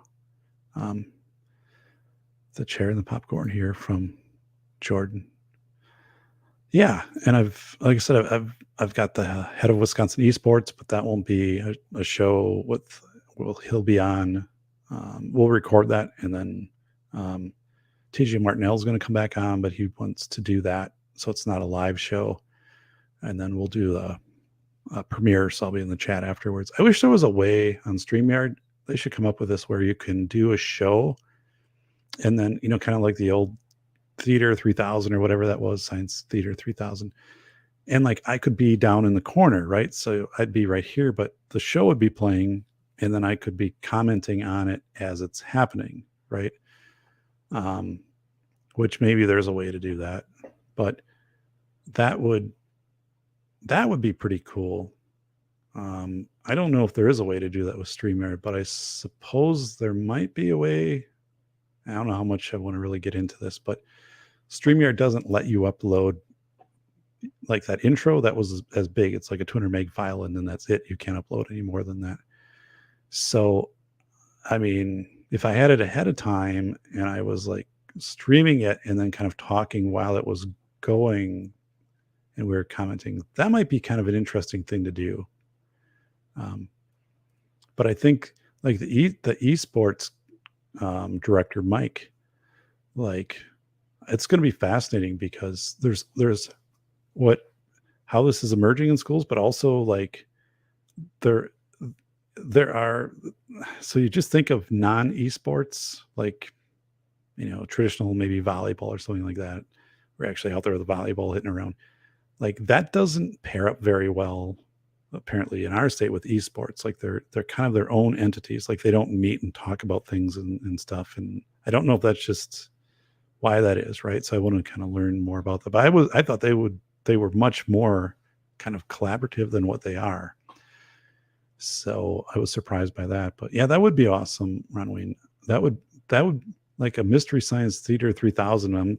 But I can be in the corner. Well, I can't now. I can't do picture in picture because it just has this. But yeah, record myself, then record yourself watching it, then premiere it in your chat. I have to try some of these things out. But I think that would be kind of interesting. I wouldn't want to stop it. Like once it was playing, like I just want it to go. So we would have on that. But I think it would be a cool show to do. Yeah, it's I don't know. I gotta technically kind of think that out a little bit of what I might do. Oh my God. I can set up OBS to play a whole video file from your PC. It's press a button. If you have a couple hours to kill, I can Discord you video chat, help you learn OBS. All right, my friend. But let me get through the first week in November, because like with my class stuff in the weekends, and then I'm like this weekend I got firewood coming in, and I kind of got a lot of stuff, and then it slows down quite a bit for a while. So, but yeah, and maybe OBS is just a better system. Like I know people, old Humble, you know, uses OBS, and I just don't know anything about it. So, but yeah, and again, if you know anyone who you're like, I think that would be a good person to have on the show. Like that's how Graham Wilson got on the show. It might have been you, Jordan, or no, Bacon. It was you. Graham got on the show because he saw, you know, you were kind of promoting, you know, my show on your channel, and he was watching your channel, and that's how Graham came over. And then Bolo, you were the one to tell, or not tell, but you were to ask Graham, hey, can you do a show about clouds? Like, what's a different level of clouds, and how does that kind of, you know, when you're flying, like, how does this impact you? Like a cumulonimbus versus a stratus, and so that was cool. So we have this really kind of neat network going on. But if you know somebody and you're like, yeah, this person I think would be cool to interview on this, and let them know, you know, Doc would, you know, have you on, and you know, you could be a guest on the show, and right, because like Graham, I think I was the first person to ever interview him like on a podcast format. So, and that was a fun show. We had a good time. Watching, oh, come on, Bolo, just go live. Yeah. Doc, well, let me know. I can hunt down tutorial. Sounds good. Yeah, apparently there's no software I have to buy. So Flying Rich. So Bolo, I just said, my dad and I were talking about clouds. Oh, okay. Yeah. And then Graham takes it and puts it into a presentation, right? And it's good because like I'm out biking, like, and I'm just like cloud. I'm not thinking cumulonimbus, Mr. Nimbus, Stratus, Cirrus, until, I watched the show. Then I'm like, oh, so I've got a little different, little different take on here. So, Jordan, I met at the safety doc because of at Super Pilosh. I thought I'd give the doc a try before Graham came on. Oh, good. Well, that's cool. And I went back. Well, I was trying to. So one thing with Graham was I was like, okay, so he just kind of. It seems like he started up again like in the last 6 months, but he had this high number of views. But I was looking at his shows and I'm like, but they don't seem to have a high number yet. Like he's 100 people maybe have watched it, his episodes, and he's building up his base. And I went back and I saw the spoof videos he made about flying with the cartoon figures back around 2010, 11. They got like 50,000 views each. And I'm like, first of all, those are hilarious. And I'm like, okay, this is where. But then it showed his sense of humor, and I'm like, this stuff is hilarious. I've watched several, and actually to the point where I'm like, I might be willing to pay the license fee for a year to have that. It's called Extra Normal. Now there's a company, Norwal, I think they bought them, where you have the animated characters and you can make them say things and stuff like that. And I think it would be hilarious to do that in a school context, right?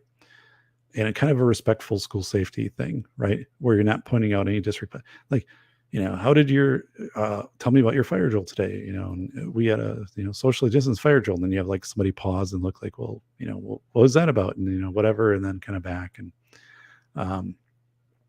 I thought up like maybe 3-4 scenarios that I think would be originally kind of funny. And then just to kind of keep it going. But I think there could be some pretty funny, like 5-minute, videos like that come onto the channel, that kind of, poke at, but respectfully, so, but yeah, I don't know. I'm thinking about that. I think there could be some kind of neat things, or even things like I could bring into this show that I could do. But I'm OC on safety stuff at work, so wow, it was a school. Yeah, it's really. I mean, I go back and I'm like, it's fascinating how I've gotten to know quite a few people, most of you in the chat, right? Because I have the podcast, which is really cool. And, people through that process, through writing a book, PBS to some extent, like I've gotten to know people, or people call me up who don't know, but, they've watched a presentation and it's resonated with them.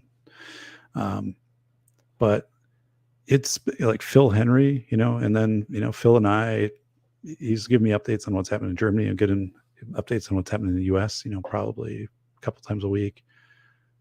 Chuck Mack, University of Pittsburgh Med, what's happening out there in the telemedicine world. And so I'm like, I am just really fortunate, to know like all of you, and like to keep this going, right. And different people's content, and that's been really cool. So yeah, I go back, and like I did the 2 shows with Preston Rice about drones and rescue drones, and we actually went out and he's flying his drones, and I'm recording that. It was a couple of years ago, but that was a really cool show. Like I learned a ton and got to know Preston better, and he lives in my neighborhood, and so that was cool stuff, man. Bolo saying, speed bowline not stock. That's my thing. Wow. All right. Your honesty shines through. That's Jordan, I think, to Bacon. So,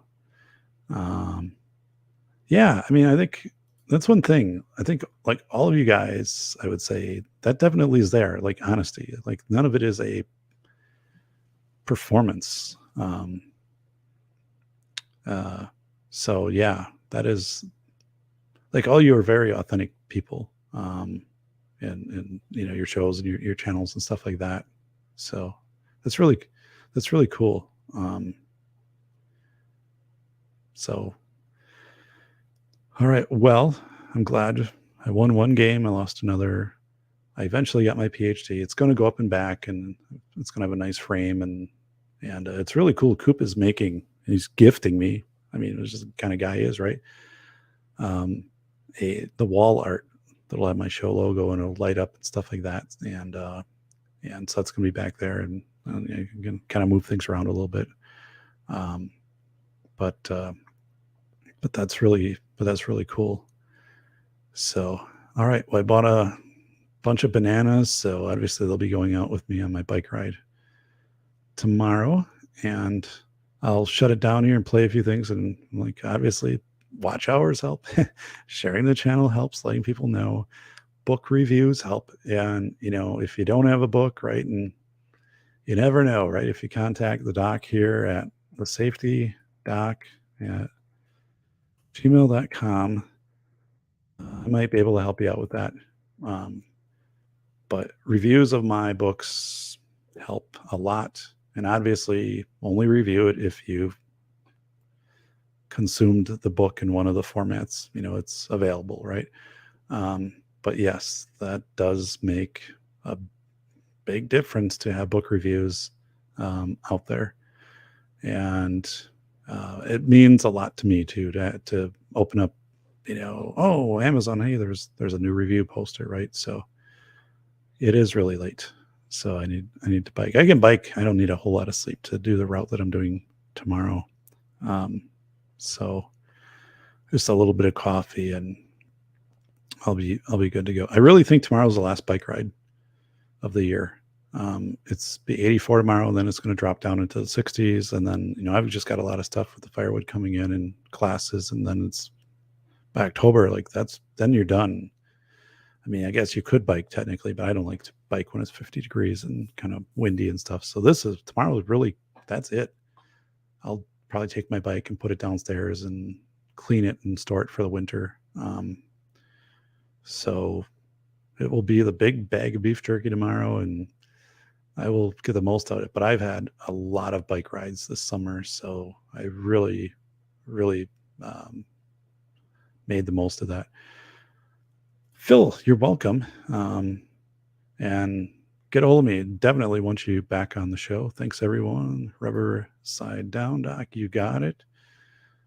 All right. So let me hit us here with a few of the outros. All right. Take care, everybody. This is your good friend, Dr. David Proden, the safety doc, wanting you to have a terrific day. I'm going to put myself here on the Jumbotron. Look at this. I'm on the Jumbotron, and now I'm over here. This is a bar in Germany. All right. Just waving to everybody. Here I am at a bar in Germany. Here I am on the $2 bill. And here I am on a cup of coffee. All right, and here I am on a Rubik's Cube. And here I am on a Jumbotron, right? And this is up in Squamish, British Columbia. Hello, everybody. All right, so that's pretty cool. That's actually kind of neat software. Good. All right, have a good night, and I will see you back here next week. As chaos erupts, torrents of conflicting yet urgent messages gush from media outlets. What is the magnitude of the incident, and what should people do to protect themselves? Dr. David Perodin clarifies human behavior during days, weeks, months, or even years of chaos. Reporter James David Dixon of the Detroit News proclaims, "The velocity of information is an education in the way people react and adapt to change. Never has it been more important to sift facts and stories for truth and meaning. The velocity of information will teach you how people have done it in history, in the modern day, and even in prison. There are teachable moments on every page." Buy The Velocity of Information, Human Thinking During Chaotic Times. Available from your favorite bookstore or online retailer.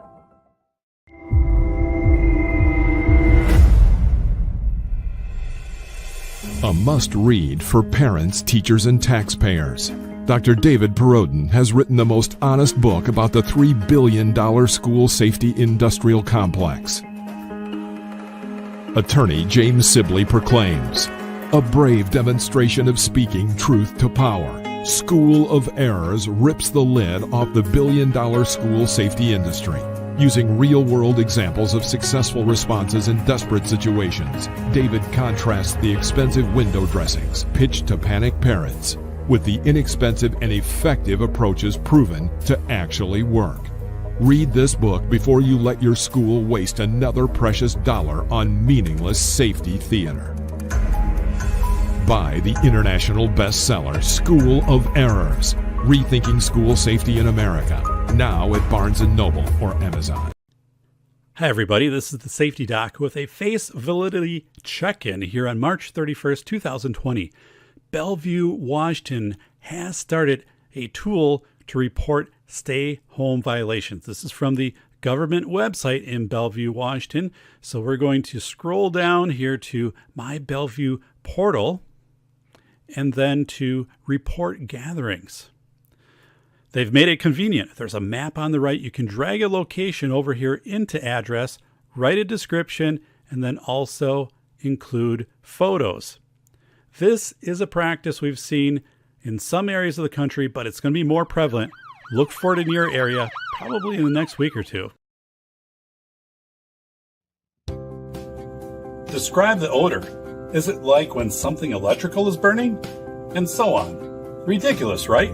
We don't shift the investigation to the reporter, but that's covertly what the school district thought needed to happen to prevent their investigation scrambling principals from burning out. And as this paragraph smolders, it would be prudent to consider bringing students with disabilities from the sidelines of safety and center them to active roles of detecting and reporting threats. So we had a rather difficult meeting. Upon due diligence of examining the reporting system, I informed the district representative that I could not justify modifications to the existing model, as such changes would make the system less accessible to students. Well, that was a short chit-chat. The district folks believed, or hoped, that the threat input system could be modified and maintained with fidelity.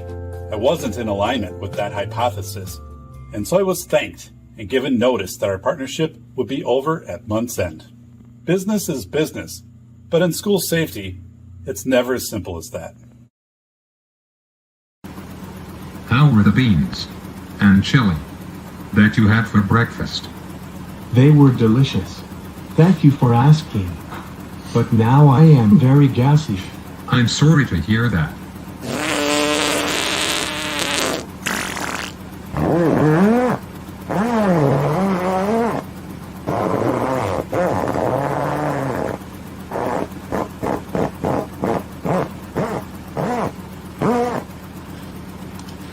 Who let the frogs out? Pew, that stinks very bad. I have to open the window. Oh no, my cap flew off and it was sucked into the engine.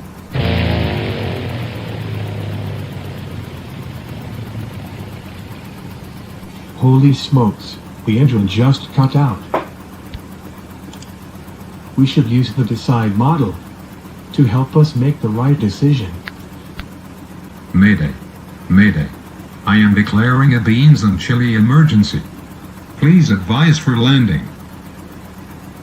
Flight 019er, 2 miles northeast. Turn left at 90. Maintain 4,800 to establish an approach.